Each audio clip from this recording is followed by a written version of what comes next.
So welcome everyone to the March 5th, 2026 meeting of the Northampton City Council. I'm City Council President Rachel Maori. I'll be presiding along with Vice President Deborah Clemmer. I now call the City Council to order. Can you take the roll call, Laura? Sure. Councilor Davis. Present. Councilor Dobbs. Here. Councilor Clemmer. Here. Councilor Loisel.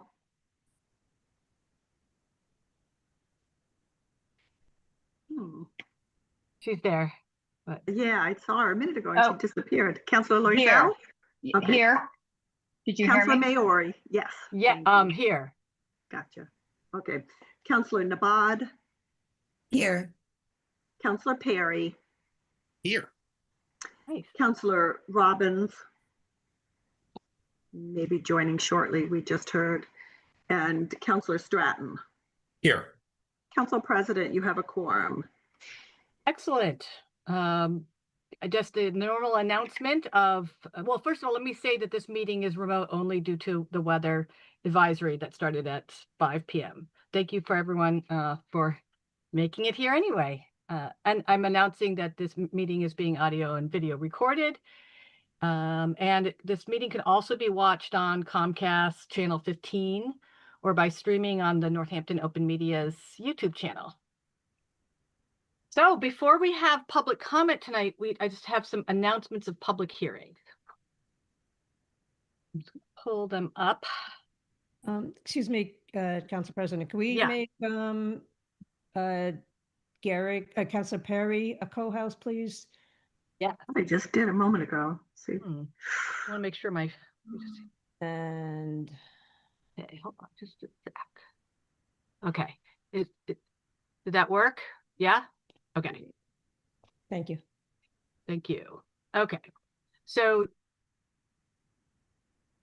the first thing on our agenda is an announcement of a public hearing on the Northampton Capital Improvement Program for FY 2027 to FY 2031, and that will be at our next City Council meeting, hybrid, Thursday, March 19th. In accordance with the Article 7, Section 7.5 of the Charter, the Northampton City Council will hold a public hearing on Thursday, March 19th at 6:30 p.m. in City Council Chambers, 212 Main Street. And I think I will, let's see, I'm just going to look at bring up the order, make sure. The City Council will consider the capital improvement program, and the public may attend in person or access remotely, and we will hear all persons who wish to be heard thereon. Let's see. And so the capital improvement program that we'll be referring to at the hearing will be available for inspection by the public beginning today, March 5th, 2026, in the following locations and specified times. Online at the City of Northampton website, www.northamptonma.gov, Forbes Library, and Lilly Library. All right, I think that's enough of that reading. So that's the first, yeah. Sorry, there's just Kiana P is a co-host and shouldn't be. oh dear. I'm not able to. Yeah. I'll fix that. Thank you, Laura. Let's see. Okay, so the next hearing I'm going to announce is the announcement of the public hearing to consider the FY 2027 water and sewer rates for Northampton. The Northampton City Council will hold a public hearing to consider the FY 2027 water and sewer rates on Thursday, March 19th, 2026 at 6:45 p.m. in council chambers. Same instructions. You can access remotely or be in person. And the City Council will hear all persons who wish to be heard thereon. Okay, so now we're up to public comment. As usual, if you wish to make a public comment, please raise your virtual hand if you can. And I would just observe that Councilor Robbins has joined us. excellent. Thank you. welcome.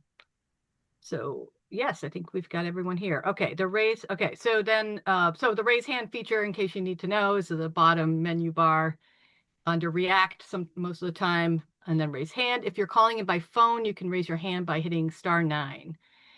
If you're having trouble, yeah, just raise your hand physically. We'll try to see you. And we, as usual, we will keep comments to a maximum of 2 minutes, and after 2 minutes, we'll ask you to wrap up your sentence. And, as usual, according to council rules, we do not respond to public comment as it's your time to speak. Your protected speech is a constitutional right and one that we ask you to wield with consideration and respect for all, and with the recognition that this is a public space, even on Zoom, that grants you that freedom and is shared equally by everyone. So you may speak on any topic. It does not need to be an item on this agenda. And all items will be directed to the council, which is easy because we're on Zoom. Okay, so let me pull up hands to see. Yeah, I see hands. Okay, so the first hand I see is Oliver Kelly. If you could, I'll unmute you. If you could just say your name or and your city or town, your address, whatever you want to share. And feel free to, anyone should feel free and encourage to share their pronouns. Okay, did I lose Oliver?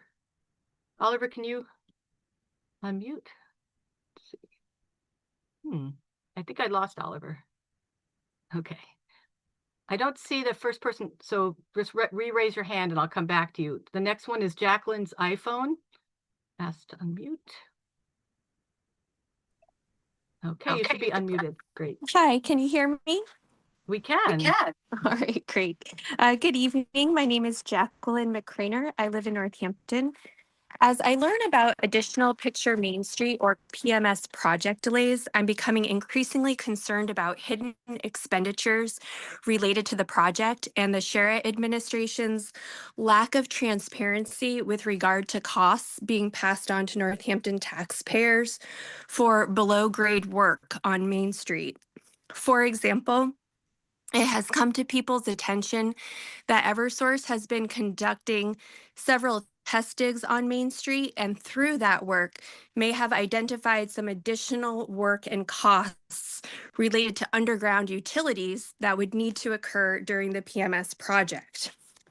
Northampton taxpayers deserve to know what issues have been identified by our different utilities underneath Main Street. We need to know what work needs to be done to the underground utilities, what the costs are, and who will be on the hook for paying them. Folks have also learned of the vaults located below Main Street, which appear to be connected to some of the basements of the buildings on Main Street, and that apparently some unexpected costs have arisen pertaining to the PMS project and these underground vaults. What are the issues associated with PMS and the underground vaults? What work does that entail? What are the costs of this work? And who will have to pay for that work to be done? Northampton taxpayers need clarity on who will pay for any replacements or repairs to our water, sewer, and stormwater lines underneath Main Street. Are these infrastructure upgrades paid for by Northampton taxpayers? What is that cost? And are the upgrades going, especially to the stormwater, going to be truly adequate and sufficient to keep up with climate change? Northampton taxpayers request this administration to share real-time PMS project. Could you finish your sentence, please? I will. I have just about 2 or 3 more to go. Northampton taxpayers request this administration to share real-time PMS project information and cost updates at the state, federal, and Northampton taxpayer levels on the PMS portion of the city website as soon as these cost and information updates become available. Lastly, we ask that the City Council openly and transparently discuss all of the expenditures for all of the stakeholders of the PMS project, particularly the expenditures that will be covered by Northampton taxpayers in near future council meetings. Thank you. And I know that my 2 minutes are up, but I would like to point out that Northampton taxpayers shouldn't have to ask for PMS cost updates. The Sheriff administration should be providing PMS. Okay, thank you. I see Jim Nash is next. I'm going to unmute you. Okay, welcome, Jim. Don't see you. Can you see me? Not yet. You can hear me. Oh, for some reason, it's not starting up my video. Let me see. Can you see me now? All right, I'm going to proceed with just voice. Okay. Okay. Hi, everybody. I am here to speak on behalf of the financial order for appropriating $90,000 for economic development for our downtown. That financial order very aptly describes how that this investment has a great return. That when we support our downtown and the activities that go on down there to support activities that draw people to our community, the payback is substantial. So I'm asking that council approve the $90,000. And I want to add that I'm very pleased to see that you're going to get an update from Financial Director Nardi relative to our expenses and revenues, and in particular, look at those local revenues. Our downtown continues to do well, that we've recovered from the pandemic, that our numbers continue to grow, but we'd still like to see those numbers show more robust improvement, and that this $90,000 will help to make that happen. So thank you, everybody. I'm sorry you couldn't see me. I even put on a Zoom shirt for you. Aw. Yeah, it was really, so thank you, Aw. counselors. Thank you for all you do. Thanks, Jim. And before I go on to the next person, let me just see if there's something making it so that people can't turn their. It might be me. That couldn't be. Yeah. You're a Well, tech whiz. Let me see. I just wanted to check. Yeah. Huh. Okay. Well, well, we'll see. I'll have go a on to the lovely next one. meeting, everybody. Okay. Thank you, Jim. Let's see. I see Colette Parot next. I'm going to unmute you, Colette. I just checked. Yeah. Oh, Laura, did you hold on just a second? Oh, I'm Colette. sorry. Oh, no, that's okay. What, Laura? I was just saying, I just checked start video under host tools. So hopefully that will allow. people. Oh, okay. Okay. Hi, Colette. Welcome. Hello. Thank you. My name is Colette and I live in Chicopee. However, I am deeply connected to Northampton. I am a disabled veteran and sometimes I'm at the VA Center in Northampton 3 times a week. I'm in a theater company also that last year had a residency and 3 performances at the APE Gallery on Main Street. And our company is also part of the Workspace Co-op program at the Northampton Center for the Arts. And quite frankly, I spend a lot of money in Northampton on dining, shopping, and entertainment. I love Northampton, I love the arts, and I can also appreciate wanting to have a clean city. Prohibiting flyers, however, is not how we foster a thriving art scene. It hurts the city, it hurts artists, musicians, organizers, and community members that would benefit from seeing posted information. Pushing advertising online only promotes and channels money to companies like Meta that we all know can be a breeding ground for false information and hate speech. The city of Northampton has a long history of being a mecca for free speech. Northampton's very own Wikipedia page describes the city as, quote, an academic, artistic, musical, and countercultural hub. Do you think we've achieved that type of status by ripping down acoustic guitarist's concert flyer or by tearing down the local theater company's posting for a play about Emily Dickinson? I know an excuse the city government has given for removal of flyers is to ensure unacceptable postings are not allowed, but controlling forms of communication is censorship, and that is a very slippery slope to go down. So trust in your citizens. Trust that the overwhelming majority post flyers for art, music, and organizing events that positively contribute to the community. Trust that your citizens won't stand for intolerance in their community and will actually save you money by taking hateful flyers down themselves. I know I will if I see any. So we are asking for a temporary removal or change in the flyering ordinance, or at least its enforcement in order to collect data. Thank you for your time and consideration. Thank you, Colette. All right, next is Ross C. Unmute. Oh, Hello there. Hi. All right. Good afternoon, City Council and its members. My name is Ross, a lifetime Massachusetts resident. I am also known as my drag persona, Victor Evangelica, who represented Northampton in Massachusetts Office of Tourism and Travels podcast, It's Revolutionary, covering the queer community of Northampton in celebration of Massachusetts' 250th anniversary. I come today to talk about the ordinances surrounding flyers. As a nightlife entertainer and artist, I recognize the harsh reality that Northampton is a place where we lose beloved businesses like the Majestic Saloon, Faces, Doberty, or Worst House frequently to the high costs associated with running a business in an unstable economic environment seen nationwide.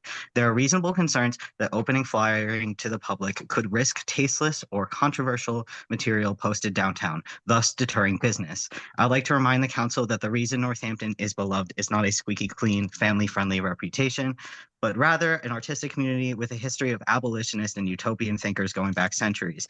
As money leaves this city, so does a starving artist who makes this city what it is. The least we can do to allow Northampton to keep its utopian spirit is to loosen up regulations here and there, to allow creativity to thrive in the small nooks and crannies it still can.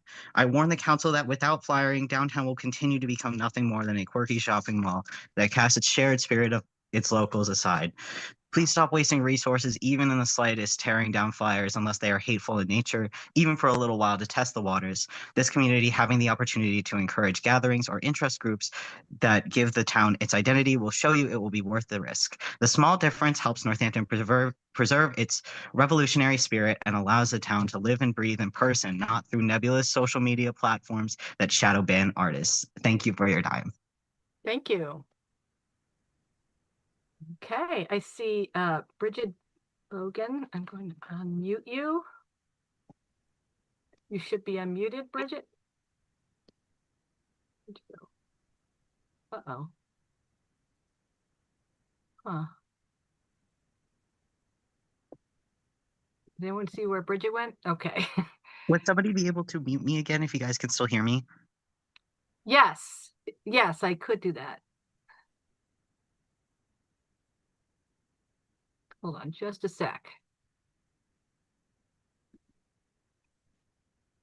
Oh, you should be muted, Ross. And Bridget, please raise your hand again if you, I feel like you got kicked off because I don't see you. I'm going to move on to Heather Jeffrey.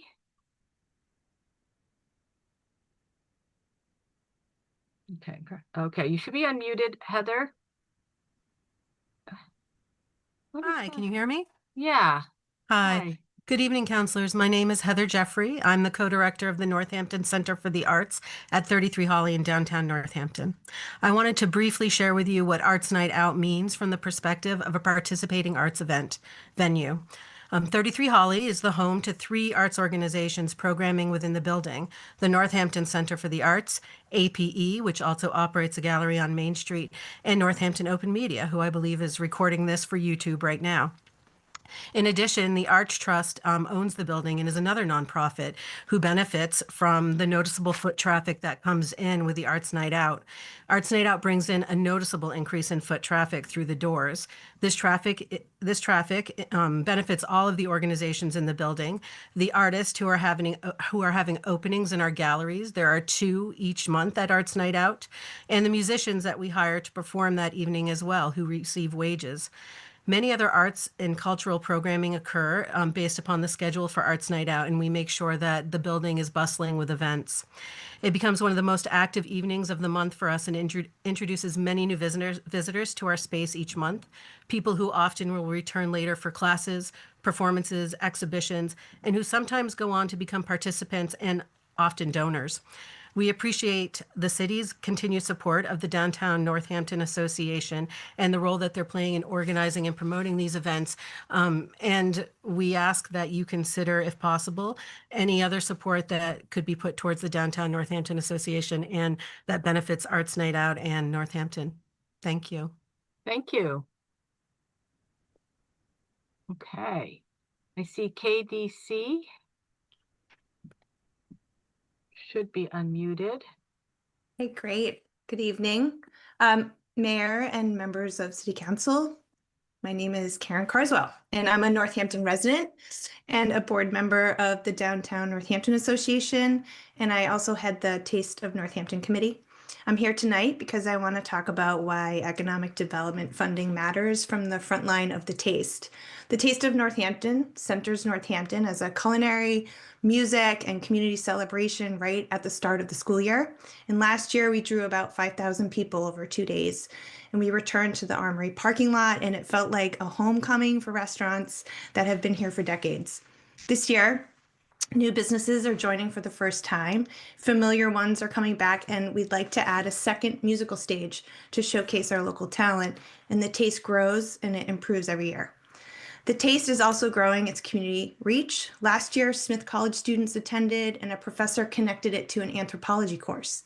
Students were asking about the impact of our event and our local farms, and that inspired us to think bigger. This year, we're in conversations with local nonprofits about getting more people involved, and the Downtown Northampton Association is committed to growing that impact. And none of this happens without the city, the free parking, the electricity on site, the city employees who show up from health inspection, licensing, the arts department, solving problems on the fly, and that's a real partnership, and I'm so grateful. I volunteer because I want to showcase the incredible businesses that chose Northampton as their home. I get all verklempt. I can't help it. It's an honor to work alongside restaurant owners who are literally outside cooking and sharing their craft with this community.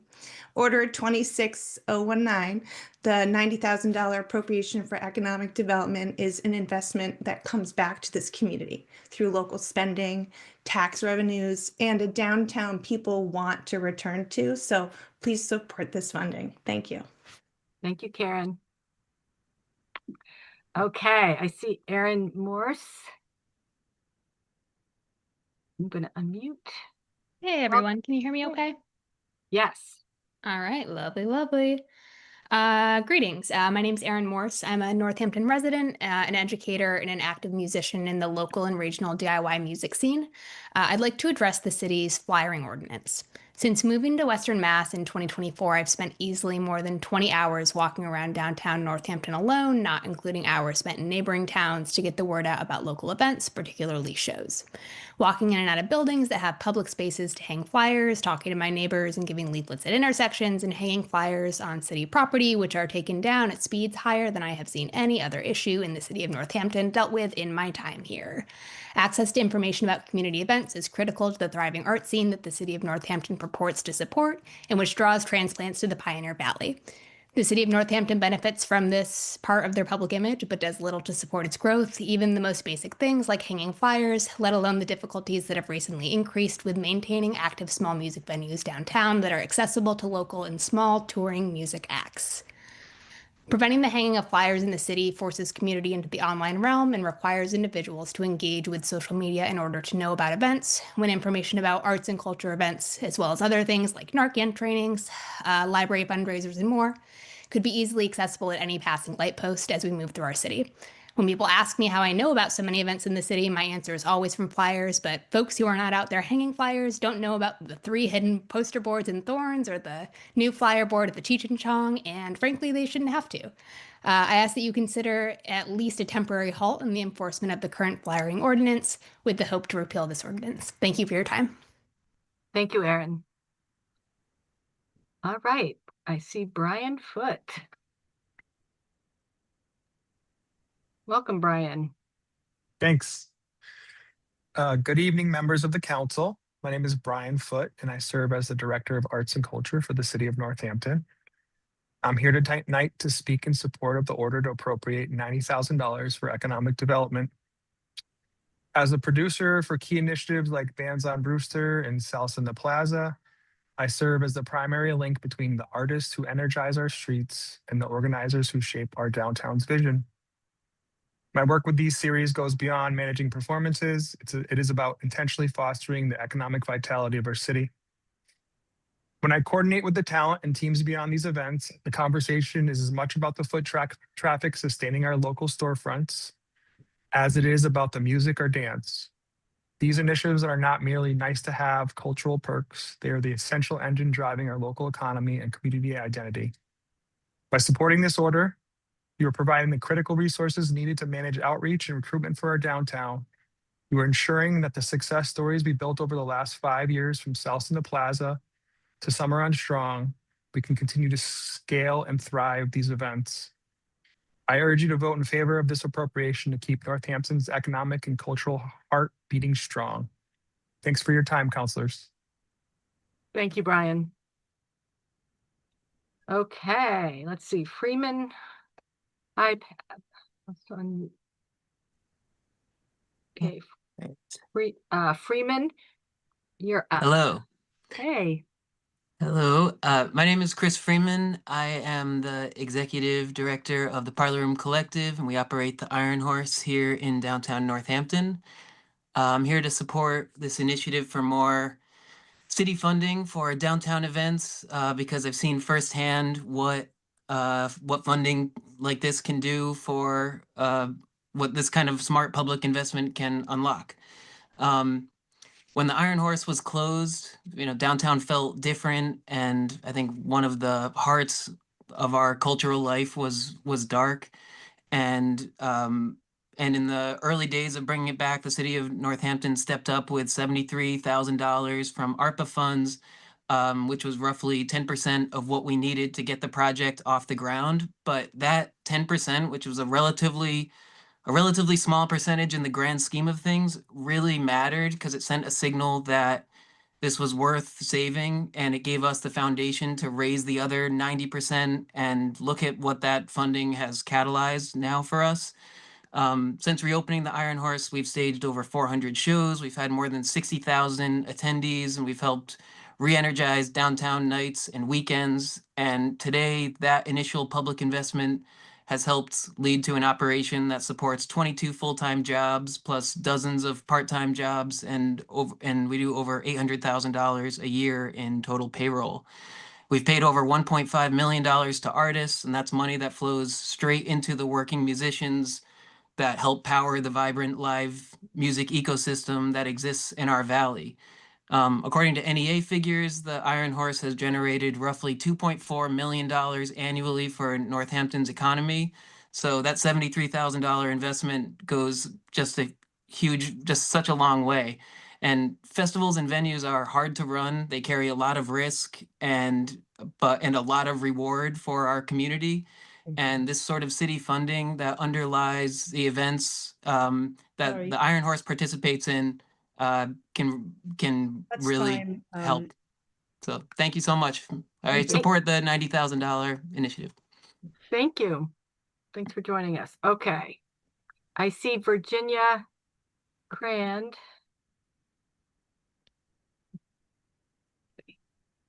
And to unmute you. Oh, I did it, and then I undid it. There you go. Virginia, you should be unmuted. Hi there. Can you hear me? Well, I can. Yeah, we can. okay. Well, I'm coming to speak here to my counselors, to urge them not to support a ban on public postings, because I think Colette, the first person to speak, said it very well, that this will only weaken our economy and what attracts people to Northampton, to have venues to for music and so many more things. And I think kind of making it into something where you can only post flyers in spaces of consumerism, like, I mean, there's public places like the library, but besides that, it's mostly cafes, restaurants, etc. That kind of feels very pro-capitalism in a way, to kind of only make it for one kind of person. And I think there are a lot of people in the community who, make sure take down posters that have gone past the date. And me, I know I would take that responsibility for public postings, especially. And I guess, yeah, I just think it's imperative that we keep this, and especially like I have gotten off of Instagram before, but one of the reasons that I got back on it, it was because it was one of the only places where I could see like everything that was happening. But flyers help so much to make us more connected because we have to go out to see when our things are happening, and then we Time, can go to Virginia, those if you could things. just finish your sentence, please. Yeah, I just think it helps like not only make things corporations, like not only make social media be the hub of where things are advertised. So, Could you state your name and where you're from? Virginia Crand, and I'm from Northampton. Okay, thank you. Thank you. Thank you, Virginia.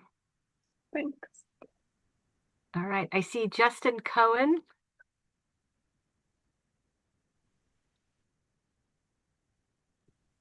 Okay. Am I unmuted? You are. We can hear you.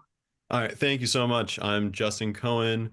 I'm actually a Springfield resident, though I used to be a Northampton resident, and I'm often in the city. And I run both nonprofit and for-profit events in Northampton. The biggest of the for-profits is the Northampton Record Fair, which is twice a year in Northampton. Though I'm here to speak in support of the $90,000 towards public events. I coordinated actually for Brian Foote for the Arts Council one of the concert series last summer, the parties in the park that were Wednesdays. They were DJs with free dance parties in the park, and they were great. Yeah, we got rained out a couple times, but the rest of them, we usually had like a few hundred people out, and people seemed to have a great time. And I also went to a lot of like the Salsa in the Park and the bands on Brewster. And I think that the more the city can do, in addition to the for-profit events that happen, it's culture for Northampton. I've been going to Northampton my whole life, and as well as performing in Northampton. And Northampton, I've always kind of felt as the cultural hub of the Pioneer Valley. And there's less happening than there used to be now, which of course is not, because of government. It's because of the for-profit industry falling lately. And I feel like everything that the Arts Council is doing, and the Center for the Arts, is a major push towards picking up the slack. I also totally agree with everyone who was talking about, stopping the ban on public flyers. I flyer a lot, though I make sure to not put them up on city property. I'm putting them up on flyer boards and cafes, etc. And yeah, I didn't realize there was a possibility of lifting that ban. I would certainly be in support of that. As someone who does a lot of flyering. Justin, Oh, sure, that's fine. yeah, that's time. If you could just wrap it up, finish your sentence, please. Oh, just that's all. That's what I'm in support of. Thank you so very much. Okay, great. Thank you, Justin. Oh, Oliver, I'm glad you came back. Oh, did I lose you again? Nope, you're still there. Okay, Oliver, you be unmuted. Hi, can you please start my video? Yes. Oh, yes. What's going on with the videos? Huh. You guys have disabled it. Oh, so yes, no one yes. can enable it Yeah, on our yes. own. It should be. There you go. Hi, Yeah, Oliver. no reactions, no comments. Doesn't seem very in the spirit of democracy, but let's go. My name is Oliver Kelly. I live in East Hampton, work in Northampton, and produce drag shows in the area.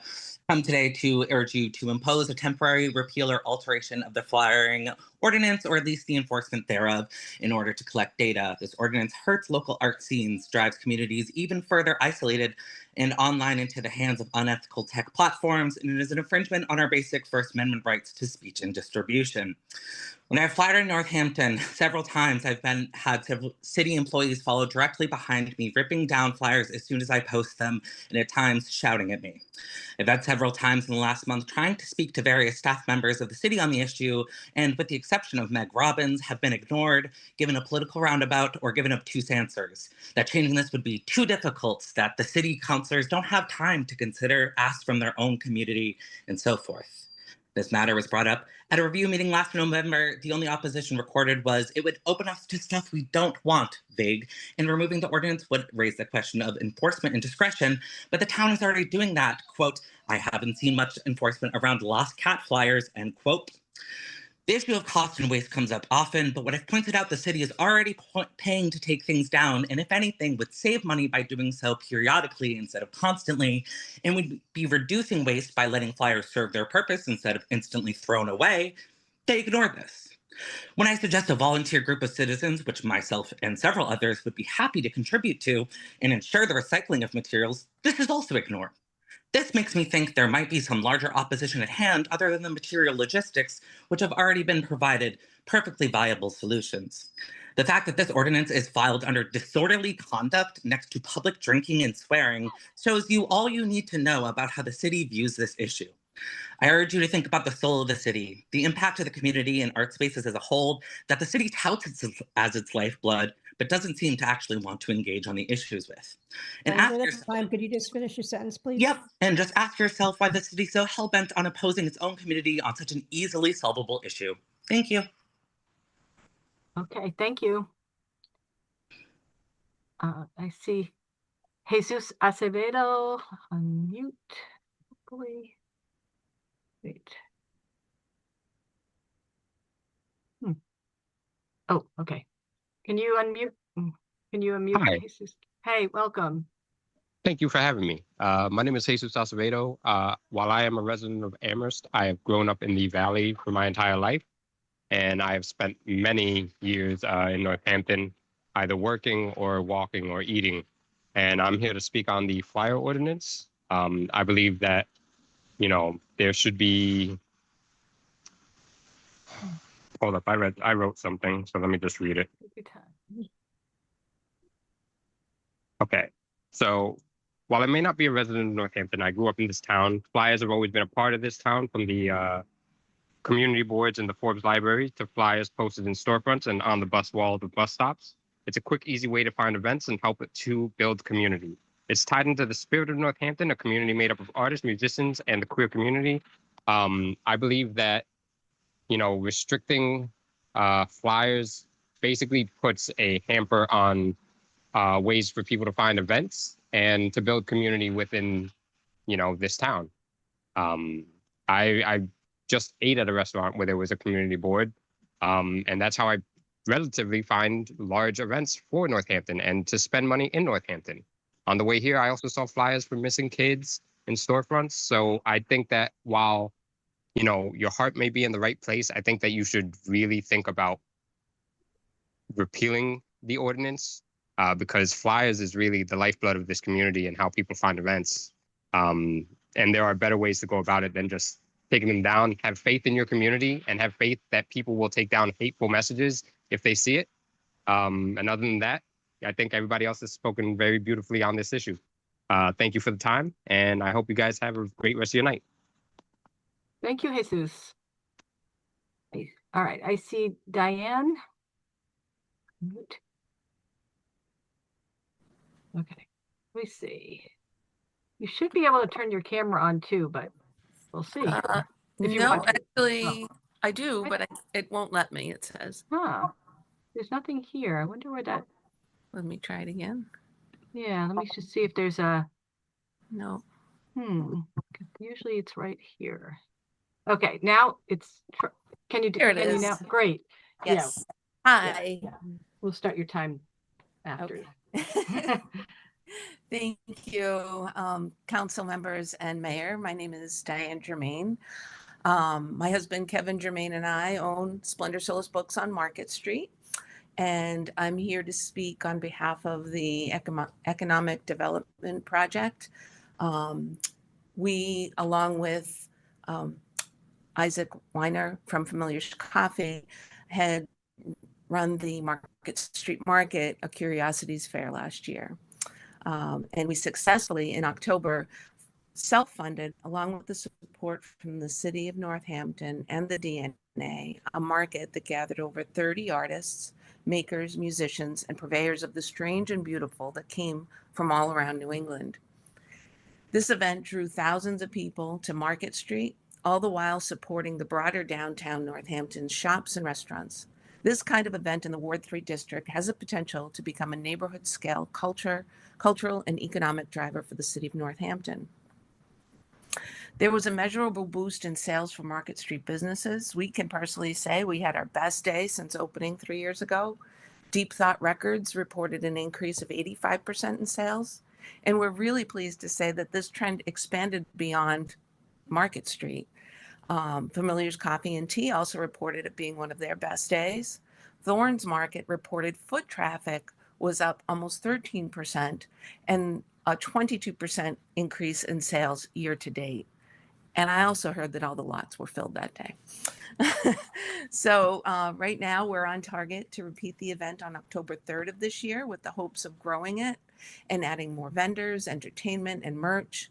An increase in funding for this year's event would help us to further market it through print, social, and online media, as well as ensuring that we can continue the event in a safe and sustainable way with increased officer details, portable restrooms, and adequate trash and recycling stations. We're proud to say that this type of programming... Just finish your sentence, please. Yep. We're proud to say that this type of programming is like no other that is being presented in town. It highlights Ward 3 and brings Northampton back to its roots of being truly bizarre, weird, and quirky. So we are in favor of this economic development project. Thank you for your time. Thank you. I see Jim. Let's see. Mute. And let me see what this camera situation. Hello? Yeah. Oh, good. Your camera's on. Great. Hi, welcome. There. This is Jim Olson from Signature Sounds. We're over on Masonic Street in Northampton, and we produce music events. I wanted to speak in favor and in support of this initiative to continue to fund arts funding for downtown Northampton, which I feel is so important for just the general halo effect for the city, for its reputation, for what has been grown over the decades. Back Porch Fest is coming up in a few weeks, March 28th. It's the 12th annual. We started this event to have something to do in the winter, and it has grown into... This year, we have musicians coming from all over the U.S. We have 12 different venues in downtown Northampton. We have over 60 bands booked, kind of equal mix of these national artists and local artists, 3 days of music, and we bring in, we attract visitors from all over the Northeast for this. And it's the 12th year. It started very humbly, and it wouldn't have happened without support from the city. And I just want to speak, I can't understate how important this arts funding is to keep Northampton weird and cool and to keep it growing. Thank you. Thank you, Jim. Okay, next I see Fred Simnock. Let me see, asked to unmute. I'm just unmuting you. So.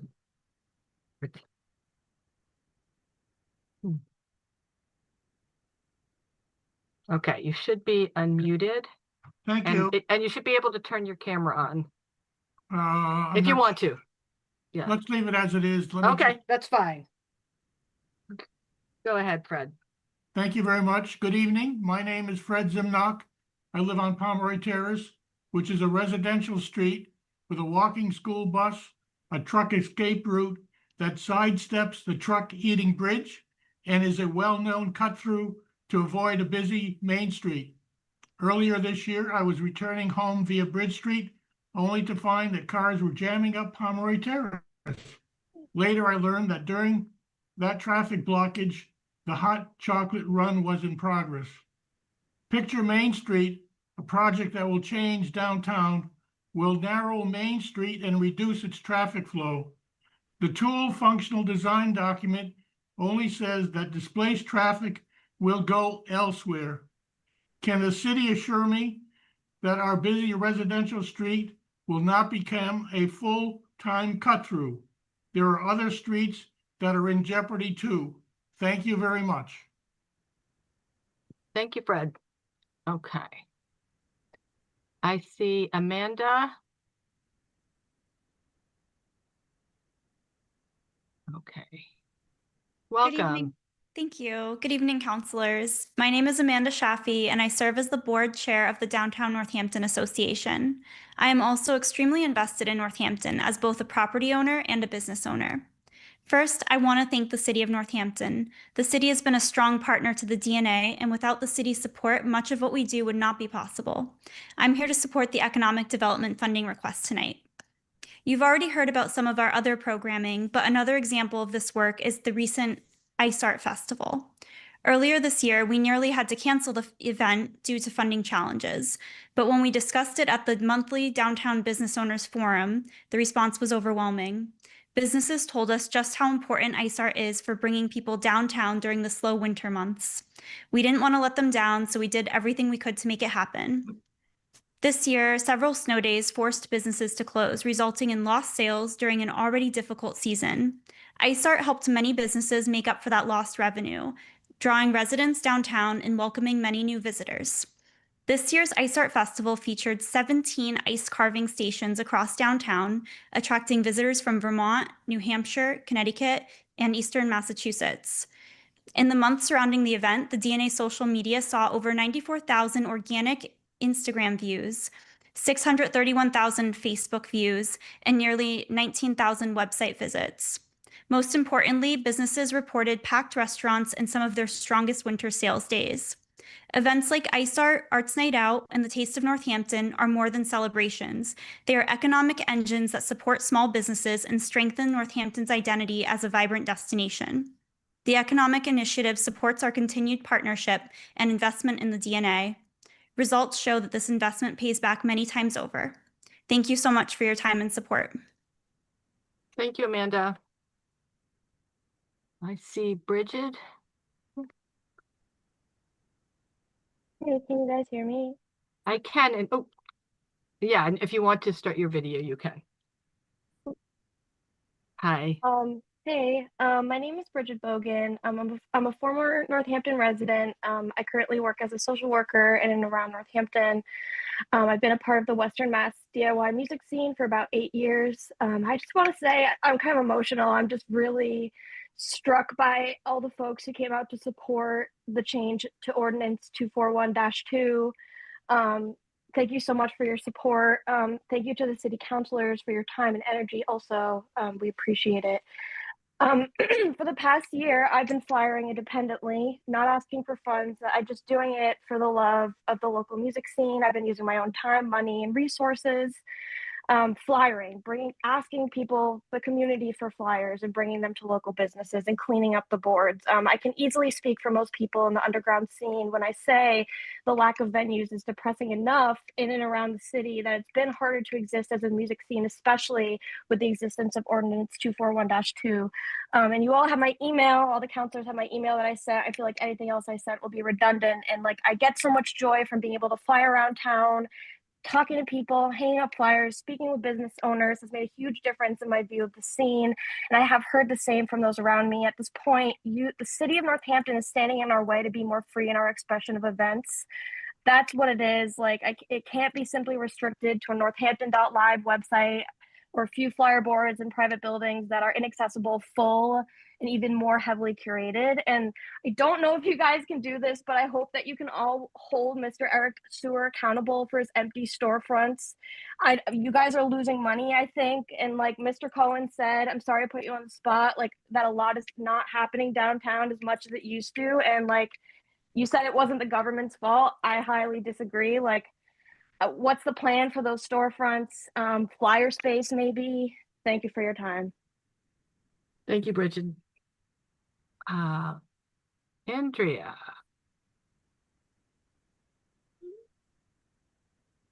Oh. Hi. Hi. Let's see if I can get the camera. Oh, here we go. Yeah. Oh, Hi. good. Oh, Hi, cool. All right, I'm ready if you are. You ready? Yeah. Okay. Thank you. My name's Andrea Fox. I'm a Northampton homeowner who can see the intersection of Finn and Prospect Street from my driveway. I'm speaking in support of the three-way stop at the corner of Prospect and Finn. Every day I either walk, drive, trike, or bike through that intersection and have observed and experienced traffic in all directions traveling faster than is safe. Due to the curve in the road, visibility can be limited. On Prospect, there are many destination locations. There's the LGA school, the synagogue, the survival center, and the YMCA, to name a few. These draw walkers, people pushing carts or wagons, children alone or in groups, needing to cross the intersection. And because of the proximity to the bike path, there are a lot of scooters, bikes, trikes, which are lower to the ground and easy to miss if you're not expecting them. The traffic signs assist with traffic calming and create a safer and more orderly process for travel. There are four-way stops on State Street as well as on the intersection of Prospect and Jackson Street. It's my belief they've added to the improved traffic flow, replacing the often long delays while waiting for the kindness of motorists to allow others to pass either on foot, bike, or car. Yesterday, I was on Bates at the Day and Lincoln three-way stop area and noticed its similarity to the curve that we have in that area. And I noted no delays, but rather a smooth, orderly process for travel. I urge you to support and affirm the 3-to-1 vote in favor of the three-way stop taken by the Transportation and Parking and Legislative Matters Committees. I urge you to vote for safety. Thank you. Thank you. All right, next it just says iPhone. And you. Yes, hi. The Hi. iPhone, Shelley Berkowitz. I'm too technically challenged to name myself. That's okay. Northampton. So first, I support not obstructing flyers, informational flyers, but that's not what I want to talk about. I usually write detailed notes before I speak and talk fast so I don't get gonged before the 2 minutes is up. So tonight I'll be brief. After all, there are too many forests, too many trees, so in the forest, so I can't mention each one. I expect insanity from the federal administration, but until recently, though we may have different views from each other, I naively still viewed Northampton's government pretty much as a rational entity. But how do I continue believing that when I see communications befitting the Orwellian Ministry of Truth, where millions and millions of our Northampton dollars are stashed away for a Disneyland-esque, poorly thought out, unnecessary, and frankly dangerous project, picture Main Street. Thankfully, since the last election, the majority of Northampton residents now know the truth about this project, the real truth. They already witnessed the bungling pseudo-resilience pub scam, which left our city the proud owners of a boarded up, unusable $3 million church, all while the mayor continues to claim we're penniless and can't afford to fix the harms already inflicted on our children in our schools. Some who are reading at the 7th percentile for their grade level because of cruel, illegal, and frankly dangerous understaffing. So back to PMS to finish. Jump off that clown car. Forget about the bogus pop, pardon our progress. Show empathy for our downtown small businesses who would go bankrupt. Forget about the cockeyed, dangerous, protected bank lanes and for bike lanes. And for God's sake, just fix the damn pipes. And while you're at it, make sure that they're wide enough to handle the expected flood level rains that come from global warming. That would give the mayor a meaningful environmental legacy, not chopping down mature trees. And oh yeah, fund our schools. Thank you. Thank you. Okay, Denise McCon. Oh, yeah. Hi. Hi. Great. Oh, did I? Oh, can you? I think you might have turned me Yeah, off there. I was a little quick there. Okay. Hopefully you can you turn your video on now? Nope. Not letting me. All right. Please stay. There we go. Good. I think. Great.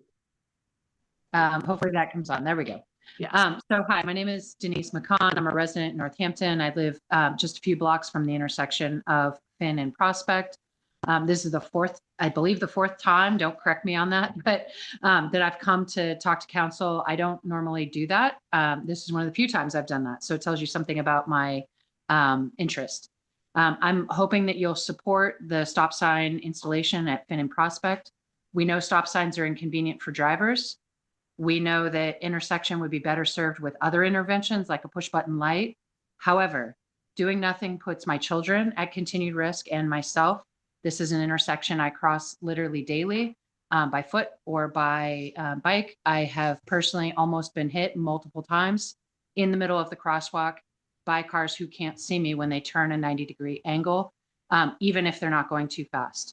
This intersection is a major walking path to a high school and elementary school. My son has also come to council asking for this stop sign. Please protect me, my neighbors, and our kids. Please approve this stop sign. Something is better than nothing. Thank you. Thank you. Okay. Isaac W.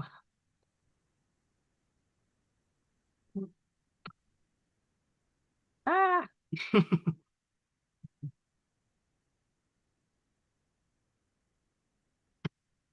Okay.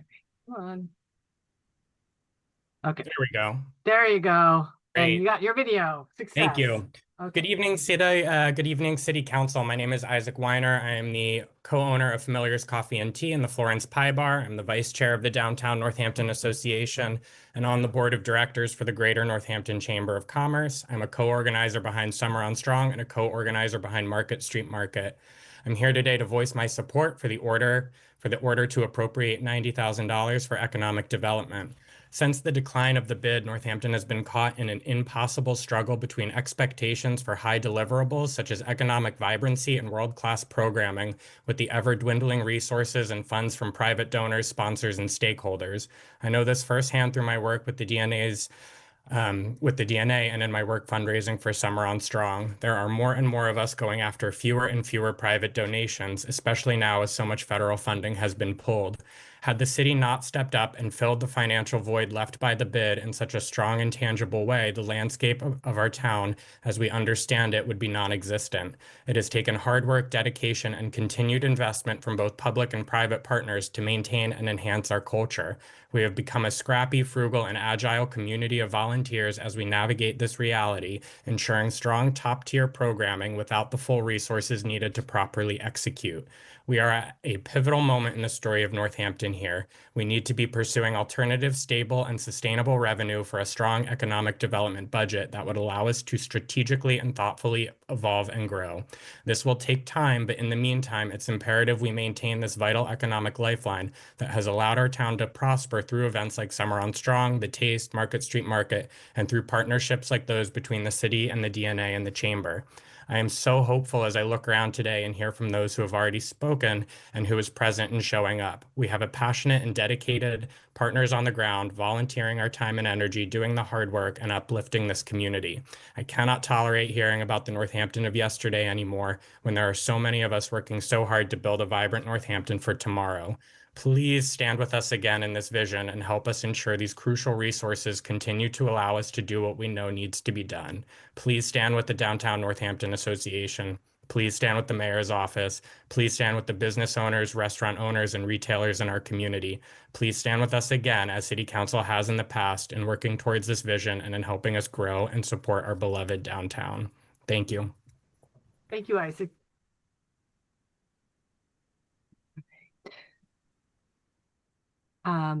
Vince.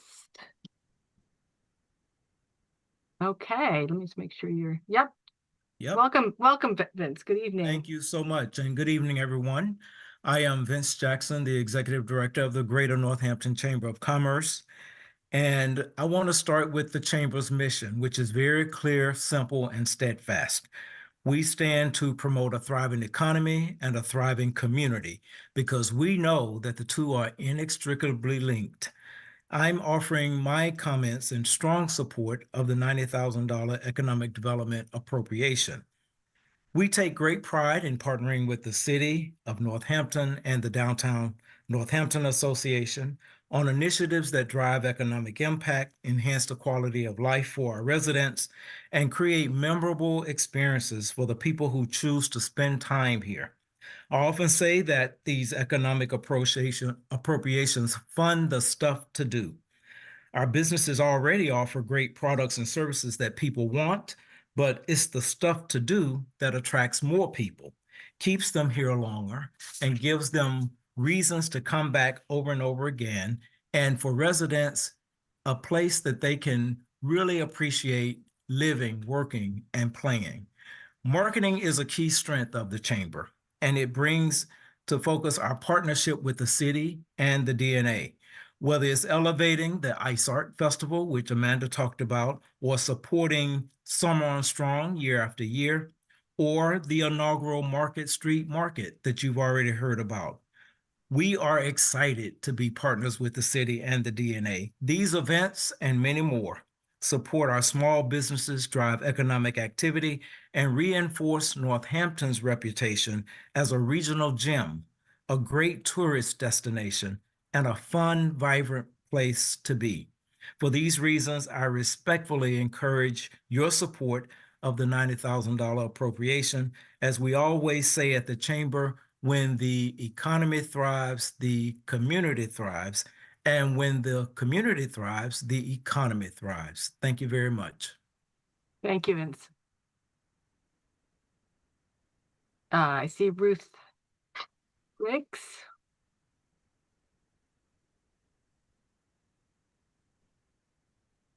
All right. You should be unmuted and hopefully your camera. Okay, yes, there you are. Thank you, Rachel. Thank you, counselors, and thank you for holding this public session about the Economic Development Department and their $90,000 appropriation. I am Ruth Griggs, the president of the Northampton Jazz Festival, which happens every year in downtown Northampton the last weekend of September.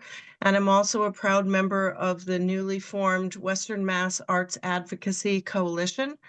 And I want to say that personally, the funding that we received for the first time this year from the Economic Development Department made it possible for the Northampton Jazz Festival to have musicians every Friday of Arts Night Out to support the DNA and Arts Night Out.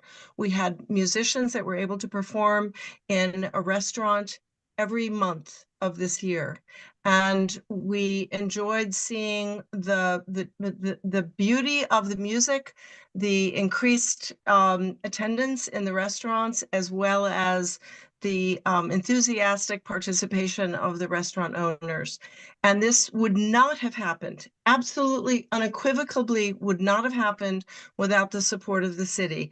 It took Alan Wolf about 4 hours to say yes to my proposal to him.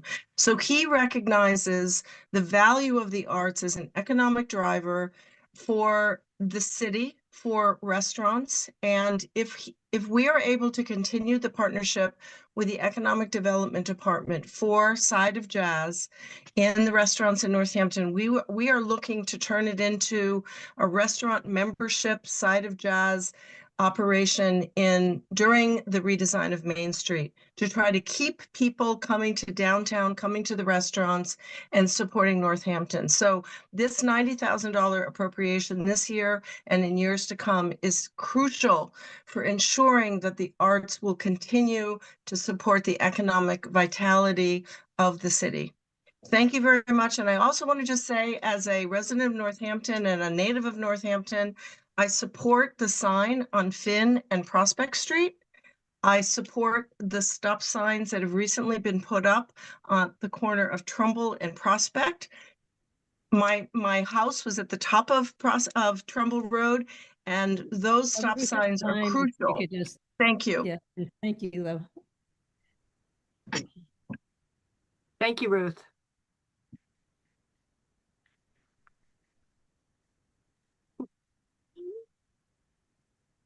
And thanks, VP.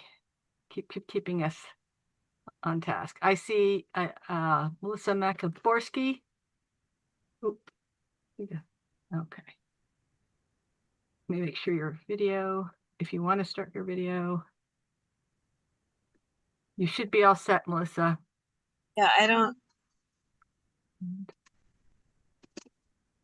You can hear me okay? Yep. Okay. I'm sorry. I just want to, oh, I do that? I'm sorry. I'm in my car, so my connection's not that Oh, good. Can you okay. Yeah.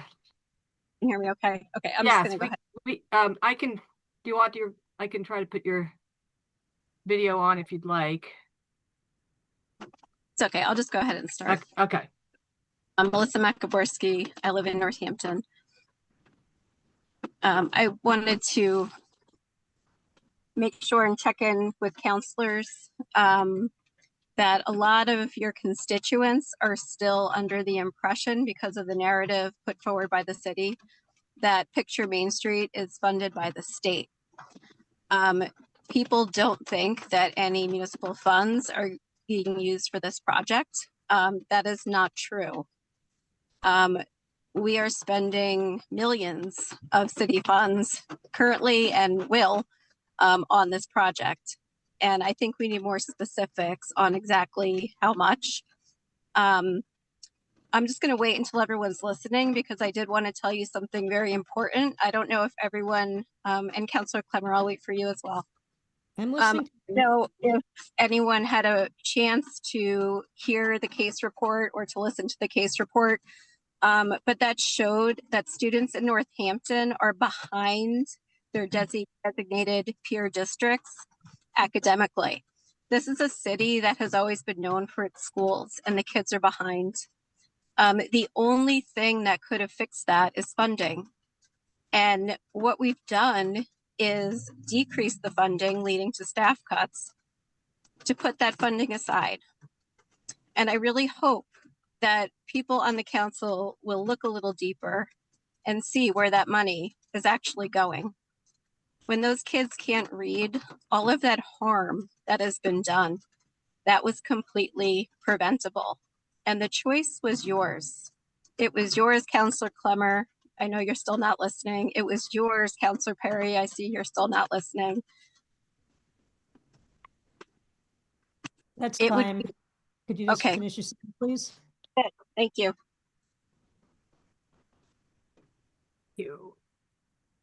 I see John Mark Lampley. You should be unmuted, and there you go. Hi, welcome. Hello, can you hear me? Yes. Good evening, everyone. Thank you for taking the time. My name is John Mark Lampley. I'm a resident of Crescent Street in Ward 2. I'm speaking just out of some discomfort I've been feeling at public comment so far this evening about the $90,000 for downtown development. I have been looking over the order as best as I can in the agenda, and I'm just not seeing very clear answers as to how that sum is planned to be spent.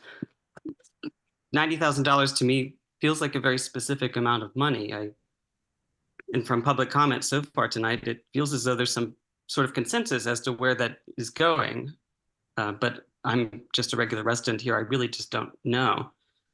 If we have some itemized receipts or something closer to that, that we could view ahead of time, I'd feel much more comfortable approving something like this. But again, it's just speaking as a resident, it's giving me pause and discomfort. I do think if Chief of Staff Alan Wolf is going to make this kind of proposal, I would like for him to be prepared to speak on where the money is going before we approve it, with at least the same level of scrutiny that we place for funding public goods and services like the roads, the sidewalks, and certainly the schools. Thank you. Thank you. Okay. I'm not seeing any more hands, so I believe we can move on from public comment. The next thing on our agenda would be announcements from councilors and the mayor. I just need to take a quick break, so I'll be right back. That's fine. And yeah, on Zoom, obviously leave if you need to. Counselors, if you would like a more substantial break, we can certainly have a recess. Yeah, okay. I'm going to looking for counselors. I have an announcement, but let me just see if Sure. Oh, yep. Counselor Perry. Yes, thank you. So first, I know it was mentioned about the importance of Arts Night Out, but March 13th is going to be the next Arts Night Out. So go out and support our businesses. And the second is that I just want to announce that we had a really robust discussion at our most recent community resources event, and we had the Historic Northampton come through, as well as the Ruggles Center. And currently, Historic Northampton has a really moving exhibit on slavery in Northampton. So I hope folks can go and check that out. And there's also a request, or not a request, but the acknowledgement that anyone in the city could set up visits to the Ruggles Center and utilize these resources. So I just wanted to pass along that information for anyone who did not have the chance to view our meeting. And then to let folks know that our next meeting for community resources is coming up on March, I believe the 16th. It is, yes, Monday, 5:30. And hopefully my vice chair, kind of co-chair, and I are talking about trying to delve into some of the resources we have in terms of food and farms in the area. So it's been lovely having this resource. So please come join us. Thank you. Okay. Councilor Loisel. Just two quick announcements. I wanted to say that the Legislative Matters Committee is meeting Monday, March 9th at 6 o'clock. And in case people didn't know, the No Kings March in Northampton will be on, No Kings protest will be on March 28th from 11 to 12:30 in downtown. Thanks. Excellent.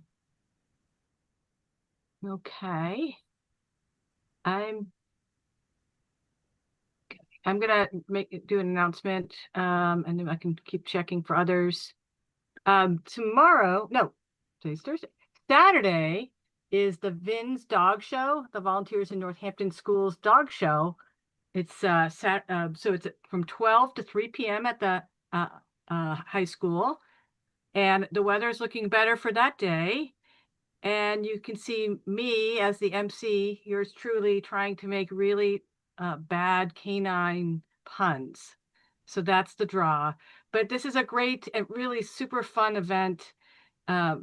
Just makes me smile every time, and supports a great cause of supporting our volunteers in our schools, which I think this is something I think we all really agree on. So I hope to see you there. Again, 12 to 3 at the high school this Saturday. Just gonna check one more time for the mayor here. And also I think the mayor is a judge, that she'll be there as well. I don't see, Mayor, did you have any other announcements or anything you wanted to add? No. No, but thank you. Yeah, okay. All right, so we're moving on from announcements. Let's see, we're up to presentations. And our presentation, we have the 2025 Special Committee for the Review of Ordinances is going to do their final, the presentation of their final report. So I think we've got Councilor Dobbs and Councilor Perry. Yes. All right. Yeah, take it away. Hello. So yeah, I'll start here. I'll start with the presentation. So yeah, the Special Committee for Review of Ordinances is a committee that is put together every 5 years in Northampton, and it consists of 3 counselors that are appointed by the council president and 2 members of the public that are appointed by the mayor. So the 3 counselors that were appointed in 2025 were me, Councilor Perry, and Councilor Stanley Moulton, who is here tonight, and also 2 members of the public, Dane Cutler and Molly Moses. So we had basically what we did was we gathered input from the community, from department heads, from other city councilors, from members of the public. We have 3 public forums.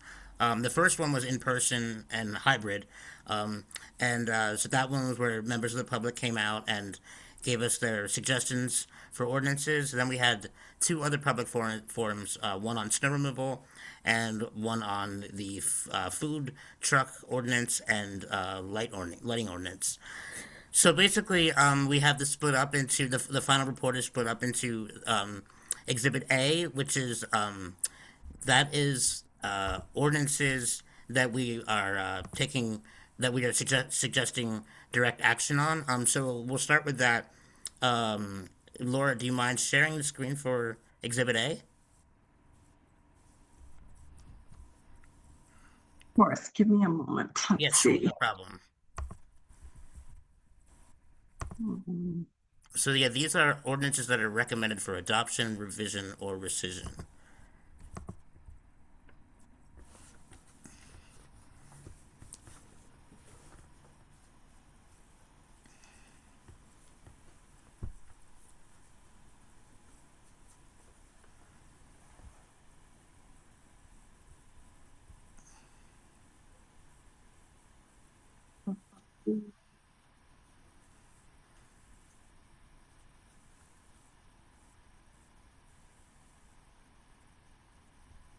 Sorry, I'm scrolling through the 60 some odd page. Oh yeah, sorry. Yeah, it's Exhibit A. a lot of pages, huh?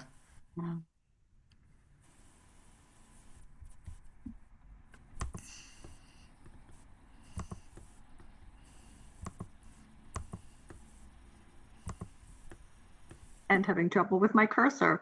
So Okay, it is page 3. I don't know if that helps. okay, 1, 2. You know, I've got the sign ordinances. Okay, here we go.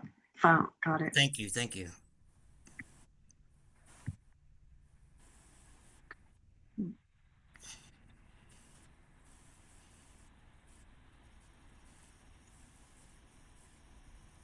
Okay, great, thank you. So the first one is the sign ordinance. City Solicitor Seawald informed the committee of the recent Supreme Court cases that have altered the constitutional analysis of municipal sign regulations. The Northampton zoning ordinance is non-compliant with those cases, and the committee considered proposed amendments drafted by Carolyn Mish, Director of the Office of Planning and Sustainability, and the committee voted to recommend that the City Council adopt the revisions to the zoning ordinance relative to signs that are in Appendix 1. And so Councilor Moulton worked on this one, and he is here if anybody had any questions for that. We'll keep going for now, but at the end when we're done, feel free to ask any questions. So the second one was the ordinance requiring property owners to keep sidewalk clear of vegetation that impedes access. The committee spent a good amount of time considering impediments to access on city sidewalks, including snow and ice, and overgrown vegetation. The committee voted to recommend that the city adopt an ordinance requiring abutting landowners to keep sidewalks clear of vegetation to a height sufficient to assure clear access on sidewalks. The committee voted to recommend that such clearing of vegetation not apply to vegetation that arches over the sidewalk at a height sufficient for clear access. And so, yeah, this is an ordinance that I found very interesting and something that I thought was worth looking into because it's similar, as many people have heard me talk about the snow removal ordinance. This is a very similar type situation where when the weather is nice, when it's nice outside, there happens to sometimes be obstruction because of vegetation on the sidewalks, which also, for wheelchair users and people with mobility issues and things like that, can be a major obstacle when trying to get around the city. So, yeah, we recommended that. That would be like a new ordinance that we would have to create. The third one is the ordinance equitably phasing out gas-powered leaf blowers. The committee heard testimony regarding the noise and environmental pollution caused by gas-powered leaf blowers. The committee voted to recommend that the City Council adopt an ordinance requiring the phase-out. That went away. The page went away, but requiring the phase-out of gas-powered leaf blowers. I'm sorry. Let me get it again. That's okay. Basically requiring the phase-out of gas-powered leaf blowers for use on city property and private property. So, Councilor Perry, would you like to take the next ones? Tag me in, buddy. So, part of this was that unlike the previous ordinance review, which is very specified in its charge, or they really chose to look at ordinances that disrupted people of color and discriminatory practices. This one is, I think we said last year we kind of previewed it, but we had a wider berth to look at things. So, if you really want to have fun and nerd out and dive into a bunch of ordinances, that's what some of us chose to do. And I think, I wouldn't say fun, but I guess one of the fun parts of the work was clearing out some antiquated ordinances. So coming up is Ordinance 241-4, which was obscene and profane language, which is just simply unconstitutional and unenforceable. So we're suggesting to rescind that. The next one we suggested to rescind was 312.87, which is thumbing. And not only was it sort of outdated, but I went and talked to the police chief and the captains, and they couldn't remember the last time that ordinance had to be enforced. So we don't see, and they also didn't see any harm in removing this ordinance. The sixth thing we decided to rescind was 245-13 through 20, which was hawkers and peddlers of fish, fruits, and vegetables. And that one right there was not only outdated and unnecessary, but it was a bit discriminatory and actually a clear example of an ordinance used to target a subsection of our population. So we highly recommended removing it. Although the term hawkers or peddlers of fish is just a funny thing to say.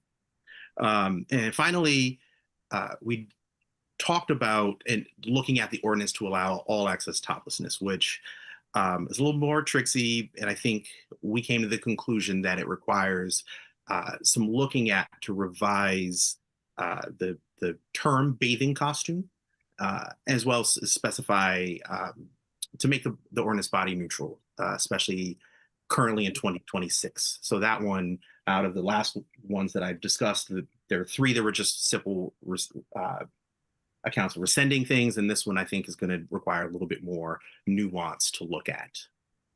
With that being said, we can move to Exhibit B. Or it's past the sign stuff.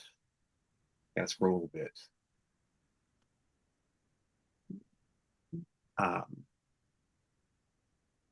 And while we're finding it, I will just say, part of having a review committee that had a broader task was there were so many things we wanted to delve into, but only so much time. And so we tried to parse things into actionable items, things that require further study, and whatnot. So we are now on to some further study things. And the first is the ordinance regulating food trucks, which is 285-4C. And we had, as Councilor Dubs said, we had a full forum on this. We had some robust dialogue, but we believe that there's more work to be done. And I said it before, I'll say it again. I want to thank Alan Wolf, Economic Development Department, for creating a solid survey. And he presented some intriguing data points, but we could use a little more time to get under the hood for that one. As it says in the report, there is a consensus we could refer to a select committee. Personally, as I'm thinking about it, that it might be too formal, but we at least need more dialogue concerning this issue with stakeholders, with businesses, people in the city, as well as our general population. So we're hoping to look at this ordinance so that we can not totally get rid of it, but utilize it as a tool to bring food and access to food for our late nights, as well as to help some of our working population to get quick access to meals, not only in downtown Northampton, but also Florence.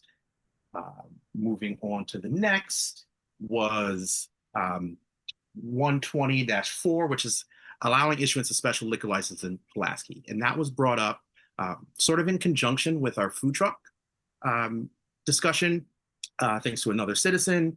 And I think the idea is to have designated areas to consume, much like at the Taste of Northampton. Personally, I can go either way. I can see the pros and cons, but there is a difference between public parks and events and Taste of Northampton and whatnot. But we're hoping that we can have a discussion about what it would look like to maybe have that option on the table. Finally, for me, which this next one is something that Councilor Dubs has championed and advocated for consistently, and it's looking at our snow ordinance 285-17, clearing of snow and ice. And we did hold forums. We had discussions with the Disability Commission. I know that they covered this issue as well. And I just want to say that we all recognize this is a major issue to tackle, to move to equity and accessibility. And, you know, we talked about everything from enforcement and fines to creating a database and a complaint kind of repository. And then more importantly, how to actually clear our sidewalks properly. So, you know, as Councilor Dubs said, this does tie into the vegetation, proposed vegetation ordinance, but we feel that we need to look at what we can do to make this work. And so that's why we put it under the items to be studied. So I will pass the baton back over to Councilor Dubs.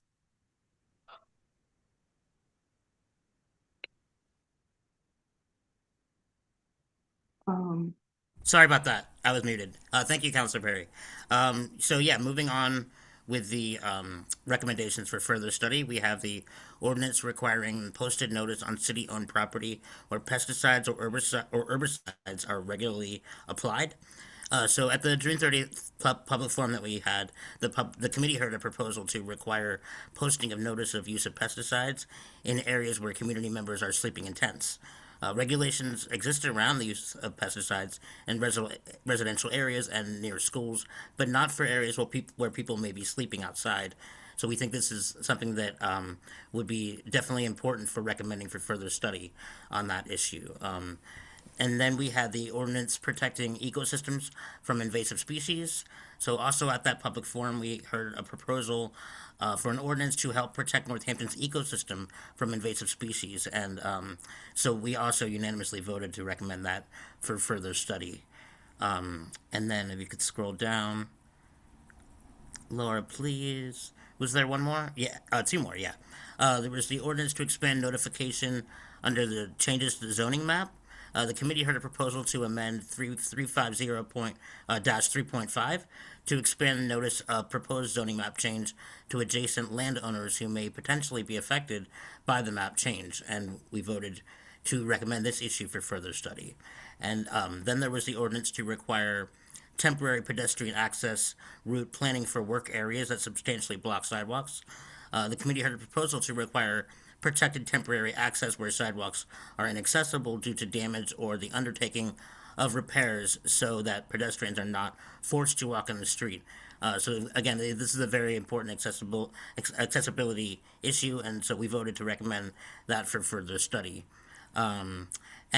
Before moving on, I would also just want to mention that in terms of the process of what we're doing tonight, I know that I had some questions and other people had some questions about what exactly are the next steps that we're hoping to accomplish. And so tonight we're presenting these recommendations. And so then after this, there won't be any votes tonight, but all of these items, all of these recommendations can be brought forward by any of us at any time. So and so they can be future agenda items at future meetings. And so I talked to Attorney Seawall about that too, just to make sure that was the correct process. So I think the next thing. Councilor Stratton, do you? We're almost done actually. If you don't. I was more getting in the queue than speaking now. Okay, gotcha. So then there were the miscellaneous proposals. If we could scroll to that. So these were just these are the proposals that we got mainly through email, and as you'll notice, some of them did end up on our list of recommendations, such as the thumbing and the sweeping of sidewalks for the vegetation obstruction.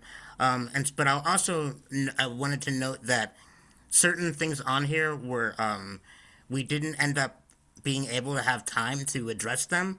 And also some of the members may not have been, we had to basically agree on with all of these ordinance proposals, we had to basically all come to an agreement on what we were going to work on, and there was a huge amount of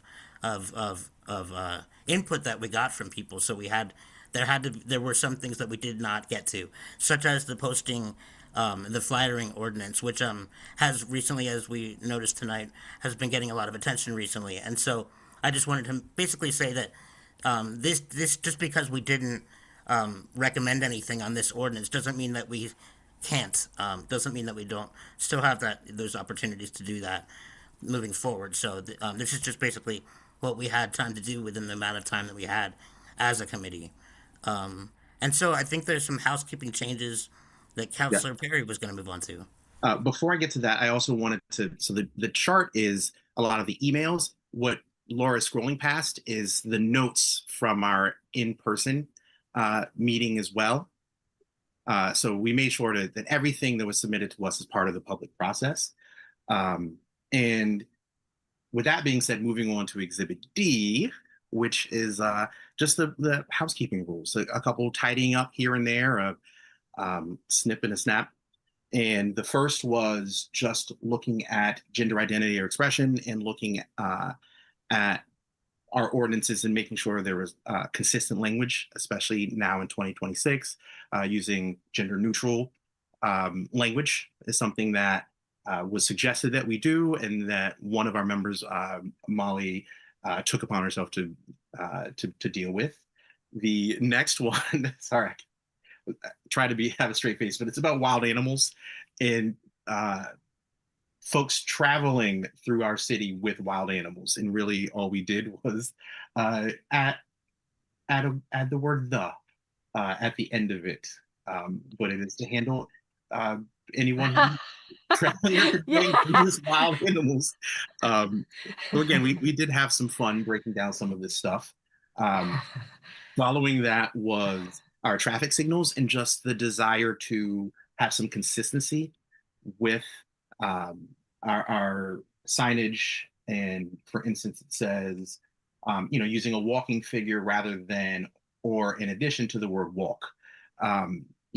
Looking at it now, I think this is a housekeeping change that maybe we want to talk to Director LaScalia about, because I don't think our intent was to replace every traffic signal, but as we move forward to have some consistency and look towards the future. So for that one. And then the last housekeeping change, actually, we did talk about the posting of advertising. And so we did look at it. And I just want the public to know that this is not a new ordinance. It was made in 1977, before I was born, before the Iron Horse was around. It's been consistent during the heyday of Northampton. Nothing has changed about it. So it's not, this is not something new that the city council or the city is trying to create to harm folks putting out flyers. This is, again, in effect when I was putting out flyers for my band and for every venue. But we did look at it, and because it's old, it was antiquated. So we decided to remove things like telegraph poles. They don't exist. We are removing except upon permit of the Board of Public Works. That body no longer exists.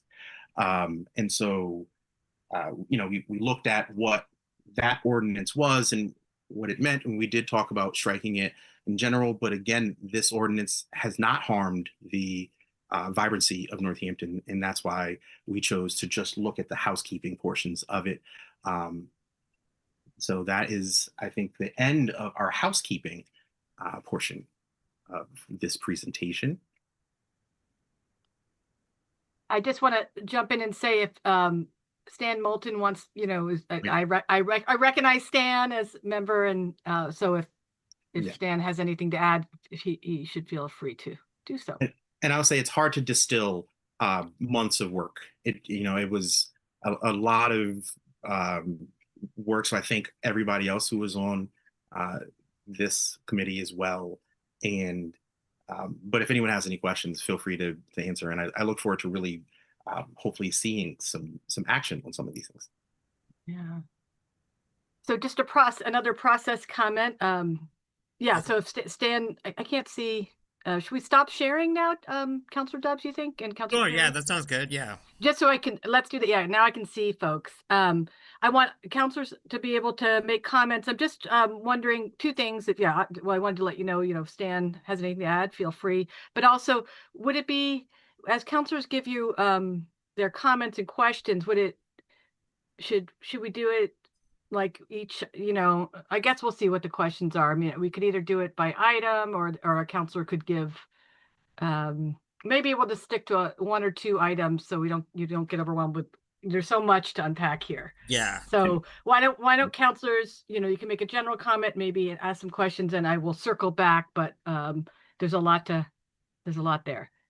So Awesome. Thank you. yes, Counselor Perry. Yeah, I just wanted to say too, while I touched on a couple of the housekeeping changes, there are more. There's some zoning housekeeping changes, some really deep things that I don't feel like I could go line for line, but again, Director Mish could talk about those, but we did include all of those right, really substantive kind of granular housekeeping changes there too. I just wanted it's to know. amazing, right? I mean, it's a staggering amount of work. I mean, we're looking at one ordinance is so much work, and I just can't believe how much you covered. It's pretty impressive. So yes, counselors, why don't we, is that, Counselor Dubs, do you have anything to add before we go to questions or comments? No, I think that I'm ready, and ready to answer some questions. Okay, good. So, let's see, I see Counselor Stratton. Yes. So, there's a lot on here that's interesting and that I'm looking forward to working on. And there's a lot of work to be done because we don't really have a proposed order for any of these. We have ideas and changes to languages, but nobody's written these up as orders yet. I'm particularly interested in the snow problem. And, right now we have snow on the ground, which is reminding of it. And I would love to see us start working on this while we have that reminder and not sort of just, let the snow melt and then we kick it around a little this summer and another year passes and we haven't done anything. We don't have an order in front of us draft right now, though. And what I'm trying to figure out is, council rules referral of matters. In general, all matters may be referred to council committees or executive multi-member bodies. So can we refer the topic, say, to transportation and parking for study, possibly also to city services and or legislative matters? Or if the fact that we don't have an ordinance, it also looks like the council president individually could issue a study request, that's actually a council president power, not, a council power. Or can these bodies self-assign? But I would just love to find a way that we end tonight having pushed a little momentum out to say, like, let's work on this. Without getting deep into topic, I would also say that Massachusetts General Law 40U has some recommendations for the state on the specifics of a snow ordinance, at which point they would help with it. And also Massachusetts General Law 85 sections 5 and 6 are a little bit interesting. Just putting that in the public record while I can legally talk to everyone. So, I would be interested what our options to kickstart some momentum tonight would be, given that, we didn't really have an action item on the agenda, but just as a general referral of some sort. Great. And Councilor Dubs, feel free to answer that. I just want to say that I believe after you answer that, I see Attorney Seawald and I think Stan Moulton had his hands up. So why don't you want to address Councilor Stratton's comments and then we'll go to them. Sure. Yeah. So as far so I had this similar question, which I asked Attorney Seawald before the meeting, and basically, since these items aren't all of these ordinance items aren't specific agenda items that are on our agenda tonight. So as far as I know, if I interpreted Attorney Seawald's response correctly, I believe that any recommendations or any further action that we take, like any votes that we were to take, would have to be at a future meeting.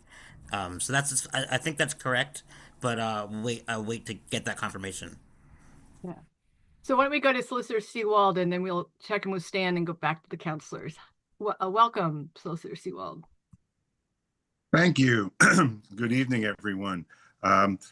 So let me just, before I respond to Councilor Stratton's suggestion, let me just say that, this is my third time through ordinance review.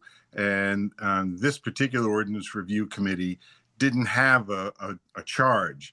The last time the city council passed a resolution recommending a charge. And so we sort of had sort of parameters around the discussion. This was wide ranging and free flowing. And I really enjoyed working with the counselors, as I always do, but also the members of the public who brought sort of like an innocence that the counselors couldn't bring because, they weren't in the politics of Northampton the way counselors are. I also, before I go any farther, I want to acknowledge Laura, who did yeoman's work for this committee. And so we can't pass this by without acknowledging how much work she put in and everything, every idea, not every idea, but many ideas fell to Laura to actually carry forward and contact people and do things. And it was a lot of work. And so thank you, Laura. I really appreciate it. With that, I will say that, there are no specific ordinances on the agenda tonight. If the council would like to bring a particular ordinance forward, or a request for a particular order for a referral, we can do that in another meeting. And so but it should go on an agenda. So just for clarity, you're saying that because we don't have a draft, we can't refer the item to a committee. However, I believe that's not what I'm saying, is because we can't tonight.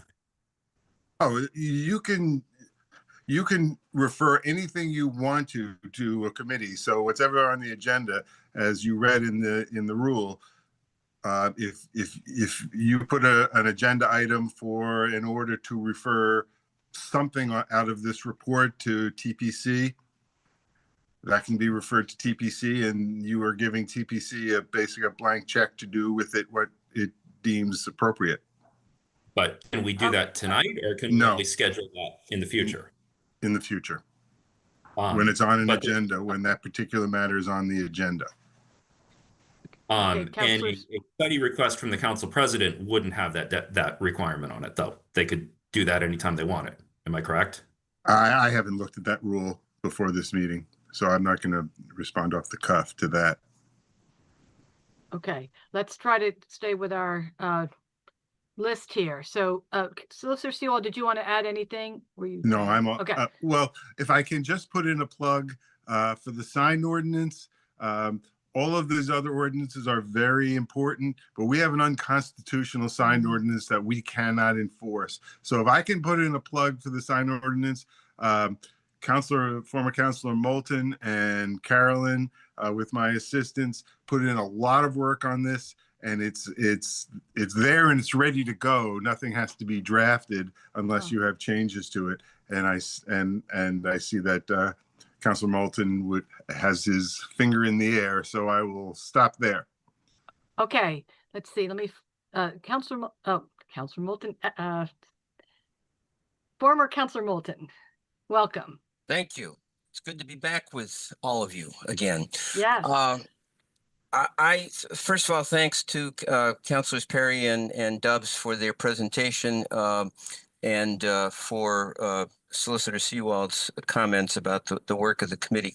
And the point that I want to back up Solicitor Sewald, the point that I had wanted to make is that while a lot of the work that we presented in the report is conceptual, and we'll take first sort of a reading of the council about whether there's the will to move forward with it, and then come up with specific orders or proposed ordinances. The sign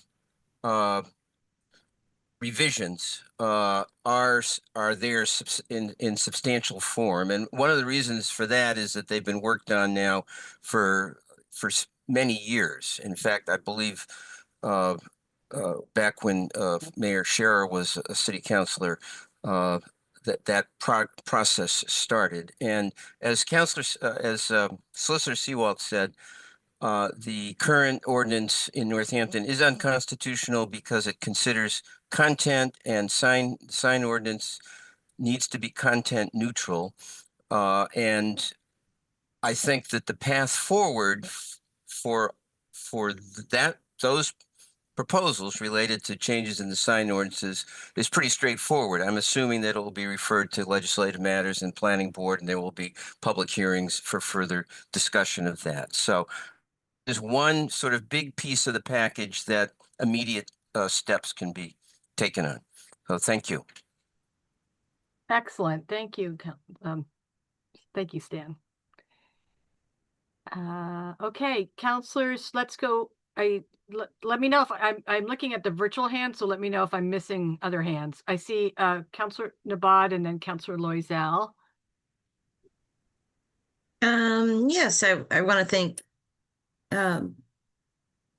former Counselor Moulton and Counselor Perry and others who served on this committee for the work that was done, of Jeremy, Counselor Dubs, for doing the work on this. So I think I have my question answered, but I wasn't sure if I was in regards to any kind of pesticide thing or anything like that. I was thinking to pull that and bring it into NESC to go in conjunction maybe for like a much broader rewriting of ordinances in regards to pesticides and rodenticides. So but I do understand from Attorney Seawald that we cannot make those referrals tonight. So hopefully we can get that on an agenda kind of quick. Thank you. Counselor Loisel.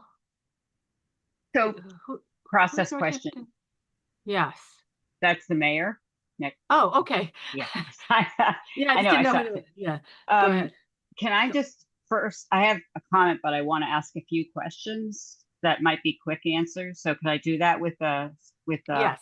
Okay. Yes. Yeah. Okay. So one is you said you didn't get to everything, which is understandable. I guess what I'm wondering, since this happens every 5 years, are there any major things that you didn't get to that you wanted to that should be kind of like noted to the next time it happens?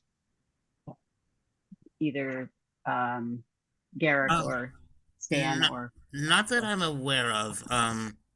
Well, we did at least, it's not that we didn't have time to at least mention everything. We at least went through everything that everyone suggested, and there were some things where we sort of voted that we don't have that this isn't what we're gonna have time to work on now, or but as far as yeah, I'm not sure. You mean so it's like it wasn't that important or didn't rise to the level of the others, so it's not like we need to worry about it.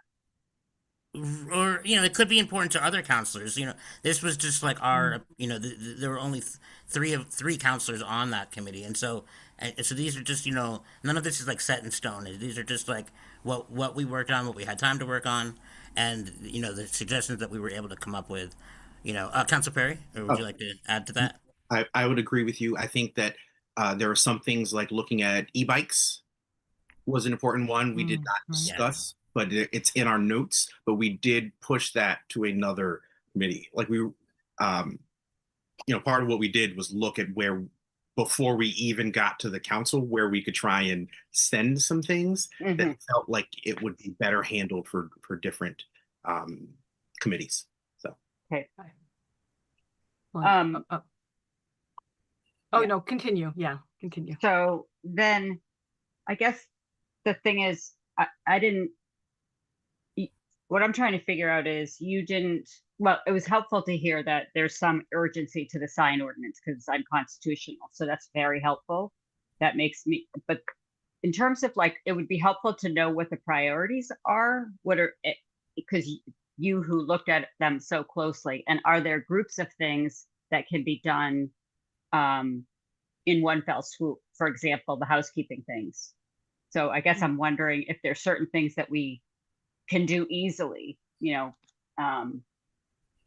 quickly. Yeah, I don't know if I should answer that. Sorry. But no, go ahead. Yeah. Yeah, the answer is yes. There's definitely things like the zoning changes or like the housekeeping changes that we could easily just that wouldn't be hard to just vote on all at once. Yeah. And so in terms of that, somebody went through literally the whole ordinance and made all those housekeeping changes or suggested those housekeeping changes.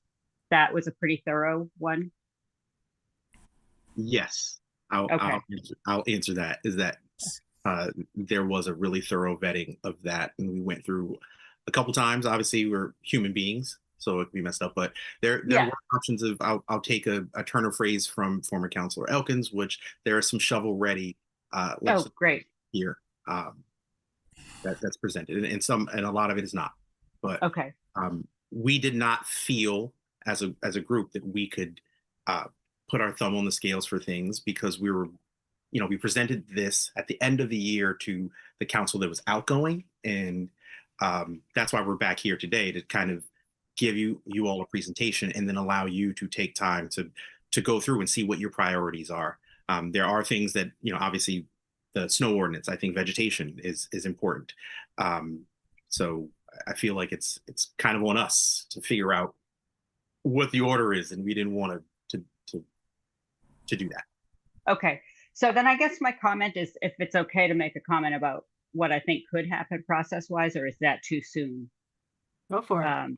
Well, I guess what I'm wondering is if the two folks who worked on this, Councilor Perry and Councilor Dubs, would feel comfortable like at coming to the next meeting with a list of things that are shovel ready or easy to fix because they're housekeeping, and then we could go from there.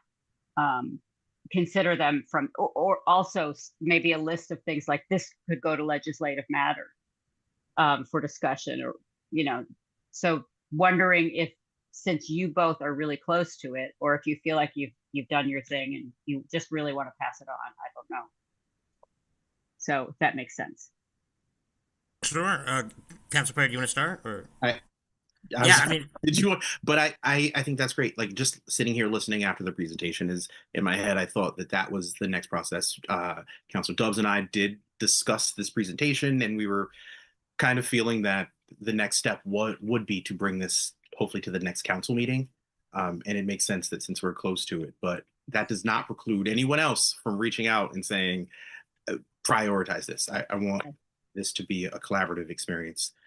So Okay. I feel comfortable trying to put out what I think we should work on next, but I don't want to be the only voice. Yeah, I agree. I agree with everything that Councilor Perry just said. So Okay. So Great. So the final thing I want to say is, I'm sorry, I forgot to say this in the beginning because I get so focused on what we're going to do next, but thank you for all your hard work. That was really just amazing. So I really should have said that first, but thank you, all three of you that worked on that. Thanks. Thank you. Team effort. Oh, excellent. Okay. I see. So I see Councilor Clemmer and Councilor Robbins, and I know, and then I'll circle back to see if Solicitor Seawald or the mayor had comments because I saw hands. But Councilor Vice President Clemmer, did you put your hand down? Well, Are you- just I was getting ready to. Oh yeah, go for it. Yeah. Thank you. Yeah, I just want to thank the three councilors who worked on this, and Laura and everybody else who had any input. Yeah, it's quite a list. I mean, a couple of things stood out, and I appreciate that you took the time to prioritize what you thought, what you thought was most important to accomplish first. But a couple of things like the shrubs and the brush at the corners to that obstruct views, and the leaf blowers.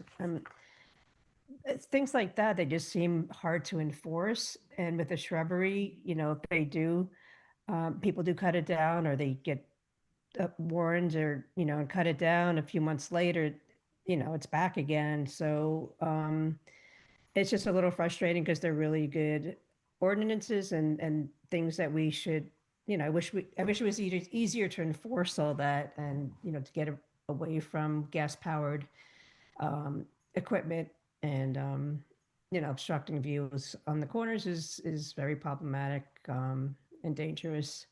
So but thanks again for all your work, and look forward to moving forward with a lot of these items. Councilor Robbins. Hi, and I'll echo the good work that this committee did, having been able to attend their public hearing, which invited people in to be able to talk, and they heard a lot a lot of ordinance suggestions and some suggestions on changing them. It was interesting to ask a question. Mine was around noise generated from constituents, or they were residents then, they're constituents now, that I think kind of opened a can of worms about the existing ordinance we have on noise and how that covers a number of areas that it doesn't really address in a way that benefits the people who live here. One outcome was the gas-powered leaf blowers. That was an interesting one channel to go. And the other was, it got referred, my particular thing got referred to the licensing commission, which had to struggle with what they were going to do around it. And there was sort of a, well, it's not us, it's somebody else. And, whose purview is this? And it's all been good discussions, but it hasn't really resulted in any citywide resolution that really encompasses the issues of noise. And I'm hoping that in the coming months, that is something that we could revisit. I think it's a really big topic. It's an important one. It impacts pretty much everybody who lives in the city. And as the world gets louder, it comes back to us in many ways. I'm also going to thank the licensing commission because they invited, they had a really good hearing on it, and they invited the gentleman, the police who supervise the parking lots, be near the parking garage at night during the summer season, to come in and talk about what that experience was like relevant to the noise issues. And I learned a lot. So it was good forum and something that I hope we can continue in the future. Thanks. Thank you, Counselor. Let's see. I just want to check in with, make sure I'm not missing someone. Did Solicitor Seawald or the mayor, did you have a comment? Go for it. Yes, I just wanted to allow counselors to go first before me, but I just also want to add my huge thanks to Counselor Dubs and Perry and former Counselor Moulton, and also just really lift up the two community members, Dane Cutler and Molly Moses, who were on this committee. And huge thanks also to Solicitor Seawald and to Laura for all of that work that they did. This is really a really big undertaking to do this work. And so, when I appointed those two community members, I tried to give them an idea of how much work it would be. And I think maybe it was more than I had, I try and give people expectations of it, but I just really want to thank them, because I know that this is, having now been part of this process a couple times, I know how much work it is. And so I just really want to thank all of you who did this, because it's a necessary thing. I mean, obviously it's something we have to do because of our charter, but it's really important for us to review these ordinances that help determine how we govern our city and make them up to date and accurate for the moment that we're in. So thank you so much for all of that hard work. Yeah. Solicitor Seawald. Thank you. I raised my hand before because I felt like councilors were sort of cleaving to this report in a way that was not really necessary. And what I mean by that is, you all can, sponsor ordinance changes anytime. You don't need an ordinance review committee. The ordinance review committee is intended to bring things to your attention, but you always have the right to, in accordance with your rules, present a proposed matter to Laura, and then the council president will decide whether it gets on the agenda and move forward. I also just wanted to make myself available to any of you who would like to do that and need an order or need help in drafting an order to sort of effectuate what you're trying to do. We didn't draft orders because we already bit off quite a bit, but I'm available to help any of you. The housekeeping changes, the spreadsheet can be used as an attachment to an order, and so that is pretty simple to do. So I just want to encourage you to move forward with these proposals or any other ordinance proposal you might have, and just make myself available to all of you. And that's all. Thank you. Thank you for that offer, because I I think it's intimidating to try to sit down and, even simple, I've done it, even simple ordinances, you can get stuck on language or in direction. So that's a great offer, solicitor, that really might expedite this. Councilor Loisel. Well, yeah, thank you for the pep talk about that, Solicitor Seawald. My concern is that this committee did a lot of work and I don't want it to get lost. So I want to I'm afraid that we'll end this meeting and without a plan somehow to make sure the things happen that this committee spent so much time on. I know we can propose any ordinance, but they have things that they looked at that need to be changed or excised because they're, thumbing, that stuff. So I'd like to take the benefit from all the work they did and get things done. So hoping that we can have somebody come back to the meeting next time and with a plan of some of those low-hanging fruit, especially. Thank you for that. I see Councilor Stratton. I just wanted to add that, yes, I would be happy to, even put a circling back on the agenda. We could also have a discussion perhaps in legislative matters about, that too. I think, because I hear that, that we, budget season's coming up and our attention's going to get taken. Yeah. But that said, I think if we keep ourselves accountable by checking in about it, that's a great idea. Councilor Stratton. I mean, it'll be too late. It'll be too late for Monday's meeting, so we have to do it the next right. month. Yeah. But anyway, yeah. Yeah. But we could check. I could put something on the agenda, on the full council agenda just to check in. But we can discuss that. Yes, Councilor Stratton. Yeah, I'm almost just sort of wondering in what legal way we can almost kind of have a sign-up sheet. I mean, so I'm very interested in working on the snow ordinance. I think the obstructing vegetation is a very natural follow-on from that. It does have a few issues where if it's a street tree, we might need to involve the tree warden kind of thing. There's some legal complexities there, but it's a natural segue. The sign ordinance, I think there's some pressure there. I'm happy to work on that. There's possibly also a little tie-in with some of the, the postering concerns. Is there anything in the sign ordinance that would prevent a private business from having an outside bulletin board? Just tangential question that could be gotten into in that. But I'm just sort of wondering, do we need any sort of coordination, or we can all just run off and start writing things and bring them back at the next meeting?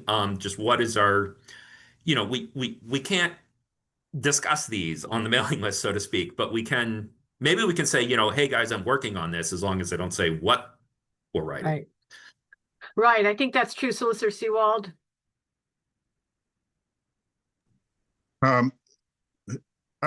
I just want to be clear about this, the idea of coordinating. If it's a council coordinating and assigning, then you are creating subcommittees. If counselors on their own wish to link up with another counselor or another two counselors outside of the formal council process, that's fine. I just want to remind everybody that 4 is the limit. If you come in with 5 sponsors, you're going to have violated the open meeting law. So 4 sponsors, you all can group up any way you choose to, but if the council is going to group you up, you will be subcommittees and subject to the open meeting law. Got it, Solicitor. So, but we can, in a public meeting, we could announce what we're working on. And we can't do that through email, but it is one way to kind of gauge whether someone's working on it. So would it be kosher for me to have an agenda item like a check-in so that councilors could announce that? Or we've never done that, but in a public meeting there's no problem with that, is there? Never a problem in a public meeting. You're in a public Right. meeting as long as it's on the agenda. And I have to credit the mayor just to caution those who are on legislative matters that your quorum is less than the full council quorum. Thank you, Mayor. Right. Yes, good point. Councilor Loisel. Well, I'm just wondering, I think it could be like the wild, wild west if everybody just kind of works on things without telling each other. So I am going to renew my suggestion that maybe Councilors Dubs and Perry and maybe either the president or the vice president kind of like map out a plan of, you know, this one's shovel ready. These are housekeeping things. These are so antiquated, you know, like a list of things at the next meeting that we could then refer out. Okay, yeah, I think why don't we give some thought to how to do that? But I agree with you. And I'm also, as I just suggested, you know, we could circle back and, for example, I have worked from time to time on a gas powered leaf blower ordinance myself. And as Councilor Nabad brought up, Councilor Nabad and I are working on looking at the pesticide ordinance and looking at around rodenticides and working with the rep. And so we could, during that process, look at what the ordinance review committee suggested. So so maybe a dual thing of checking in a public meeting about who's been doing something or wants to, and also what you were saying about kind of going through and prioritizing. Councilor Nabad. I was just going to say that we've been discussing this in NESC. So, Right. Yeah, so I just want to reassure people, the public, that this is still being talked about. There's nothing happening in this meeting tonight that's closing this down or ending anything. And I want to, again, thank everybody that contributed to bringing these ordinances to the forefront. And that's it. Thank you. Yeah, thank you. Councilor Stratton, and then I'll do. I just wanted to follow up, and Councilor Nabad actually sort of mentioned it, that there is some possibility NESC might look into this. The Tuesday agenda is not out, so I don't know if it's on that. But, you know, they might be looking at the leaf blower at some point. And there's also a sort of weird kind of like subcommittee of bike ped and maybe transportation and parking looking at e-bikes. So, you know, there are some other efforts going on in the city, in other corners of city government on some of these issues as well, beyond just the council. Good point. Thank you, Councilor. Councilor Perry.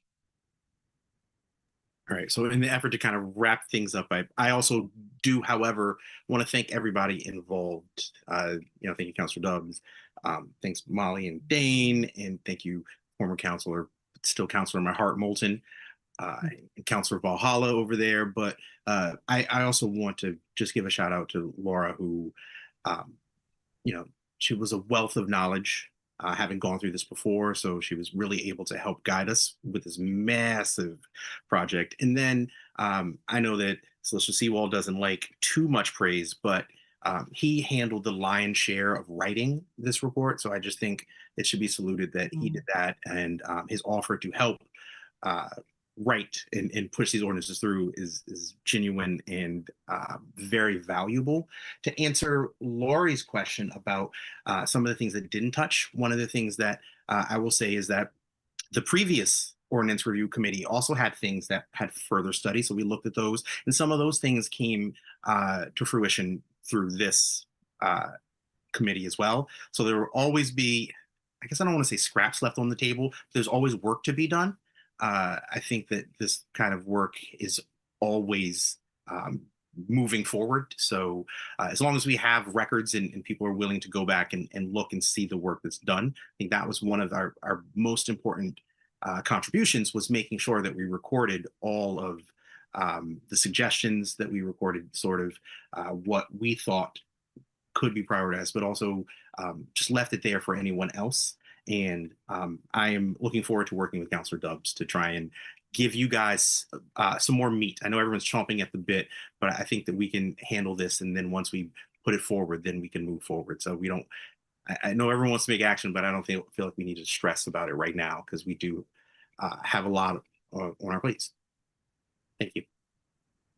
Okay, yes. We won't thumb it out of town in the charge of wild animals. I don't see any more hands. I'd like to move on, but of course, the councilor hasn't spoken. So would you all, I'm thinking maybe a 5-minute break, or do you want 10? Try and 10. Okay, let's go with 10, which would put us, and then we're going to come back and hear from Director Nardi. But let's say, okay, so let's say 8:50. So see you back here at 8:50.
We're back from our break.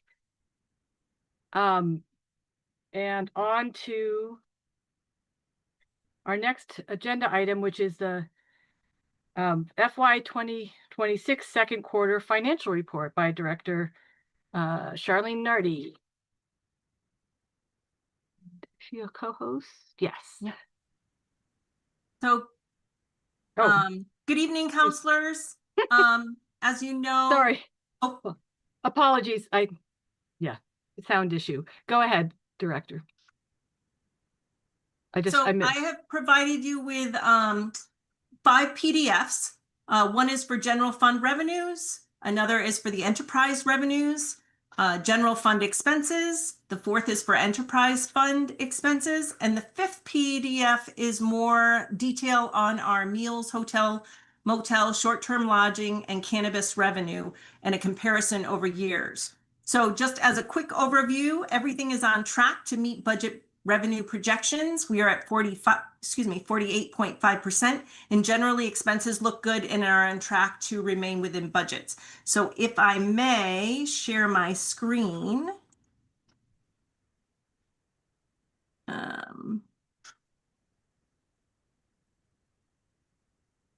And can you see that? Yes.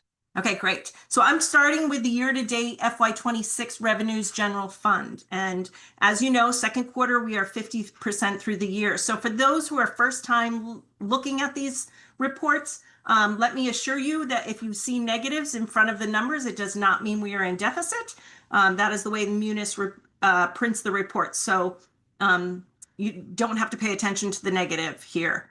The other thing I just want to point out, so we have the general fund revenues. This is the taxes and excise section. So this is a description of the section we are in. Then I would draw your attention to this column. This is our budget, the final budget we ended up with and that the city is moving forward with.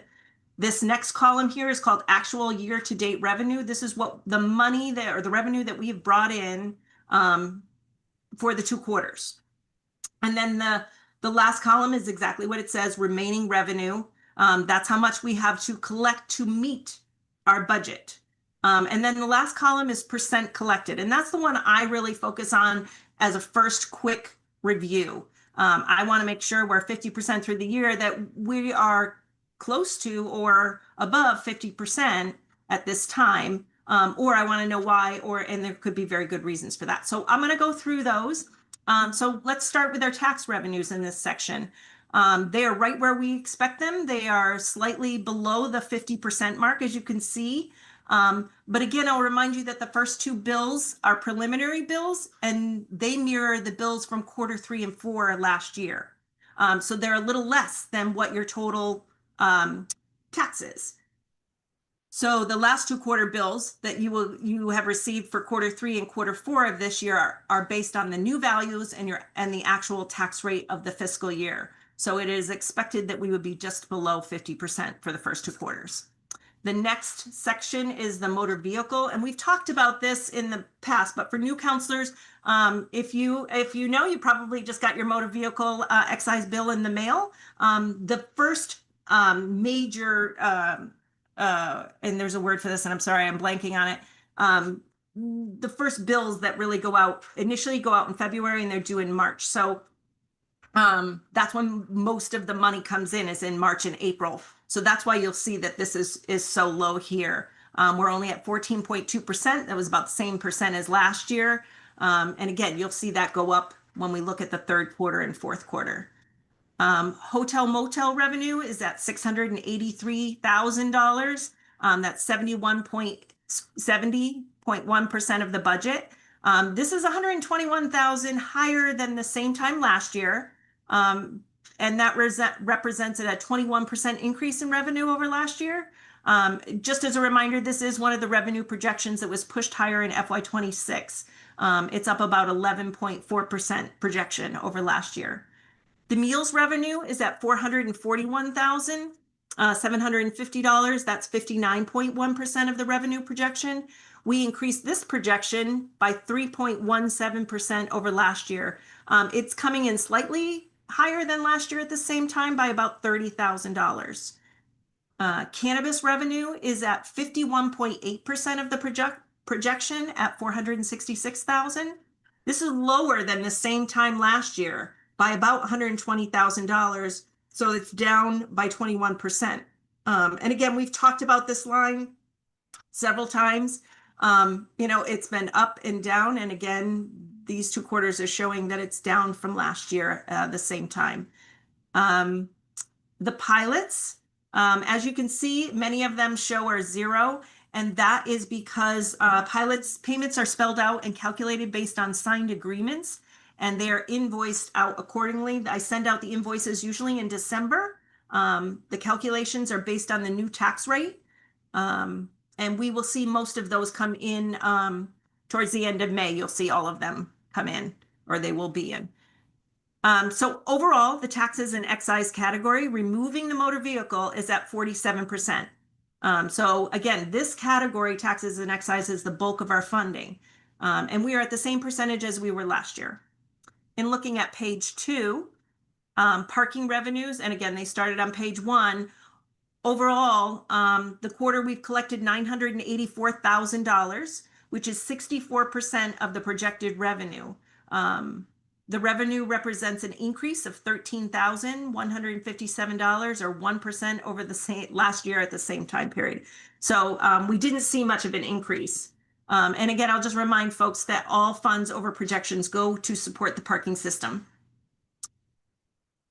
The ambulance services is at 54.8% of the projected budget. It is only slightly below 23,000, which is 23,000 as the same amount as last year. We increased this budget by 11% in FY25 and another 13.3% in FY26. So, we need to, I have to think about that because we keep increasing it, but it is only slightly higher than the same time last year. So I need to be careful how much we raise this. Fees and services on page 2. You can see, looking at the last column, that we are running ahead in most of these lines using the 50% in the year measurement, while the overall category is at 34.7%. If you remove Smith Vocational, the overall category is budgeted at $394,000, and we have taken in $303,000, so which is a 77% collection rate. So again, Smith Vocational tuition kind of changes that, but we are looking good in fees and services. Page 3, licenses and permits. Most are all looking good, with many of the revenues running above the 50% collected amounts. Yet overall, we are at 47.1% of the budget projection. This is $229,000 less than the same time period last year, and we increased this budget projection by $194,000. So that's another category that we will continue to watch.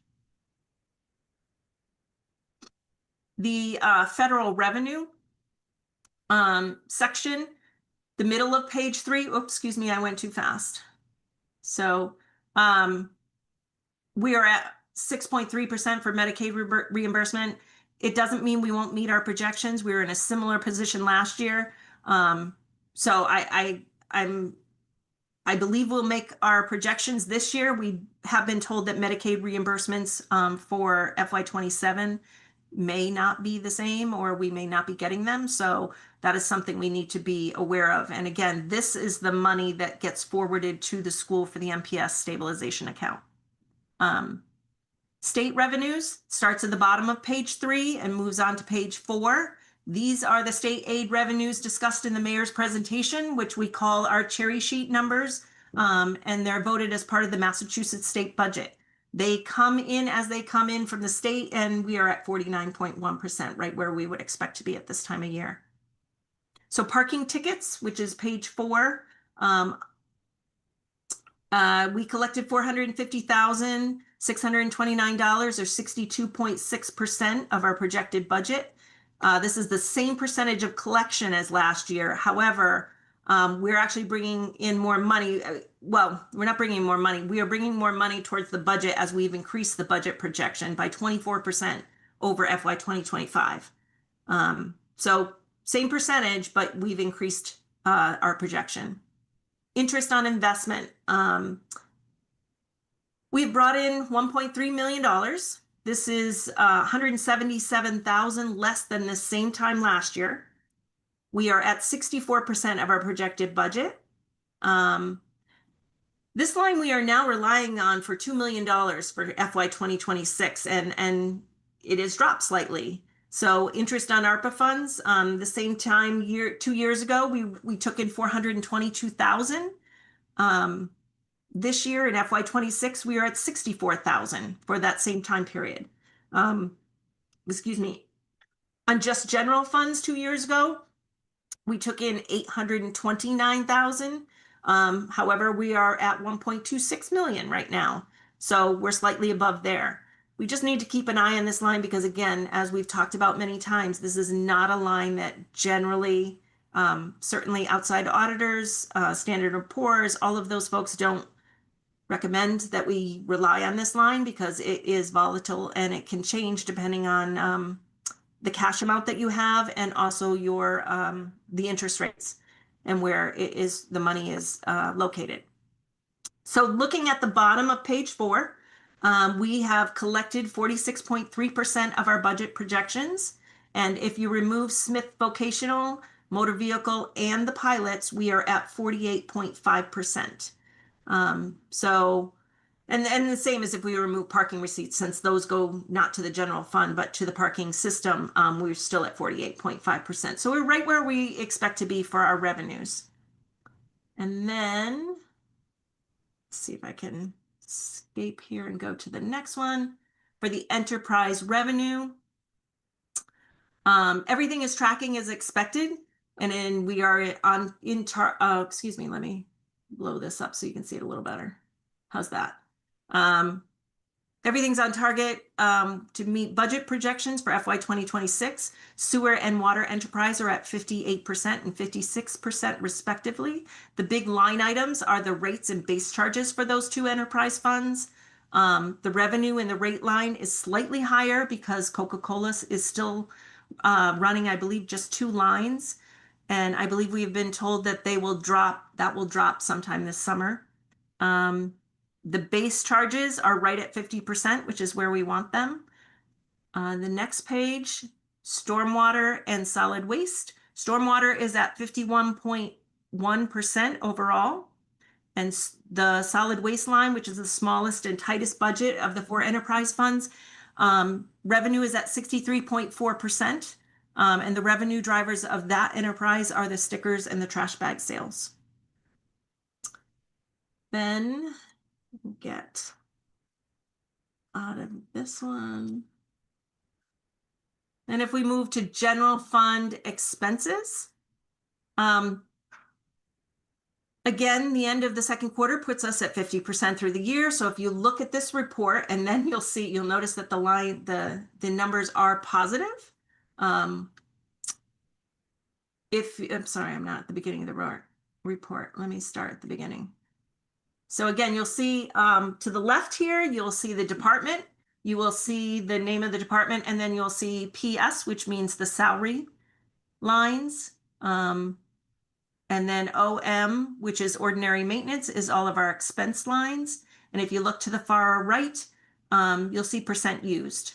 So again, when I do a quick look, I want to see things that are not above 50%.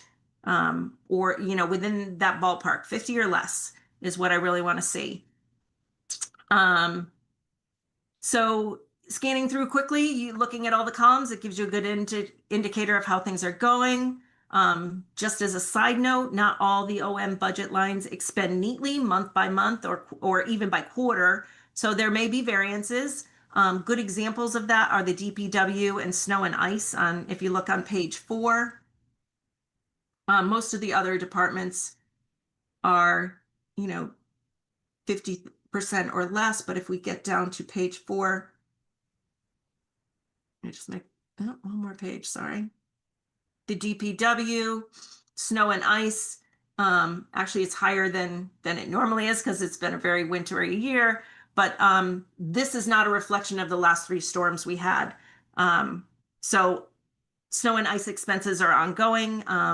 And again, the percentages and the amount that was spent is much higher than that. It just doesn't show because this report stops as of December 31st.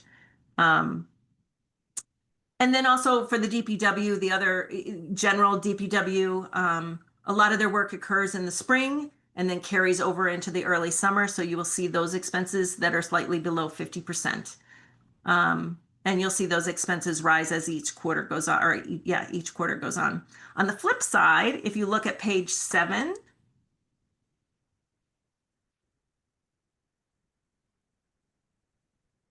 you're going to see that we're much closer to 100%. And these are the lump sum payments, the things that we pay we get one invoice and we pay it, in particular, like contributory retirement, workers' comp insurance. If you notice, we have 2 because workers' comp for the general city, and then we have workers' comp for fire and police, which is separate. You'll see those are much closer to 100%. And then as you go down this, you will see our medical insurance. That's at 49.2%, exactly where you expect us to be since we are 50% through the year. And this is the city's portion of employee premiums. So overall, as we get to the bottom, we are at 43.1% according to the report. But if I take out the capital projects and the reserve for personnel and contributory retirement, we are at 47%. So it's still early in the year, but expenses are tracking as expected. And then our last sheet, oh, I'm sorry, I didn't blow that up for you. The last sheet, the report, let me blow this back up. For the enterprise, their expenses are tracking as usual. Things, again, should not be greater than 50%. Generally, the enterprise funds expense percentages are lower due to the carryovers and carry forwards as projects, the contracts are constantly ongoing and they cross fiscal years. So that is the enterprise fund expenses. And the last screen that I have, or PDF I have for you, is the local revenues that Jim Nash and I worked on together to put together. This actually just compares multiple years for the big local taxes, excise taxes, the meals. So if you look, you can see this is the 2 quarters for FY 2026. Here's the 2 quarters for FY 2025, and we are slightly above for meals. Short-term rentals, you can see that we are above. These are slightly above here for FY 26 or FY 25. And if we look at, oh gosh, I'm sorry, I didn't do it again. Let me do that. If you look at the same for traditional hotel lodgings, we are above where we were at this time in 2025. And then you can compare to 2024, which was actually, we're about in that same ballpark as 2024 and 2026.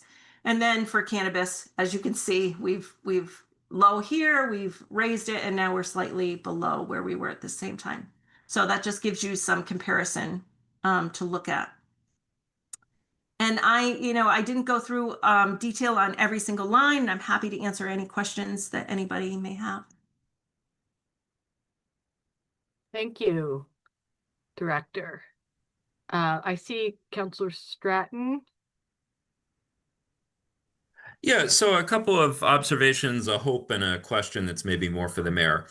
So, one of the things I think is just really important, and I think we all understand that, local receipts and a relatively high portion of local receipts relative to our property taxes, sort of why our city is solvent. And, I think we all recognize that and appreciate it. And thank you for this report on, all the details, but particularly that. So I believe in FY25, there was a relatively unusually high number of receipts for licenses, for permits. So that may have, comparison to that may be a little aberrant because it just blew up last year and then probably it's back to normal.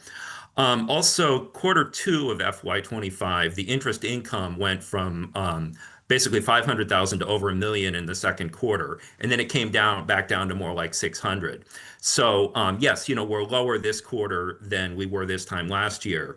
I think maybe the more interesting comparison is just under 700 for the first quarter of FY26, and now like 636 or something for this quarter.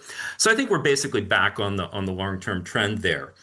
The sort of question verging on hope, and we had a wonderful tour of fire rescue the end of last week, and I think we're getting the sense that changes in service in Hadley, we're watching that. It hasn't caused an impact for us yet, but the mutual aid is typically non-involved money. There was an article in the Greenfield Recorder the other day about, I guess, South Kenny EMS, which is like South Deerfield and Whately, is doing so many calls to Hatfield that it's really out of balance, so that they're now going to start charging for that. I would hope that if we found ourselves in a similar situation of imbalance, that would become a discussion here. And lastly, technically, it is FY27, not FY26, but I'm just wondering to the mayor, do we have any information about why the PVTA assessment had an increase in it in the new cherry sheet, or is that still remaining to be understood? Actually, Director Nardi, you probably don't have it with you, but we did actually get a letter from PVTA, and it's actually higher than what was on the cherry sheet. Not by a ton, but even higher than it had been on the cherry sheet. Director Nardi, do you have more? Not at my desk, so I don't have that. That letter is sitting on my desk, and I don't know if you have more information or can remember something from it. So yes, I do have the letter. So the state was given preliminary numbers, and that number was high, as you noted, and it's actually higher, as the mayor noted. And this was the letter that we received. The assessments are based on the audited figures for fiscal year 2025. As you are aware, the authority may increase the local assessment by 2.5% per year under Proposition 2.5, plus the cost of new service when applicable. For Yes. FY25, the authority will increase local assessment under Proposition 2.5 to $10,376,805, and our share of it is $822,693. The difference Do they to say the anything prior about- year's assessment, of $252,388 is due to a 27.2% increase in fixed route service miles and a 41% increase in paratransit trips. Councilor Stratton, do you have a follow-up? that service increases? I mean, did we get a new bus route or something? That was the paratransit's very interesting, so thank you for that. I was just wondering, did we get a new bus route that we're now being charged for? I don't know. I mean, so there's an increase in service miles, and we can try and find out which then gets divided, right? So so we're paying our portion of that, but how much of those miles are being serviced in Northampton, we can try and find out. Right. The total share of total ridership and total mileage of the authority as a whole. Right. Okay. Counselors, any other counselors have questions or comments for the director? Counselor Clemmer, Vice President Clemmer. Thanks. Director Nardi, on the sheet where the comparison for the last 5 years, I mean, the marijuana, it seems like it did go down quite a bit, but you think, and you've always said it's volatile, it's still a new business, and if it continues to stay lower, is there other places where we're doing better that will make up for the difference? So I'll have to look at that for FY 2027. I was looking at the ambulance, and I don't know if you noticed that is slightly lower than it was this same time, or I've noticed that it's slightly lower than it was this time last year. So we'll see. Those are usually the big ones that I go to. Are these that 5-year comparison sheet or ambulance? So we're starting to tap out a lot of those. So yeah, that will be something that the mayor and I will be looking at, is if that continues to drop, where are we going to go from there? Okay, thanks. Can I just piggyback? But you make a good point. So, as Director Nardi said, meals and hotel motel and short-term rentals too are up a little bit more than they were last year. So does that balance out sort of this continuing now slide in cannabis? I see Counselor Davis. Yes, I just had a question about Director Nardi. You said something about, or you showed us about, I guess, the DPW or the that it only goes up to December something. And so the number was a little bit lower than we might think, since we've had a hard winter or something like that. So we just kind of have to sit tight until the next quarter to see how we're doing, since it was lower than expected. Is that what the understanding is? So I just wanted to tell you that, so what you saw, we were at 40%, which is, it's higher than, like last year, we didn't have these kind of storms, and it's already higher than it was last year at this time. But I just wanted to note that I think we're at 40%, and that is not reflective, because this report stopped at 12/31. It doesn't show the last 3 storms. So I can tell you right now, we are over budget. Okay. That's what I was thinking. Yeah, we are way over but I budget. didn't know if that was Yeah. So being we will be overdramatic. talking about that one the end of the year for new counselors. That is one of the lines that we may overspend. And we, the mayor, discussions with Director Lascalia and myself and with the mayor, we will be bringing forward in order to cover that overage in those lines. Okay. Counselors, any other questions? Thank you, Director. Thank you for the presentation. Thank you. Have a good night. Yeah, you too. Okay. So we are now on to the consent agenda. I'm going to read the consent agenda, and counselors can tell me if there's any removals.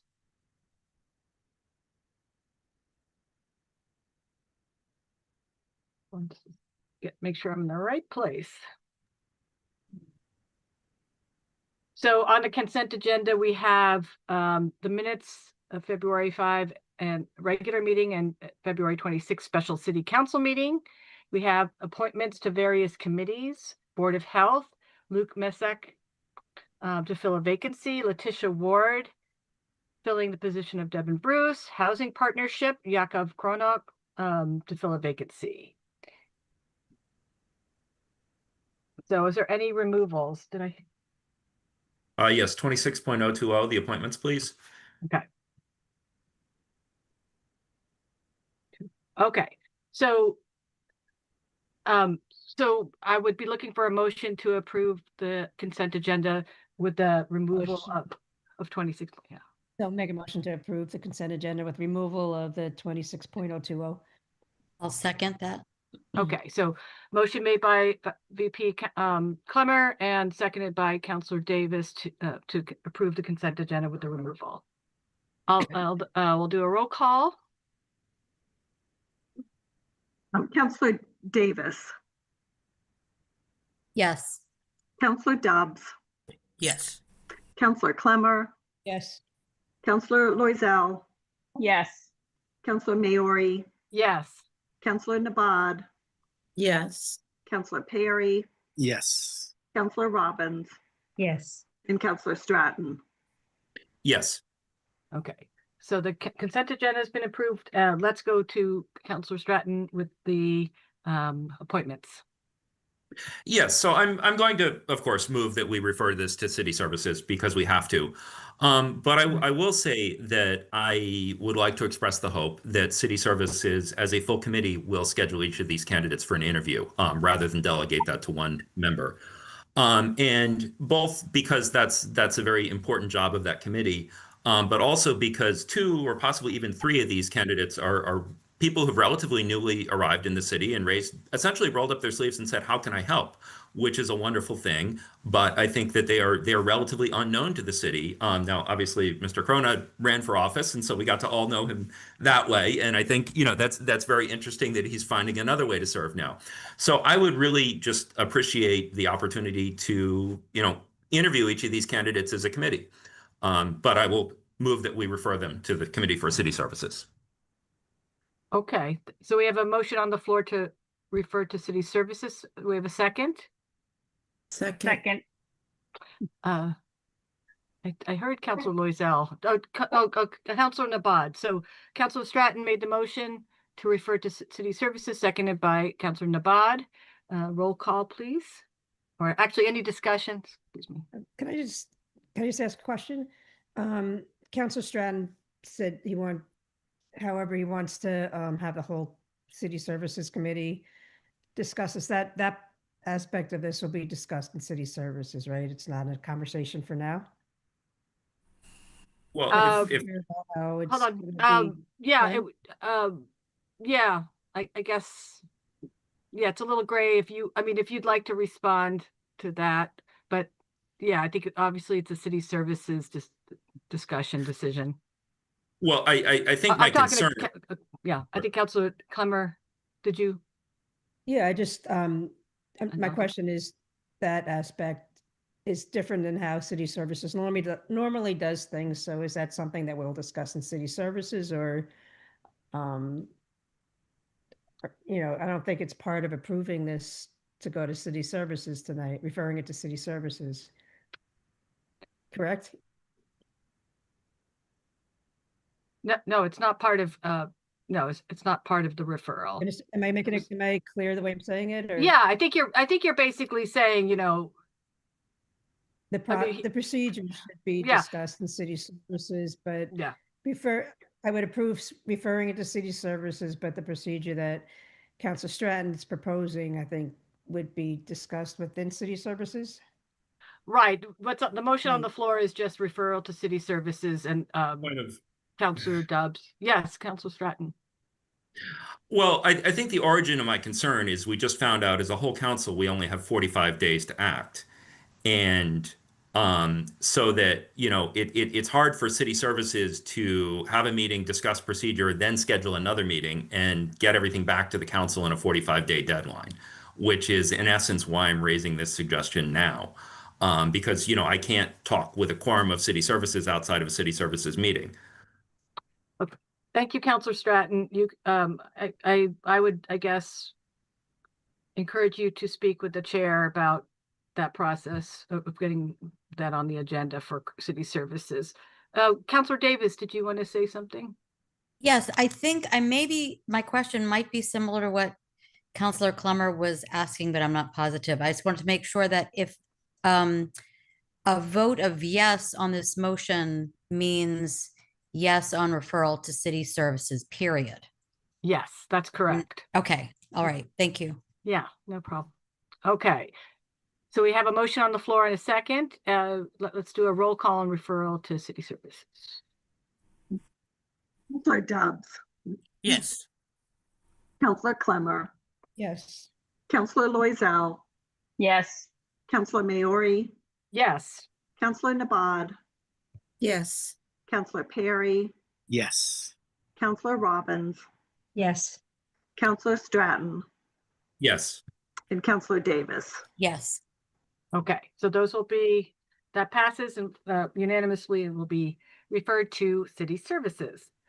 Okay, next we have financial orders on first reading. We have 26.016, an order to establish water and sewer rates for FY 2027.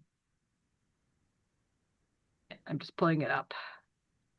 So generally, this is something that can be referred to either the consent agenda or to finance. Oh wait, this is the order. I'm sorry. I'm thinking. Okay, let me just find the order. Okay, actually, why don't we hear from Mayor, I don't know who's here from the city. Sorry, I was conflating this with the hearing, so I.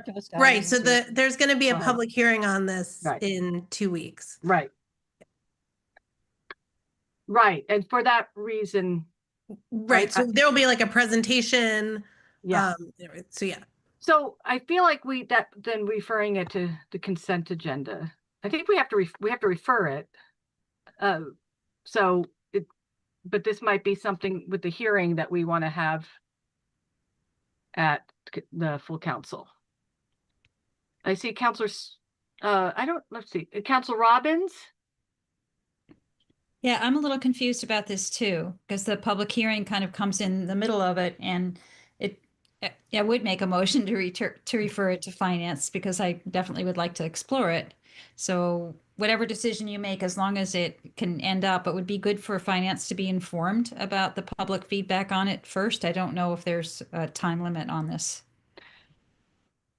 Yes, I'll go to the other counselors, but I guess that was my thought, is what's the timeline? Because if we refer it to finance, we may not have the time between that. And so it might be something that the full council could take up. But Councillor Stratton and Councillor Nabad. Relevant but slightly tangential. As many people know and other people don't know, filing for the CPA exemption waives the water and sewer base charges, which is potentially a fairly substantial savings. And I was looking at the documents for that on the city website, and I'm finding them a little confused, deadlines, years, and I can't really tell if the deadline is the end of April. So I was just wondering if maybe the mayor, assessor, and everyone could just make sure that those documents are up to date and a little clear, because I think it may be something the public starts to have questions about, as we move into that hearing. That's all I really wanted to say. I wanted to give the point of information that I believe the rates have not radically changed either. Sometimes with Mayor, There's no change, right? I just bring that up because when we decide whether to refer to finance, sometimes, like for example, sometimes we have the fourth quarter report at finance, the presentation, because it's kind of a much kind of bigger, final, significant thing to unpack, like the presentation we had earlier. But when it's this early, we bring it to the consent agenda. And the same with the water sewer rates. If there's the proposed radical change in rates, that would probably warrant being referred to finance. But when the rates have remained stable, I personally don't feel like that means it needs to go to finance for that. And in fact, I think referring it to the consent agenda along with the other conversation we're going to have would work well. But Councilor Robbins. I agree, but I would like to have some conversation about it, because if we look at these rates for FY27, there's concern among constituents about sudden increases. And I would want us to be very cognizant of not doing that again. And if there are projections that go beyond FY27 that might raise these substantially, say in 28 or 29, I think we should be aware of that and consider that a little earlier. So we can have that discussion in full council as well. Your concern. Yeah. So it's just about referral. Councilor Loisel. Just a question about the process. Yeah. It doesn't have to go to consent agenda. Wouldn't it just go to the next meeting because there is a public hearing happening? Well, the order is yep, I'm sorry, go ahead. Well, a financial order at the next meeting after the public hearing. Right. Yeah, no, I mean, we still refer it. It's because the order is separate from the hearing. Is that? So yeah, I just thought that rather than it be on the consent agenda, there might want to be a discussion about it after the hearing.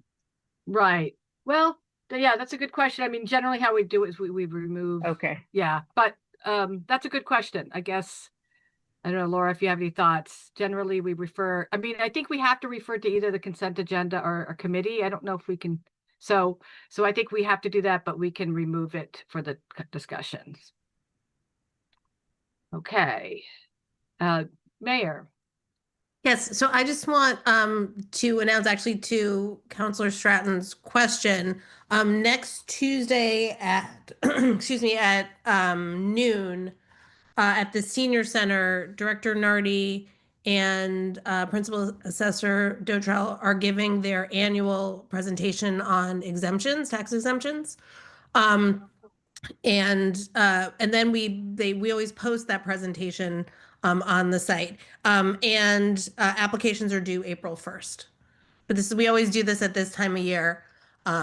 So people can go to that presentation or look at it online after. Thank you. Welcome. Thank you. Yeah. Thanks. So, okay. So I guess we need any other counselors? I'm looking for a motion for referral. Yeah, I'll make a motion to refer this to the consent agenda. Okay. Do we have a second? I'll second. Okay, so motion made by Vice President Clemmer, second by Counselor Davis. Roll call.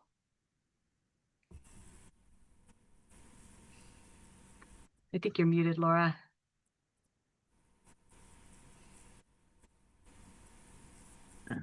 Counselor Clemmer, Yes.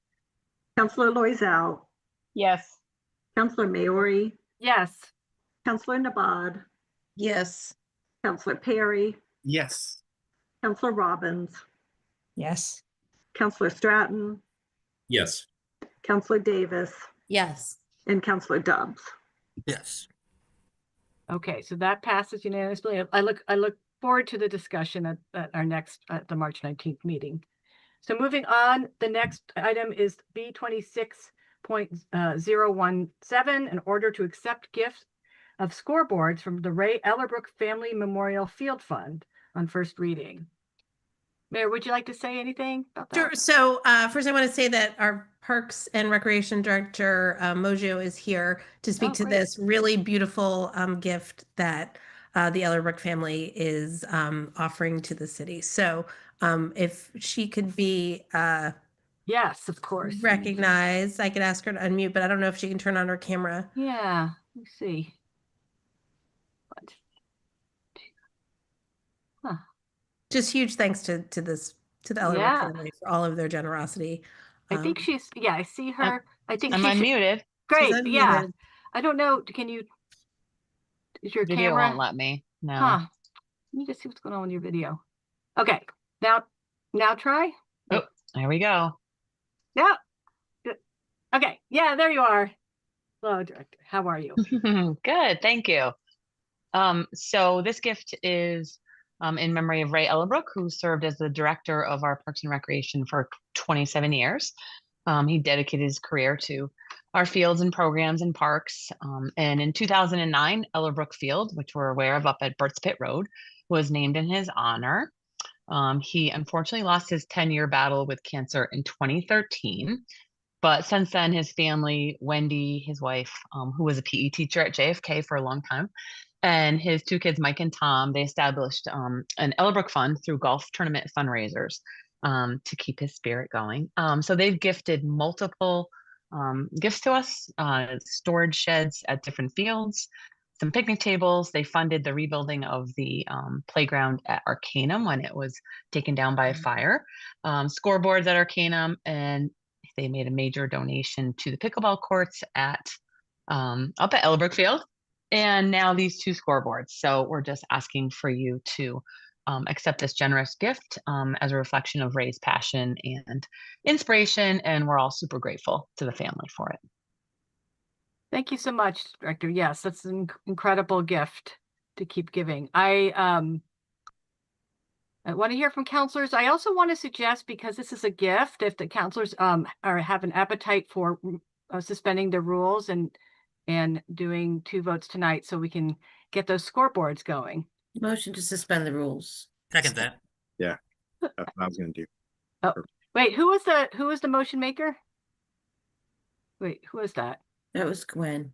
Oh, hi. Sorry, you were not on my screen. So motion made by Councilor Nabad and seconded by, who seconded it? I think it was me, but I don't know. Yeah. Okay, Councilor Dubs. on suspension of the rules to vote, or to have 2 votes tonight. Any Councilor Clemmer? I just want to say thank you. Elbrook Field is Ward 2. It was really exciting to have the pickleball courts, and I can faintly hear them from my deck, and it's just kind of soothing to hear people out there playing pickleball. And yeah, it's just a beautiful field, and the scoreboards are going to be a great addition. So thanks so much to the family for everything they've done. Thank you. Yes, I hope it doesn't make everyone too competitive, but now they can see the score clearly. Councilor Robbins. Just to say, yeah, I think this is a perfect honor for Ray Ellerbrook, who really, he was rec department Ray, and he really ran the show. And thank you to the kids and Wendy for making this happen. I think it's absolutely a perfect and appropriate memorial for him. And he would want to be sitting there saying, oh my God, come on, get another hit. That's great. Okay, folks, we have a motion to suspend the rules. Let's do a roll call on suspension of the rules.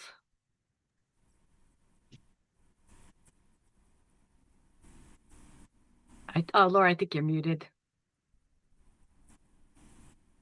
Councilor Loisel. Yes. Councilor Maori. Yes. Councilor Nabad. Yes. Councilor Perry. Yes. Councilor Robbins. Yes. Councilor Stratton. Yes.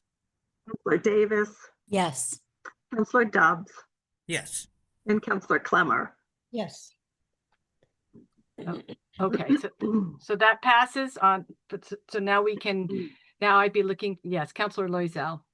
I make a motion that we accept this gift. Okay, motion made, second by Councilor Clemmer. Any more discussion? Okay, roll call. Councilor Maori. Yes. Councilor Nabad. Yes. Councilor Perry. Yes. Councilor Robbins. Yes. Councilor Stratton. Yes. Councilor Davis. Yes. Councilor Dobbs. Yes. Councilor Clemmer. Yes. And Councilor Loisel. Yes. Okay, that passes unanimously. Thank you, Director. Have a great night, and we look forward to seeing those. Thank you. All right, so next we have the 26.018, in order to reprogram funds to repaint JFK Gym on first reading. Hi. So this is just a simple reprogramming. Director Nardi, I can't remember if there was someone who's going to talk to this. I mean, you can see it's, these are 2 projects that had some leftover funds, and it's being reprogrammed to do some painting at the JFK Gym. Okay.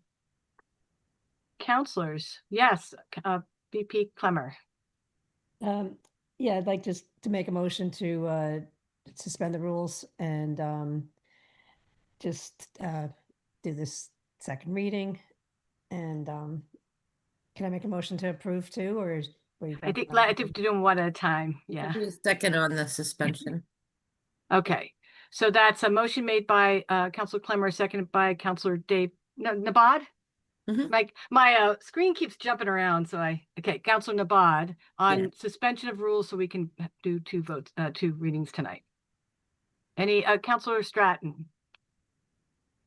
Yes, so I just had a question. I just want to, am I understanding clearly that the JFK tennis court project has been finished and it's all done? Because I think I'm also noticing some reprogramming from this in the SIP that we'll be talking about in 2 weeks. So I just, was the project done, or are we stepping back from the project? Oh no, the project's absolutely completed, and we cut the ribbon on it in the fall.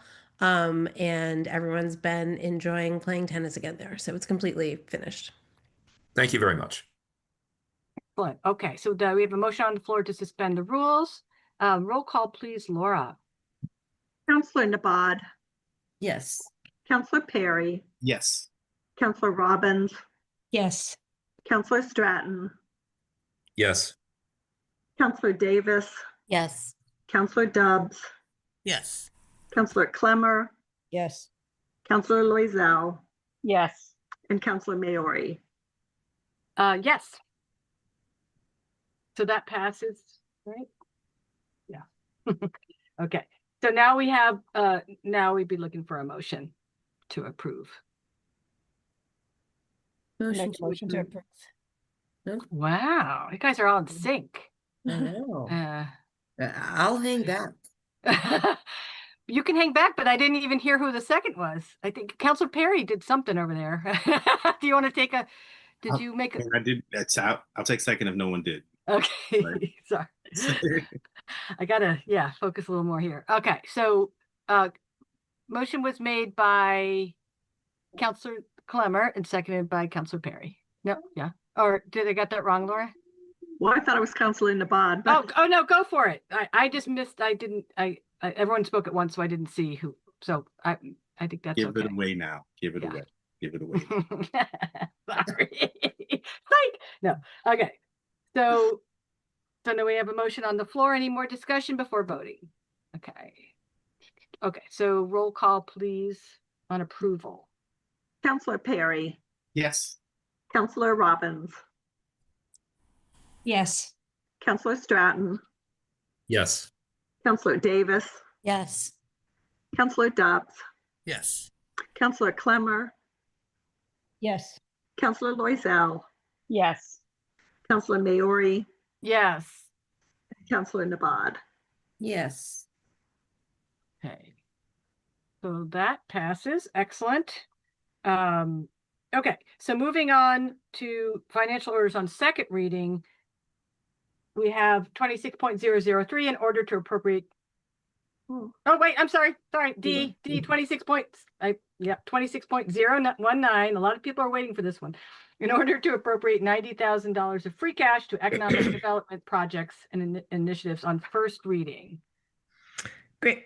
So Chief of Staff Wolf has a brief presentation on this, but over the last few years, we've talked a lot about the collaborations that we've had with lots of great organizations and businesses, many of whom you heard from during public comment this evening, and also as well as the incredible programming of our own arts and culture department and the enrichment that this all brings to our community culturally, but also the return on investment in terms of the people and business that it brings downtown. So before I hand it over to Chief Wolf, I just want to thank everyone who spoke tonight and those that weren't here for all that they do to make Northampton the vibrant place that it is. You can see that there's a lot of work and a lot of love that goes into all of these projects to bring people downtown. So with that, I will hand it over to Chief Wolf.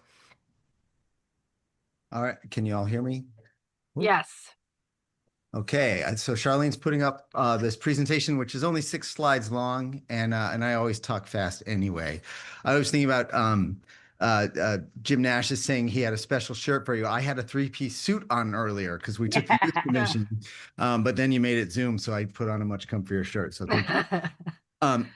So again, I would like to echo what the mayor said and thank everyone who came tonight. There is a lot of wonderful energy in downtown, and there has been an exciting shift in how much people are pulling together to try and get things done. There has been an existing core group of folks that is still there, still swinging away, still trying to keep downtown great, and then a whole crew of new folks who are really eager and excited to be part of this. And it's been a wonderful thing to watch. I know, and I also just want to call out Amy Lesko, who is the other half of the Mayor's Economic Development team. We work really hard to try and support any great idea that comes our way. So again, thank you to everyone who came. It really means a lot to see you. And of course, when we put something like this forward, I will come and give a presentation. So here I am and happy to do it. And thank you, counselors, for giving me a moment to just talk about this and listen. So I think on this slide, just a little contextual history is probably worth it. And those of you who were here last year, this is going to look like a pretty familiar presentation. We just mostly updated the numbers. But what I haven't done in the past is sort of put this into context. There was a bid, And that bid existed for a time, and I don't actually know how many years, but it generated a little over $400,000 a year for downtown activities. And then for reasons in November of 2014, it was dissolved and that money went away. And there was about a year where everyone was shocked and not much happened downtown. And then a bunch of people got together, including me, and formed the DNA. And we raised money to get things going again downtown because there had been this vacuum of activity. And this was before I worked for the city, obviously. And they started to bring things back, and the mantra was beautification, events, and advocacy for downtown. And that has been and remains, I think, the core principles of the DNA. But they have had I don't know how many of you knew Chuck Bowles, but when I asked him for money back then, he said, you know, you got to bring the bid back, you guys, because this pass the hat model is never going to work. And he was right. In my time with the DNA, ultimately I was the board chair for a time. There was initial excitement and our ability to raise funds and plan a bunch of events and plan all the beautification efforts and do advocacy resulted in some diminishing resources.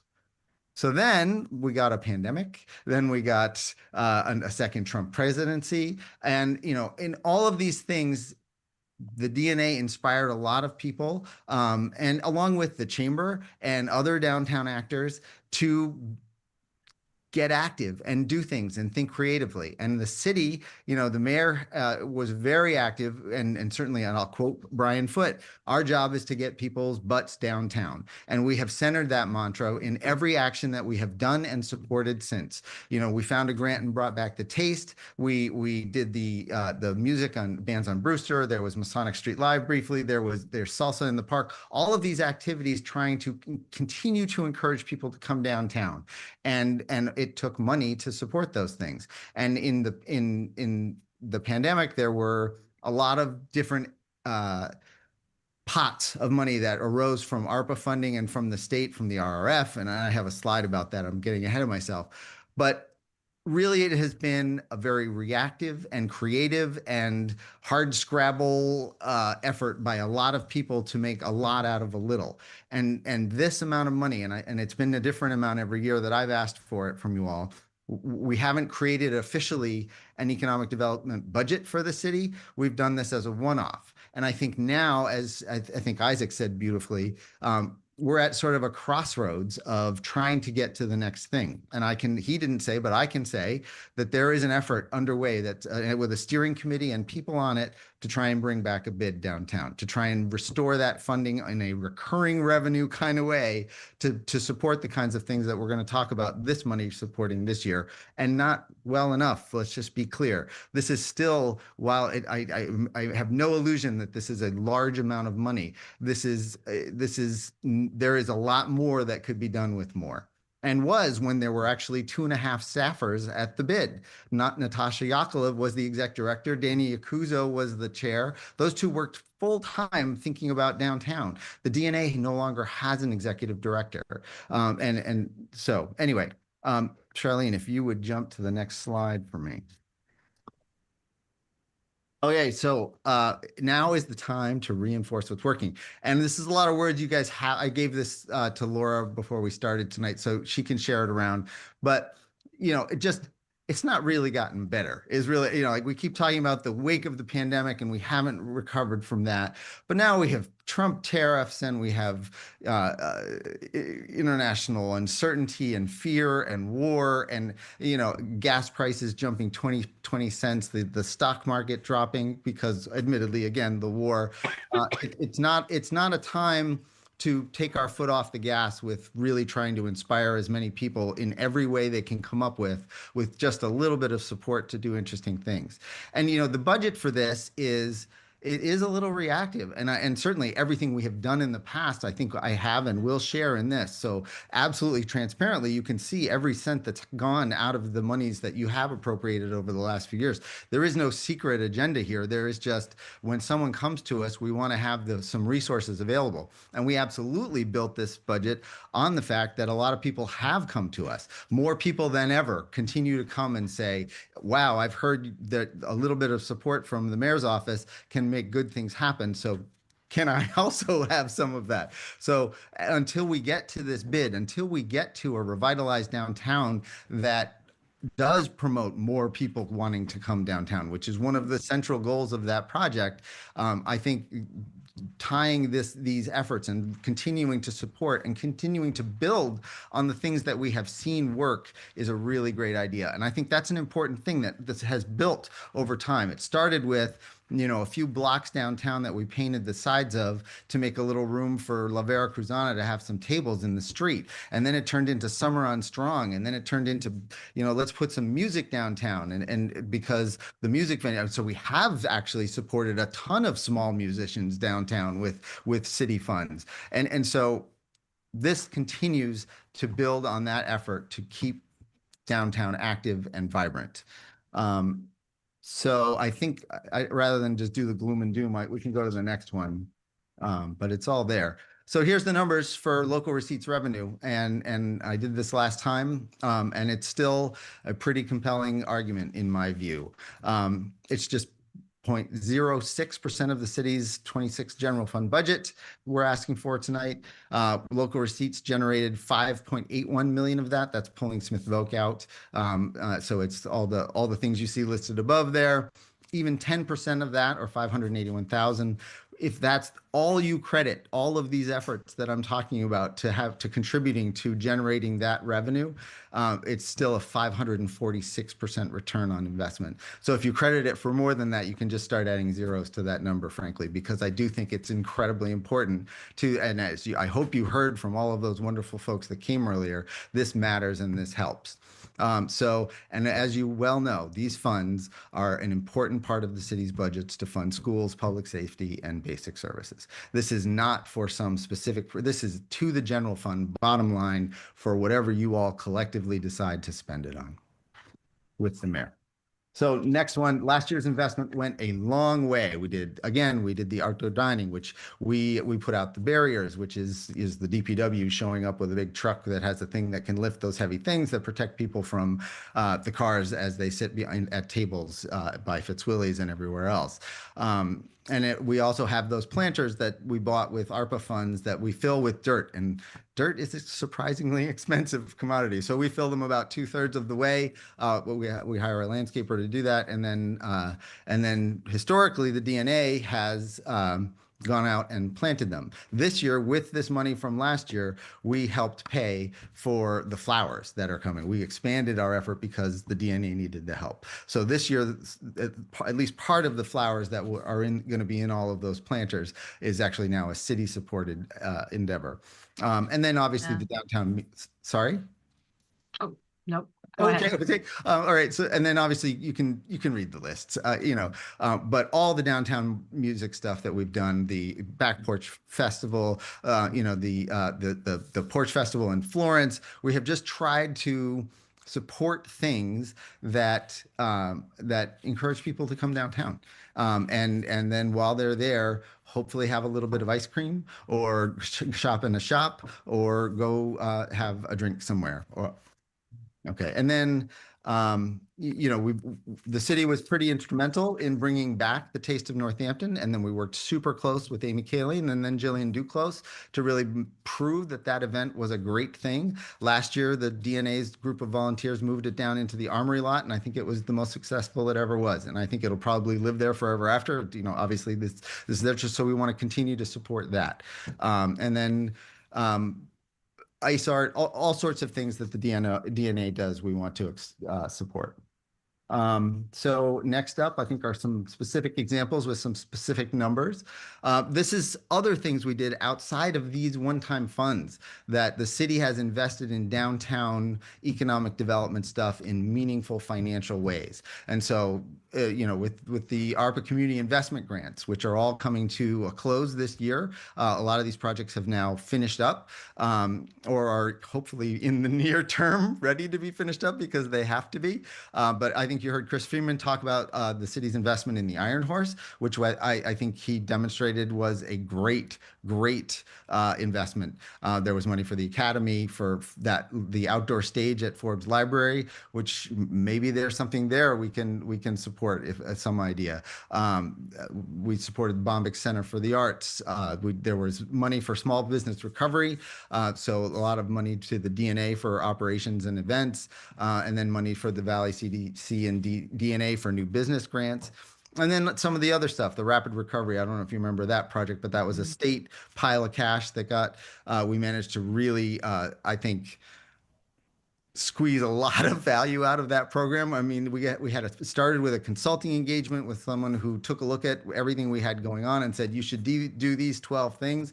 And I think we did 10 of them. And so that would include the bridge lighting, planters, parking system improvements, garage count signs, the wayfinding, downtown storage units, murals, and other things that we have done. So all this to say that with relatively of money, we have been able to do a lot downtown. So I guess, and the other thing that is sort of part and parcel of this is making sure that there is money available in this for the Massachusetts Vacant Storefront Program. And I know, I think I've said, certainly to the counselors who've been here before this term, that it has changed a little bit and it's gotten a lot easier. We actually now apply for money from the state for this program, and we successfully got $50,000 for it. We have, I think, 3 applicants who are beginning the process of showing interest in applying for this money. The hope is that we would match it, and we have been protecting some money from the last tranche of money that you gave, or generously appropriated for this, for that purpose. But the idea being, with $50,000, we can now decide, based on the circumstances of the opportunity, how much out of that pool we want to give to a given. It used to be just a straight 10,000 and then from the state and a match from us. And now we can either match with nothing and just give one person all of the 50, or match in some way. And I think, we'll figure out exactly how that does based on what comes through the door. But, this money enables that program as well. That the money we have left in the account from last time is what I would consider our pool to match the Vacant Storefront Program. And so, not to dip into that in any way with all of this year's asks for all of the things, which are basically many of the same things we've been doing, again, building on the successes of the past, and then some new stuff, like honestly, the Jazzy Night Out thing, the Arts Night Out jazz stuff was a new ask. The plants were a new ask. And again, there is donor fatigue in Northampton for some of this stuff, and there are too many disparate organizations asking for too many different reasons. And so the city right now is a guiding principle that is keeping this all together and looking at the big picture.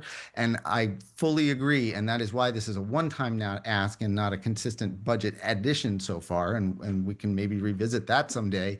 But right now it's trying to get us to the next step, which would be a bid. I think that is the answer ultimately for how we ask for a consistent recurring revenue stream from a direct beneficiary of a vibrant downtown.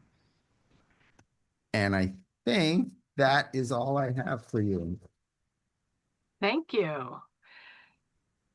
Yeah, great. Thank you for that, Alan. And I also, I found it really moving as well, hearing from all those folks downtown and comment. I see Councilor Perry.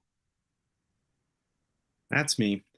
Thank you, Alan Wolf, for presenting this. This is not my first rodeo, so I supported it last time, and I will again. And I just want to, I have a couple things. I'll try not to be too long-winded because it's kind of like my passion here. But first is just how important it is the people who keep our city thriving and growing. Like, it's important to understand that so many business owners came, but I just want folks to know that the same people who came before us, your Isaacs and your Ruths and folks are people who are often running businesses, trying to be concerned about their employees, but also concerned about the city. A lot of what is inspiring about Northampton has been generated by this core of people who care. So our Market Street markets are, shout out to Deb from Eastside Grill for Summer on Strong. Like she dragged that up the hill. So I think it's really important to understand that these people are not only running businesses, trying to deal with how difficult it is to be in these positions, but also being creative. And it feels nice to be able to support the city, also acknowledging that and giving money. And so, I also want to say when Jim Nash had said before that if you look at the numbers, in terms of hotels and motels and restaurants, that we're back. And I again say that we're still operating at a position where we're not open like we used to be late night. And that's what inspires me. We are seeing really great economic numbers thanks to the city, thanks to the people who are pushing these things forward. But I think that there's still more that we can accomplish and achieve. So this is, for me, the tip of the iceberg. So that's why I'm like, let's give some of this money, because it comes back to us. It generates revenue for our schools, for our public services, and also having the city support these things helps bring diversity. And a lot of the work I've been doing is trying to look at ways that we can bring in some more diverse business owners, people from outside our community who can add things, and seeing a city that is willing to push for giving money. And I'm actually heartened. It's the first I heard about the new bid. I don't know what you would call it, bid remix or whatever. Really feels great. But the last thing I'll say before I move on is that I know it's important to pay for dirt and flowers and all the infrastructure for things, and I'm thankful for that. But I will, I've been silent for a bit, but I have to advocate for the other people who are part of this. The musicians, the pay has been pretty stagnant, I've seen. And that's not, I'm not trying to throw mud in the city's eye. They're not in charge of that, or any of the organizers. But as we work towards these things, I would like to see money in all these events set aside for the starving artists and musicians. We don't have to be starving all the time, because we'll do it because we love it. But as we move forward with these things, I just want to center it on the people and the people who make this place so unique. So yeah, I'll pass to the next person. Thank you, Counselor. Counselor Stratton and then Counselor Nabad. So I'm going to want to move to refer this to finance, and I want to explain my reasoning a little bit. Actually, in council rules, when something is introduced, it can be discussed by the full council. And so, as we heard earlier this evening, I mean, local receipts are in many ways the engine of our city budget. I mean, they're why we have any flexibility in our budget at all, basically, because Prop 2.5 is so constraining. And I think this is very important. And I think a wide spectrum of Northampton has, thoughts, ideas, concerns on what we should be doing for economic development. And I would like to see, that there's some time for comment on that in committee, because we just had a presentation, that was after comment. I'm also a little bit concerned that the language of this, it has a lot of whereas clauses that set out ideas. And there's the very speculative, if only 10% of this was due to our investment, then this would be a huge return on investment. That's certainly a plausible theory. I'm not really seeing evidence for it. But also in the end, when we pass an order, it is actually only the therefore ordered language which is binding. And I find this a little bit vague in what the spending is going to be on. I mean, we know what it was spent on in the past, but there's no obligation to spend that this year. So I would really ultimately like to see this amended with a little more specificity. I mean, the bid is an interesting idea, but that is a huge civic debate. And, if part of this money would go to groundwork for that, or even in effect lobbying the city to change its own situation, lobbying the business owners, I think the public needs to know more specifically how we're going to spend this money. So I am moving to refer this to finance for further, digging into depth. Okay. I see Councilor Nabad. Is there a second, or we want to keep discussing? Second. Okay, so there's a motion on the floor and a second to refer this to finance. Councilor Nabad? Yeah, yeah. Yes, I'm sorry. I That's just okay. I just was looking for a little, I did have a question about,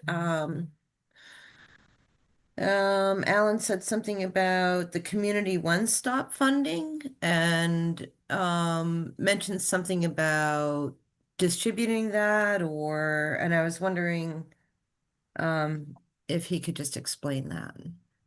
Just maybe explain what the community one-stop is and how that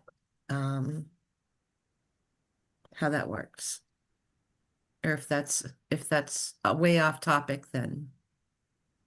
I am happy. So honestly, what I was mentioning was ARPA funds. The mayor set aside $4 million to give to a public community process. There was a committee that was convened that decided how those projects got, and I was just listing the ones that were a part of that project, picked by that committee, and then funded by the mayor, that related in any way to arts or community development or economic development, basically. There were also a bunch of other pots that came out, and one of them was called the Rapid Recovery Fund, that came out during the pandemic. But the One Stop, I'm happy to also say, has some economic development stuff. And most recently, we did a project where Annie Lesko sought a grant for that and got $25,000 last spring, for a consultant that helped us take a look at how we might, what was the mayor, help me with the exact parameters of that project, but we did surveys of downtown. We were trying to take a hard look at what the most helpful things the city could be doing next,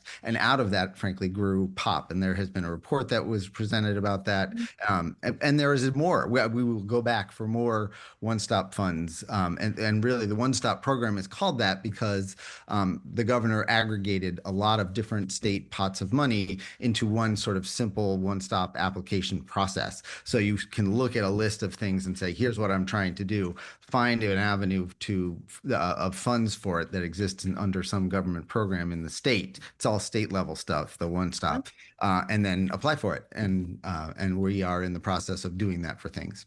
Okay, great. Thank you so much. I knew a little bit about it, but I just wanted the public to understand where that grant comes from. Thank you. Thank you, Councilor Nabad. Councilor Loisel. So I'd like to ask a question and then make a comment. Is that okay? Yep. So the question for Alan is, what is the process by which the money is given out? So I mean, the truth is the list of people who we have been working with asked again. And I will say, these folks are starting to plan these things. I mean, we come at this time because we want to support the plans of the people who are putting together Summer on Strong, the plans of the people who are trying to get ready to book bands. You know, there is timing and planning to be done here, which in no way is to stifle your desire to discuss things, but we definitely, sooner is better for this, which is why we're coming on March 5th and not April 5th.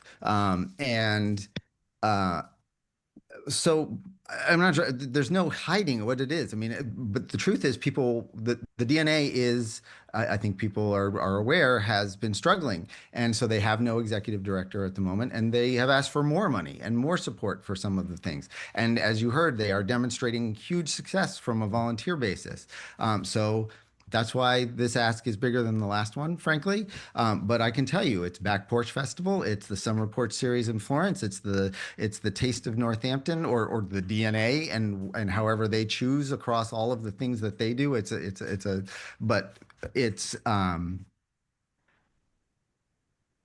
certainly I'm happy to share a list of what we have funded in the past, but also I do hope for a little flexibility to respond to someone else's great idea. Ruth Griggs is a great example. We had a little resources when she came to us and said, you know, Arts Night Out as an event is a little bit struggling, and we need to inject some new life into it. How about we put jazz artists at every one of those events on those Friday nights? And lo and behold, it works like crazy. It's really put a shot in the arm to that event. So that's the kind of thing that we do with this money, is sponsor things that people come to us with. Okay, so I just meant like some of it sounds like is already spoken for to some degree because it's events that have happened and they're going to happen again and they need support. I would think that some events will be absolutely. I don't think there is a Bands on Brewster without the city's support. Yeah.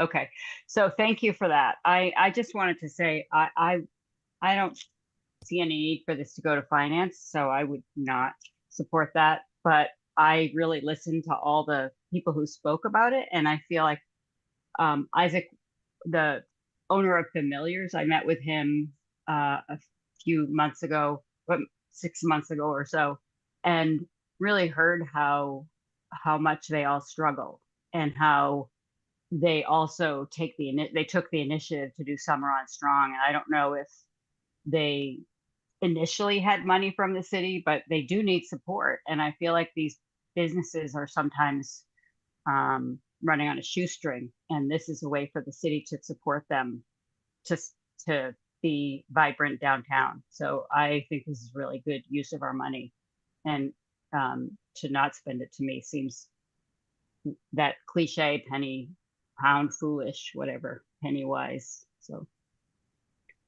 I would hope that we could approve this tonight. Okay, so thank you, Counselor. I see Counselor Robbins, Counselor Perry, Counselor Clemmer, and then I would like to kind of wrap up the discussion and decide where we want to go here. Counselor Perry? I'm sorry, who was next? Counselor Robbins and then Counselor Perry. Thank you. I enjoyed this presentation, and it sounds like a good investment in money. I think it's great news, and I thank you for the presentation. We heard from a lot of voices tonight about this funding, but we really didn't hear, as Councilor Loisel said, we didn't really hear about how this specifically broke down in ongoing revenue from allocations last year. We don't really have access to that objective economic outcome data on these monies from 2025, I don't think. It would be good to know how that's assessed. It's also hard to understand specifically how these funds fit into a larger city economic vitality plan beyond grants.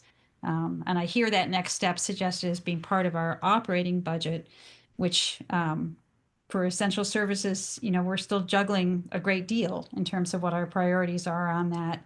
So a question I had is that I've looked at a lot of city documents, including the 2021 sustainability plan, and I haven't actually seen any plan directly addressing economic development beyond sort of, there's some around downtown.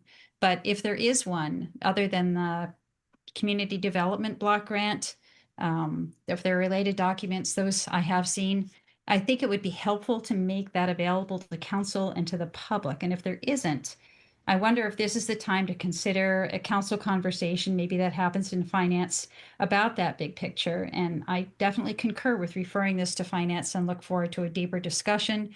I think, if the larger group decided to vote on it in a single vote tonight and pass it on, I would like to reserve the conversation to have about this bigger picture, so that we're thinking in a much broader term about that larger economic plan for the city, which this really needs to be part of rather than a piece of.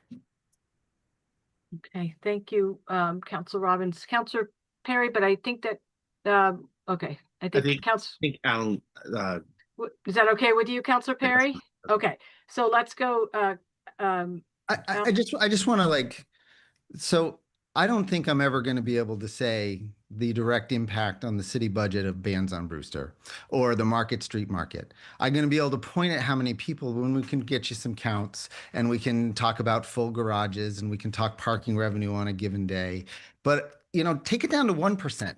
Call it 100% return on investment. Drop my number by that much, and it's still worth it. The point of these numbers is to say, holy cow, this is important money and important activity for our city. It's not to say, it's to give you something to hold on to, that this is a wise investment. It's not to actually say it's 10% because actually I think it's much, much higher. I think all of these activities and all of this effort by our residents and our business owners collectively is the entirety of our local receipts revenue. And I don't know, Councilor Stratton, how you differentiate between drops of water in the ocean. It all goes into the general fund, and we decide how to spend it collectively as a city. And I just feel like this is not a tough choice. This is supporting our residents who are doing this work, and also surely the mayor's office and what we do for the economic development. I mean, we're out there trying to do these events as well. But if the threshold for $90,000, which I know is a lot of money, but compared to the amount that comes in as local receipts revenue, that is the point of that number, that it is 0.06% of that.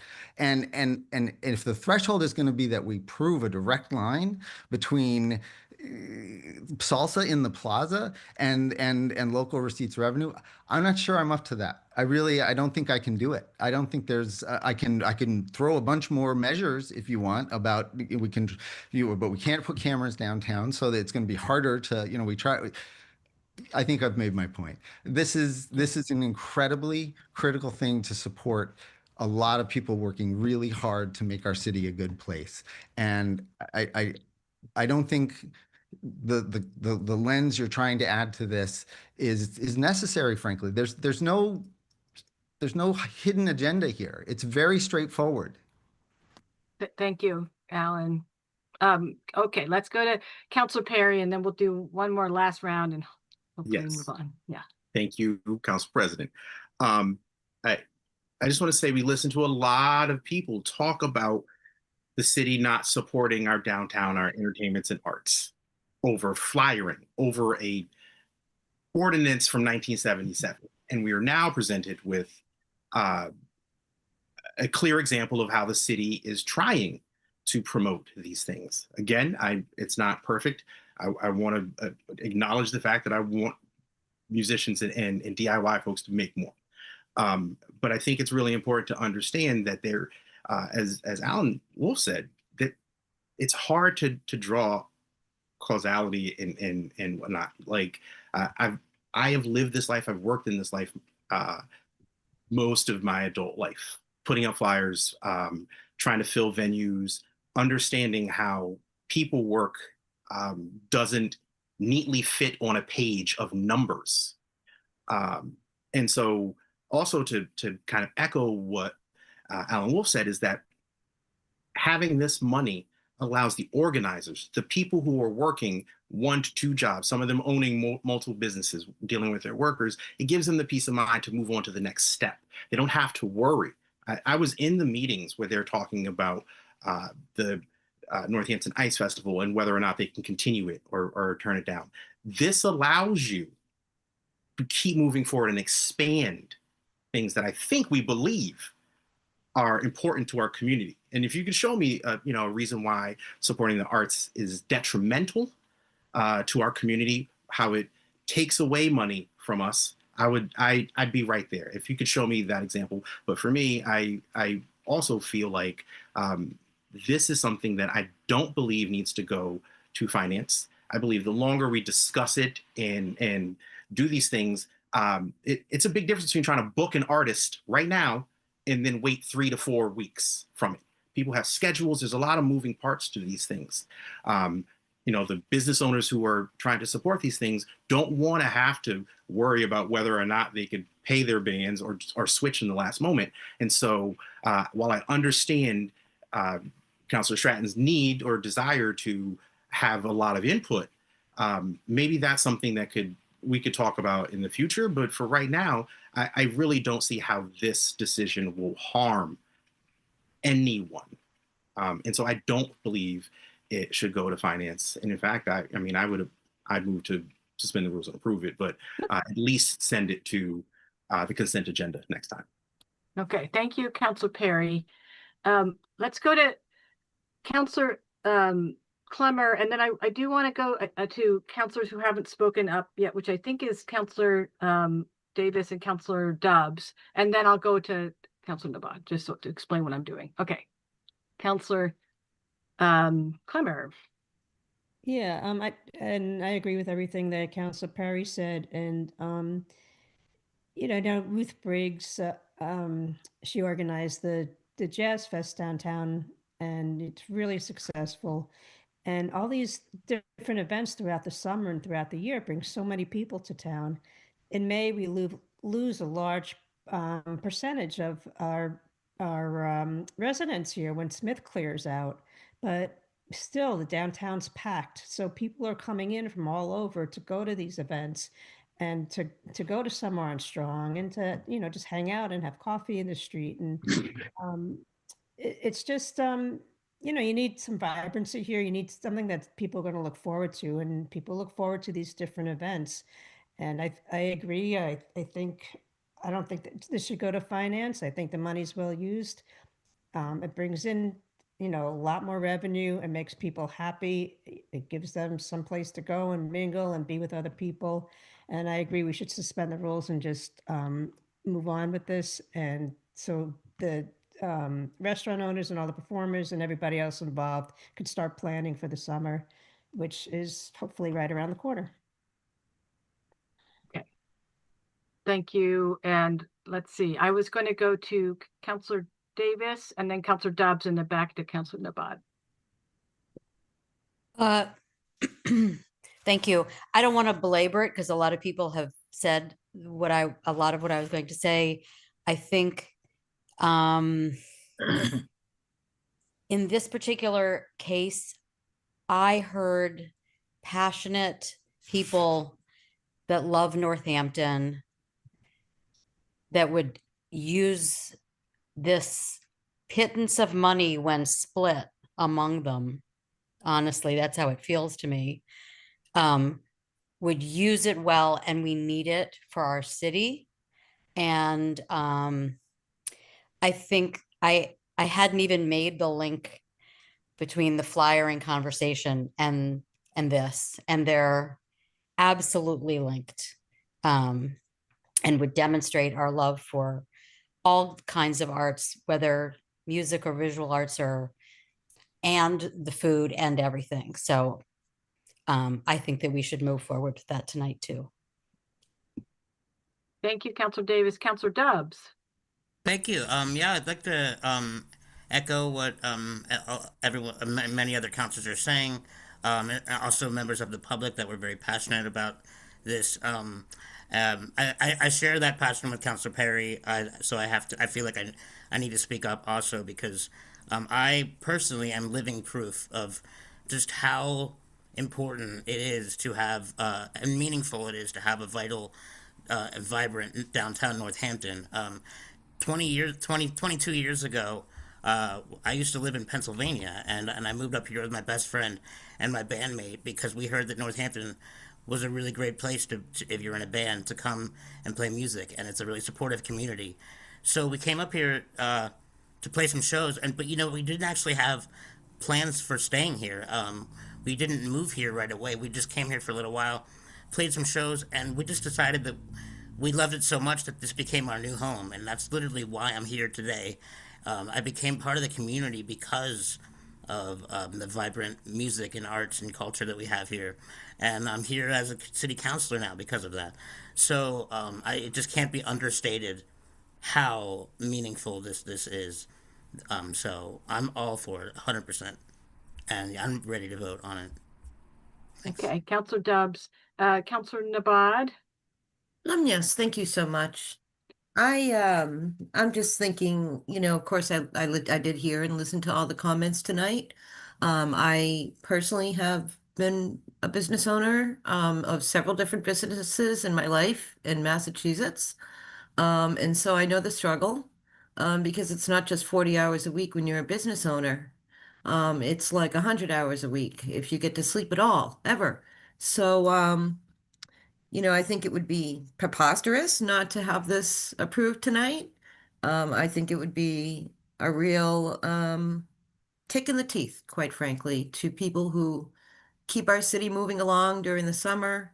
And in terms of supporting middle income people who are committed to owning businesses and running businesses, or even if they're not, just in general, just doing business in Northampton. And I also want to address how important these events are, especially Taste of Northampton, in which restaurants served foods that were at accessible prices for anyone to go and enjoy the time.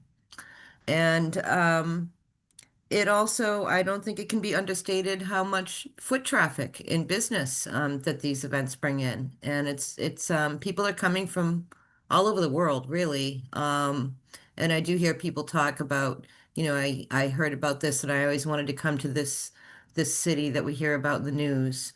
And so I just think it would be preposterous, and I would not be up for any kind of referral or anything like that, and I would be ready to suspend the rules tonight and vote on this. Thank you. Okay, thank you, Counselor.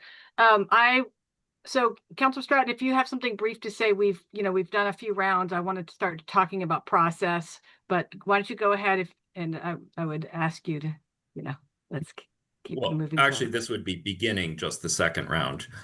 I think I'm a little alarmed here at the disparate standards, because when the schools come to us with terrible test scores, with children denied their legal rights, there's no money. But when the mayor and her chief of staff come to us on just a few days' notice, we're ready to write a check. Point of order, point of order. Well, excuse me, I'm speaking. No, Counselor Stratton, there's been a point of order. What's your point of order, Counselor Loisel? I don't think this is a conversation about the schools. It's a conversation about a financial order, $90,000 for a specific purpose. Okay. Counselor Stratton, can we, what else would you like to say before we move on? Can we keep? Well, I mean, so we're talking about $90,000 here. $90,000 was two of the tutors we didn't just fund. It was 5 paras I'm sorry, two interventionists or 5 paras or tutors. And essentially what we're saying is that our businesses are an investment, and we agree with that. Our local receipts power our budget. But we're saying our businesses are an investment, but our children are not. And I'm very, very troubled by the disparate. Okay, wait, one time. I hear the point of order. Speaking. Yeah, I know, but when there's a point of order issue, we have to stop. I did not hear what was said. I'm sorry. Yeah, no, that's okay. But that's what a point of order means. Actually, it's interruptible. So I was trying to hear Councilor Stratton's point to see if it would be relevant to what, I mean, I hear that, I see that, I feel it is relevant to why he feels this way. So I guess. I don't think, I'm sorry, but it's not relevant to the order that we're considering right now. It's a tangent. I will draw this back to relevance. Councilor Stratton. Yeah, I hear you. I disagree. I think it's relevant to the point he is trying to make but I think that we need to wrap this up. So Councilor Stratton, if you could just finish your thought. And so I'd like to talk about process with this item. And I have a specific proposal for the council. We have them. Okay. Part of the problem right now is we don't even know what we're funding. Now, we've heard a lot of suggestion, of all these festivals, which I think are very, very popular. And so, if we were to amend this to say that, okay, here's some festivals we need to support quickly and put a smaller amount, 50, 60 out, and make it specific for the support of festivals open to the general public, I could maybe get behind that. I mean, I still don't like the rushed nature that we're doing on this and the disparate treatment. But if we had a better idea of what we were voting on, and we were voting, to start this process and then come back to us with more information for, further things at a future meeting, I could get behind that. I think we should vote on the, he made a motion and Councilor Robin seconded it. It was to refer to finance. We haven't voted on the referral to finance. Okay, I know, I am aware of that, Councilor Loisel. So the process so we're really trying to determine is whether we're going to refer. My question to Alan Wolf were you looking for a suspension of the rules? I feel like that wasn't, I'm not aware of that, so maybe speak to that. I will always take that. Right, If we okay. get started But- sooner, that's great. We didn't ask for it. Okay, I just was clarifying because I've heard people refer to that and I wanted to make sure. We try to use that judiciously. Yeah, I appreciate that. I appreciate that. So, okay. So we have a motion on the floor, and a second. Just a question. Yes. Would finance be able to meet between now and March 19th? I think that's kind of a bigger question than we can answer right now in the middle of a motion. That's like taking straw polls, and so that's, yeah. I mean, we'd all have to get our, well, we all have to get our calendars out, and it's getting late, and there's a motion on the floor that you already made. So let's get back to that. So anyway, I'm going to speak and just say, I understand that, I understand when you look at this and you haven't been on council and you think you want a different process. My comfort level with this is that we do go through this every year. And in fact, it's becoming, I mean, one of the issues when you do that is that people do expect and are waiting for these wonderful things that appear, in the warmer months. So my comfort level is for it to go to the consent agenda, because there's nothing, it's not like we can't keep asking questions or get constituent engagement between that. That's why I wanted to clarify about the suspension of rules, because that was going to be my suggestion, is that we vote the next meeting. We can talk about something else, but right now we have a motion on the floor, and I think we need to vote on it because it's getting late. So we have a motion to refer to finance. We have a second. So roll call on motion to refer to finance. Laura. Counselor Robbins. Oops. Yes. Okay, Counselor Stratton. Yes. Counselor Davis. No. Counselor Dobbs. No. Counselor Clemmer. No. Counselor Loisel. No. Counselor Maori. No. Counselor Nabad. No. And Counselor Perry. No. Okay, so that fails with two yeses and 7 no's. Doing that. Counselor Perry, did you? I think Lori raised her hand first. Oh, Yeah. okay. Counselor Loisel. I'd like to move that we approve this financial order. Suspend rules. Oh, yeah. I wasn't it's not on doing the- that. Well, it was really this was supposed to be a conversation on referral, to refer it either to the consent agenda or finance. We just voted on it. So we're not voting to approve unless we suspend the rules, which we can do. I see. So it's first reading. So we would Oh, either I have to see. suspend the rules, or we would have to refer to now the consent agenda, because we already voted no on it. Okay, sorry about that. I missed. No, that's okay. It's a lot. Jumped ahead. That's okay. I'll let you do your thing. Oh, Counselor Perry. Well, okay. I'm going to move to suspend the rules to vote on this. I'll second that. So To suspend the rules. Okay, so we have a motion to suspend the rules, a second. Yes, I second. Second by, motion made by Counselor Perry, seconded by Counselor Dobbs, and roll call on suspension of rules. Counselor Stratton. No. Counselor Davis.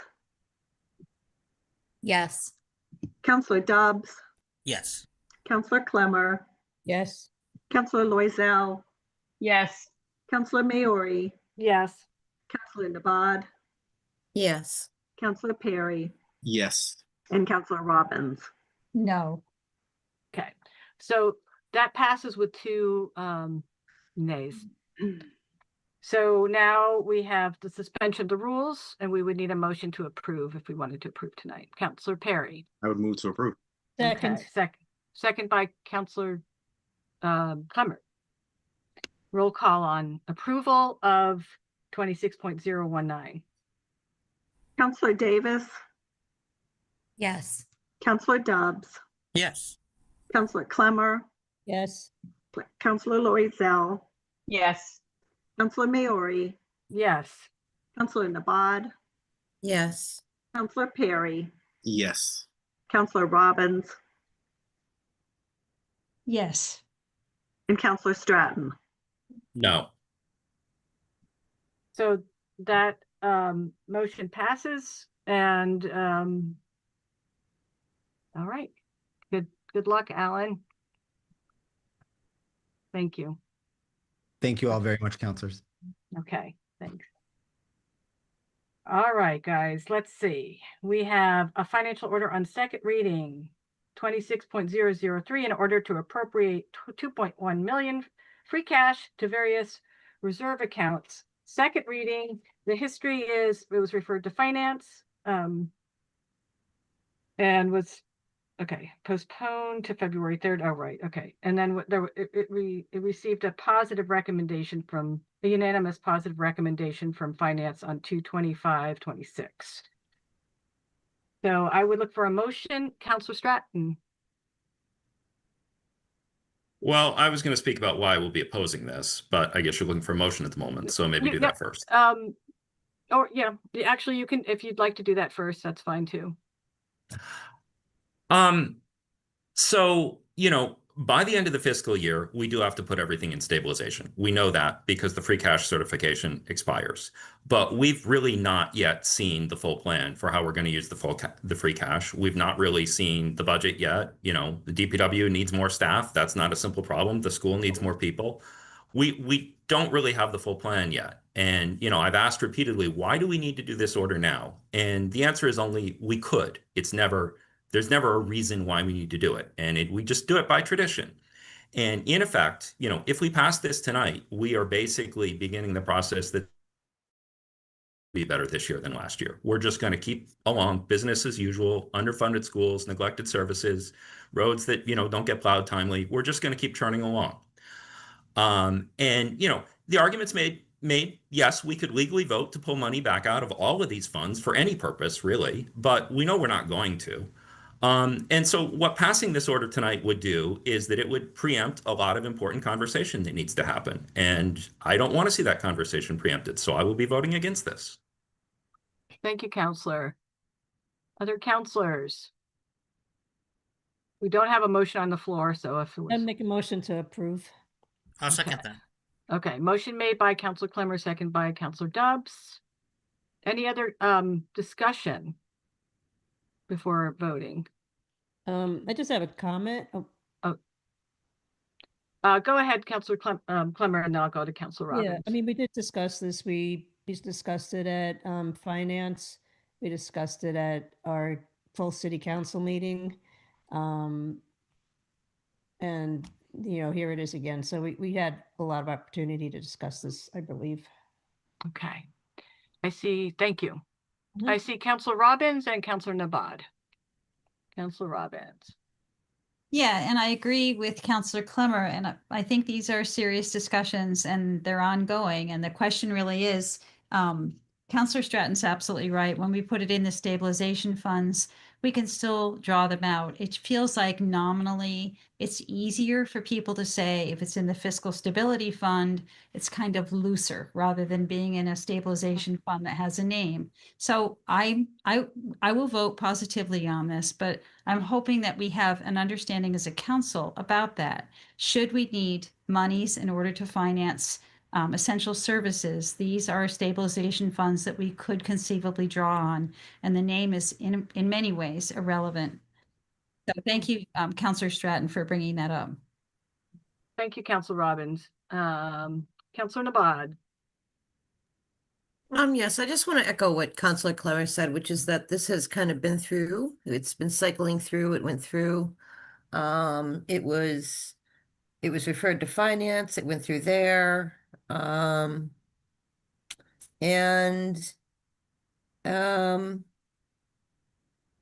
This money, although it may not be a lot, doesn't get any interest until it gets into one of these funds. So I will be supporting this tonight. Thank you. Okay. We have a motion. Counselor Stratton.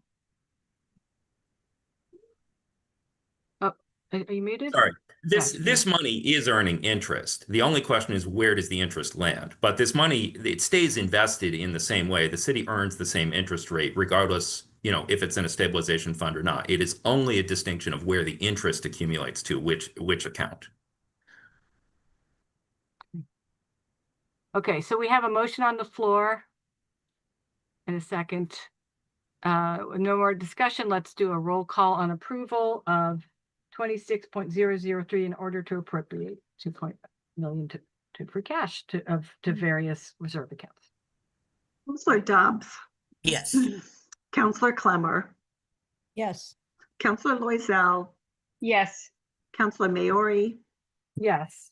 Counselor Nabad, Yes. Counselor Perry, Yes. Counselor Robbins, Yes. Counselor Stratton, No. Counselor Davis, Yes.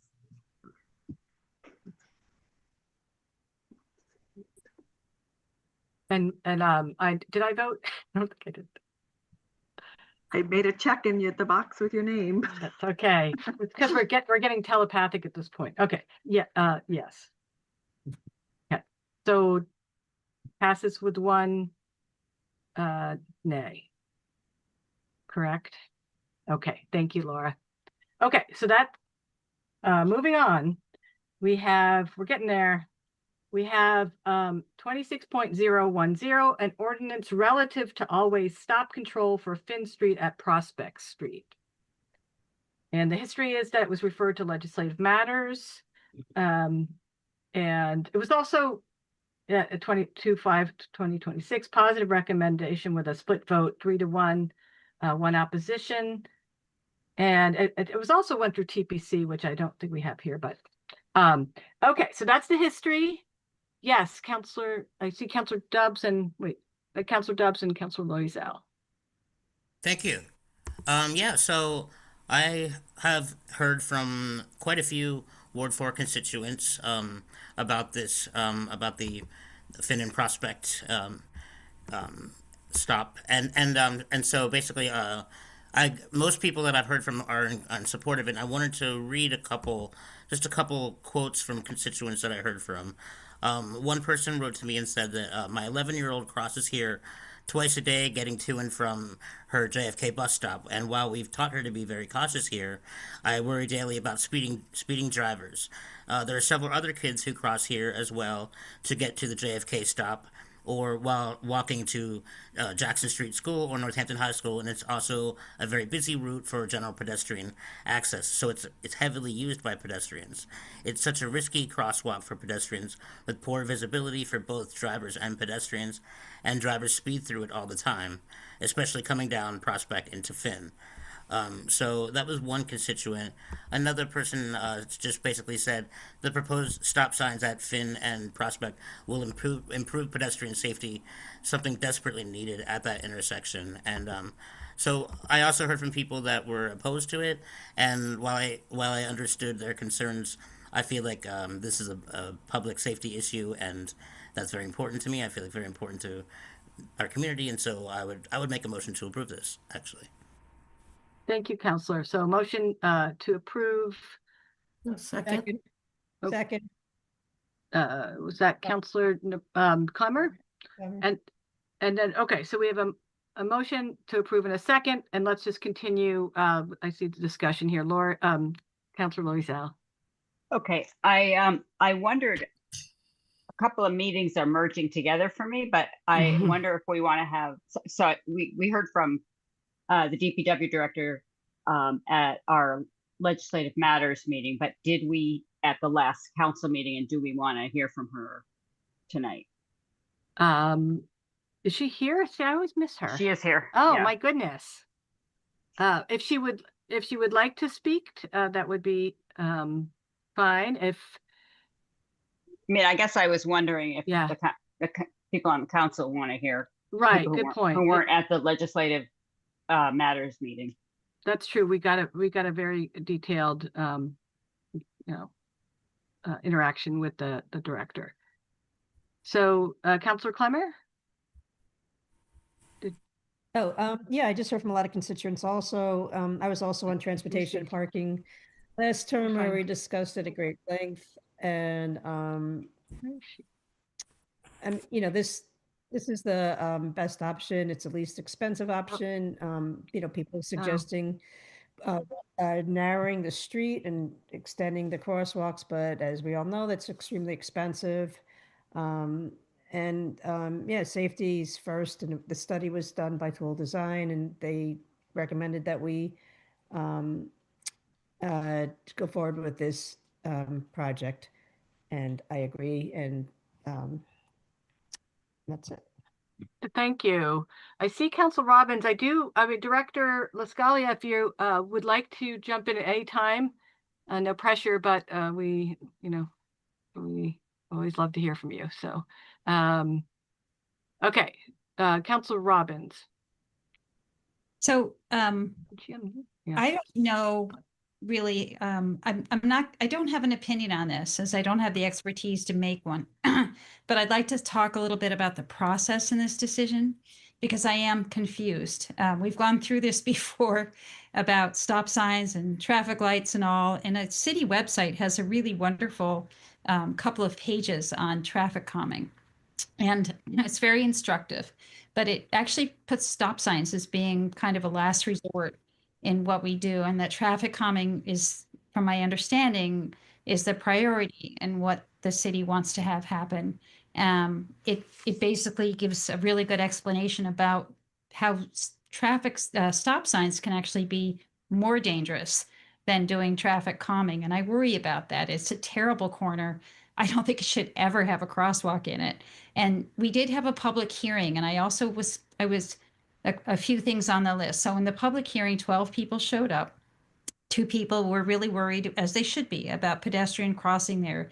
It is absolutely dangerous. In fact, I called Tammy, who is the transportation director for the buses, to see if the kids on the Summer Street side of Finn Street could pick up the bus on State Street instead of having to cross there. And she said, yes, they could. So that's an option that she made available to families who would like to take that. Understanding kids, they're all riding buses already with their friends who are on the other route, so they might not have decided to do that. I know parents who are having to cross their kids on Prospect Street, which is also incredibly dangerous, to pick up the bus on that side coming down from Round Hill in those neighborhoods, Crescent Street. It's a dangerous area altogether. It gets a lot of commuter traffic in the morning and in the afternoon. But at the public hearing, there were 12 people, and 2 people spoke for stop signs, and 10 people had really good ideas about how to do things differently. And I thought it was a great discussion. And I was very surprised to find at the end that the entire Transportation and Parking Committee voted unanimously not to explore what they had heard in the public hearing, but just to vote unanimously to put in the stop signs. So I wondered about why we have public hearings if a decision's already been made to do something different. In addition, I think most of us on council got a very extensive communication from David Valita, who is our former city engineer, 16 years on the job, 30 years as a resident in the city, who was quite disturbed at the findings of the engineers who brought this report forward and suggested that, in fact, the entire council go and stand on the corner and look at it, because he had some very good suggestions about making it more pedestrian friendly, one of which just started with moving the stop sign on Prospect Street forward. And the traffic calming about making it a narrower space. Apparently you can do that with rubber tires. I mean, you can do cheap ways to do it. I'm not an expert, I don't know. But when legislative heard comment from people, one member of that committee asked to talk about the data brought forward by Mr. Valita, and I was a bit shocked to find that that was not of interest to the chair, who said, oh, he's just a resident, and was not interested in hearing what he had brought forward, because I thought it was very interesting and definitely worth talking about, but it didn't even get any voice time on it. And in addition, we have a process, I think, in the city where you put in for traffic calming. So you put in a formal request, and then more people do it, and it gets on a list. And I don't know, I heard from Director LaScalia that she had received phone calls and missives from people about this intersection, but I don't know what the correlation is between where you factor on the traffic calming list, because this item is number 38 on the list. And one of the ones that's on the top is the other part of Prospect Street, which won't have a stop sign going this way. So there will be an increase. They want traffic calming on that side. And if you're a driver and you're avoiding this stop sign, you're probably going to go straight onto Prospect Street, which creates an issue for them. So it seemed to me like a bigger issue than a simple, this is going to fix what we need to do. And I missed the process in exploring alternatives, listening to people who brought varying stuff. I think a lot of folks feel really happy with stop signs. Stop signs seem to be an easy answer. But I think we all know that in Northampton, people aren't stopping at stop signs. And my biggest fear is that someone is going to come speeding is what's the biggest concern on that corner, that someone's going to come around that corner and not stop and hit a kid who thinks they will stop. Because that's what we teach our children, is the stop signs work and they can cross safely. And they don't really need to be as cautious as they were, or even worse, that there's only been one collision on that since 2021. So there's no warrant for saying it's a dangerous area for cars. But God forbid a car should hit another car and then hit a child crossing the street and but stopped for a pedestrian and hit a child coming through. It seemed to me there were so many eventualities that we didn't explore, and I really, really wish we'd given it more time. And that's my observation.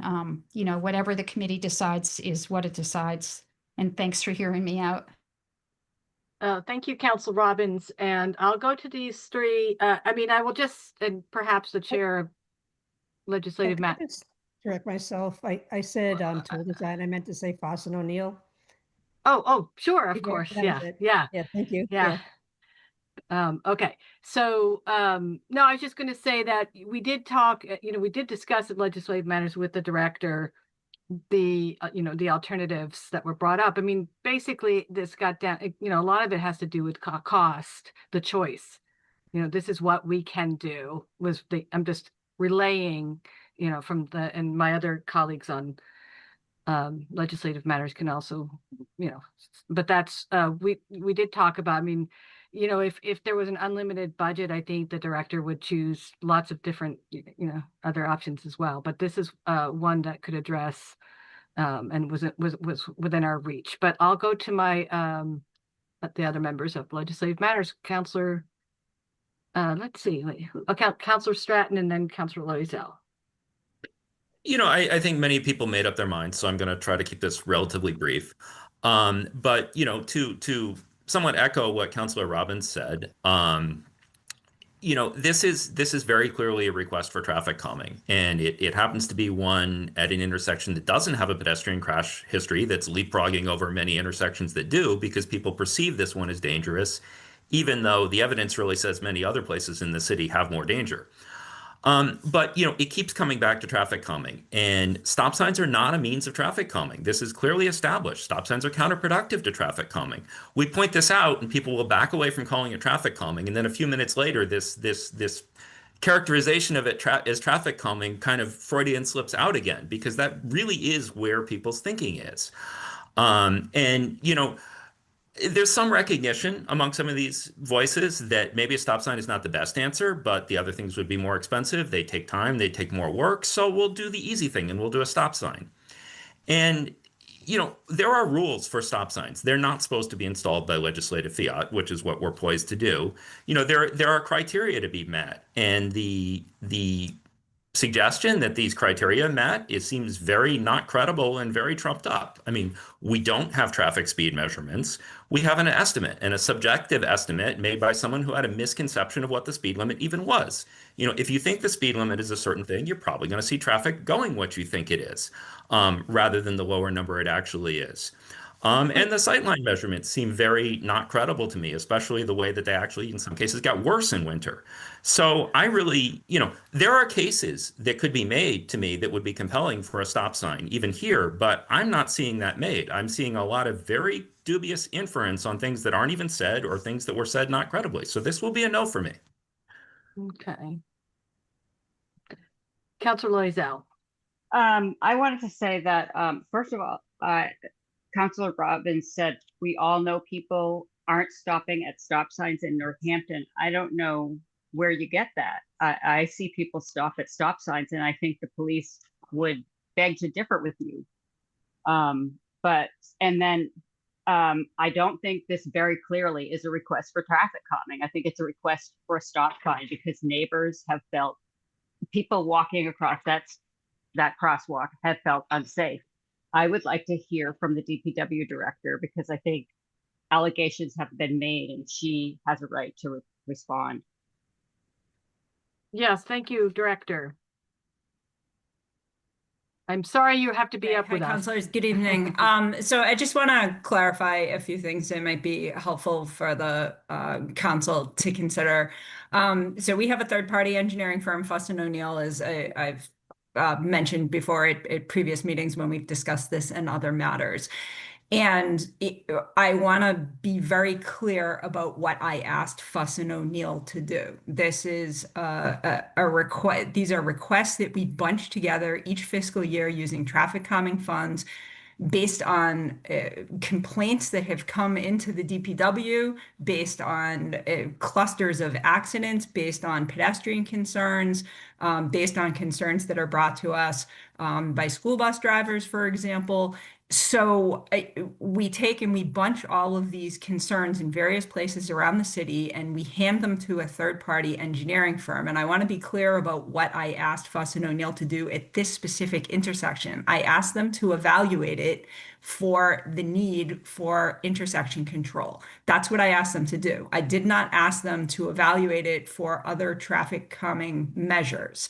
And the reason that I asked them to evaluate it for an always stop control is because I believed there to be insufficient sight lines on both approaches, on the Finn Street approach onto Prospect Street and also on the Prospect Street approach trying to turn onto Finn Street. And that's anyone who drives through there can notice that the sight lines are very tricky there. And if you're trying to make a turning movement from Finn Street onto Prospect Street turning left, so not turning to the YMCA, but actually turning left onto Prospect Street, that's actually a very difficult turning movement to make. So that was the nature of my request to Fuss and O'Neill. And I just think that that's important to clarify because we could look at any place in the city and say, well, could you please evaluate this for traffic calming features? And I think we could successfully implement them if we had unlimited budgets. So that's the first piece of this, was what was the scope of Fuss and O'Neill's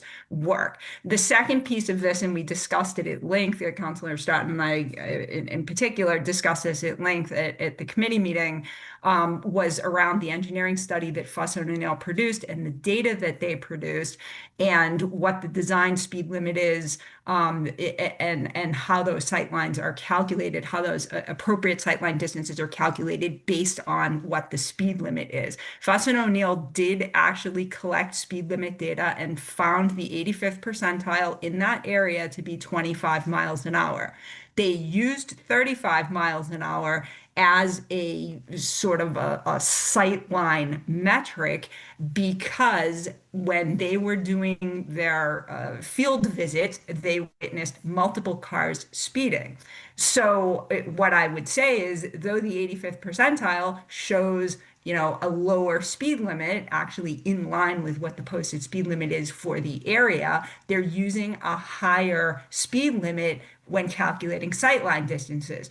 With all of that being said, even at 25 miles an hour, you are still not hitting required sightline distances. And that's really the bottom line here. We hire professionals to analyze these areas for us, and then we bring them forward when we think that we have a situation where traffic control needs to be implemented. And primarily in this place, you know, what we are focused on is safety of vulnerable road users. And when we have cars moving uncontrolled through an intersection that has a crosswalk that does not have good sight lines, we have to contemplate how we can actually stop those cars and help vulnerable road users move through that intersection. So I hope that those comments are helpful and set a little bit of context. And, you know, I think that, you know, I'm confident in our engineering firm. These are professional engineers who work all over the state and do nothing but, you know, traffic analysis for every municipality from Boston to Cambridge to Northampton and beyond. And at a certain point, we have to say, you know, these are the folks who we're engaging. And, you know, we appreciate the commentary from the public or from retired staff or from whoever. But ultimately, these are the professionals who are working for us. Thank you. Thank you, Director. I appreciate that. Okay. Councilor Stratton and then Councilor Clemmer. Oh, you're muted, Councilor Stratton. And then I'd like to get him. So the director has said that there were traffic measurements from which an 85% speed determination was made, but there are no such measurements in either the initial report or the memo. So I move that we postpone this to give the director time to bring the actual data. Okay, Councilor Stratton, you're kind of skirting into disparaging, dilatory kind of comments about. A claim has been made, which it's not a claim. You know, if you had this information, why wasn't it presented? Councilor Stratton. Point of order. Okay, Councilor Clemmer. Yeah, I'd like to make a motion to approve. I thought we already did that, didn't we? I made a motion. Yeah, I actually lost track too. Laura, do we have a motion? There's a motion on and a second on the floor to approve. It's already been.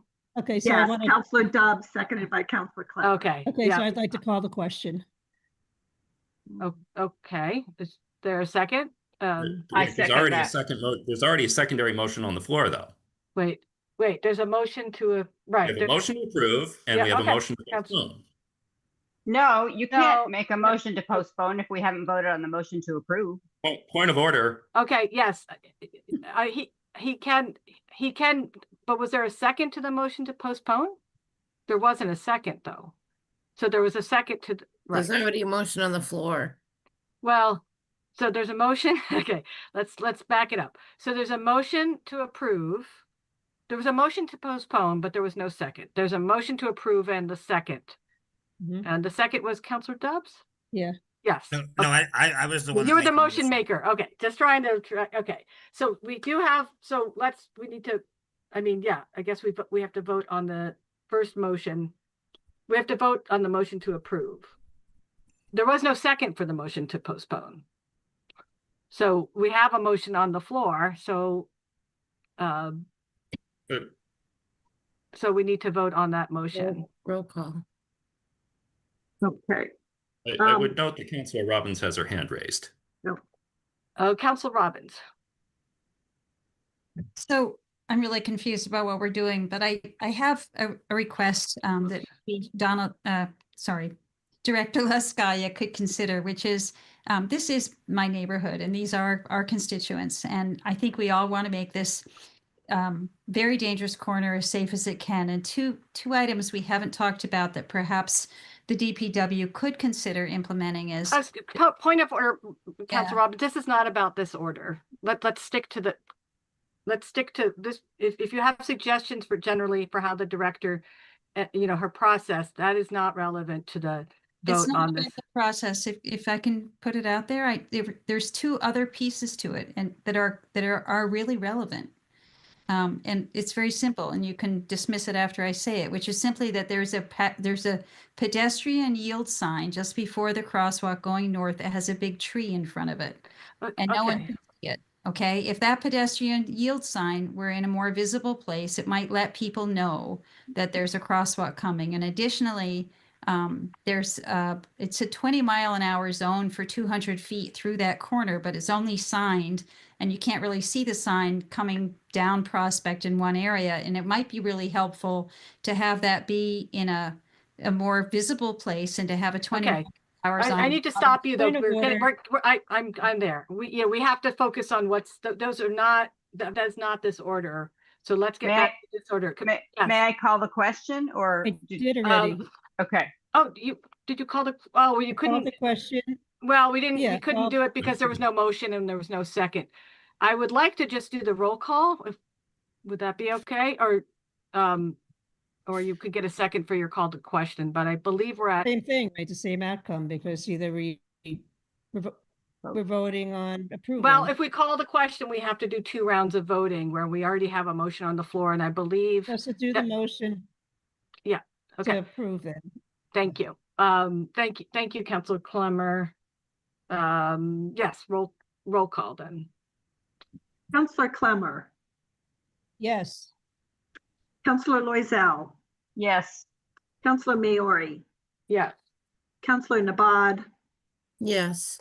Councilor Perry, Yes. Councilor Robbins, I'm going to abstain. Thank you. Councilor Stratton, No. Councilor Davis, Yes. and Councilor Dobbs. Yes. So that passes with 1 abstention and 1 nay. Okay, moving on. Almost there. We have new business.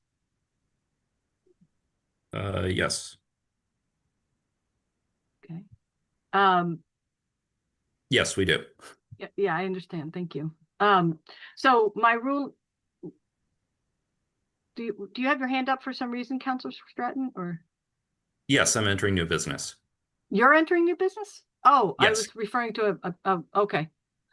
Okay. Well, I mean, so Councilor Robbins and I have reformatted her attempted new business as an order for a charter information request, and I sent that to you and Laura a few minutes ago, since I can't hand it to you on paper. Charter. Okay, hold on.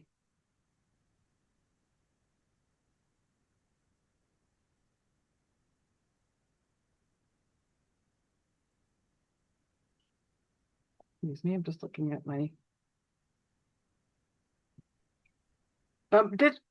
I think. Okay, so new business. To be discussed in 2 weeks, et cetera. In order to provide information. Okay.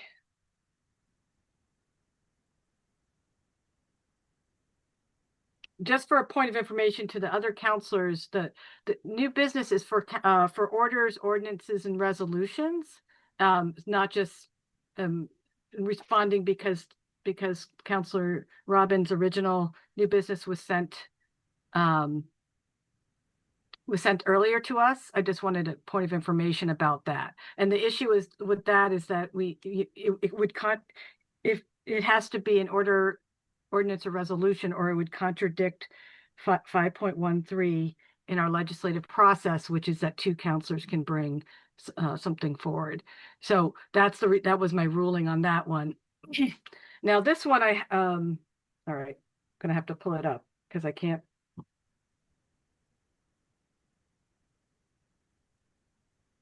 Okay, well, actually, we don't have to. I don't have to do this now. I just realized. Excuse me. Exactly. As well, I just wanted to make sure it was changed out. I was given another thing, so I needed a minute to collect it. So thank you for the new business. And we can talk about that another time because it's not debatable. So, yes, looking for a motion to adjourn then. Motion to adjourn. I'll second. Okay, roll call on adjournment. I think you're muted, Laura. Councilor Loisel, Yes. Councilor Maori, Yes. Councilor Nabad, Yes. Councilor Perry, Yes. Councilor Robbins, Yes. Councilor Stratton, Yes.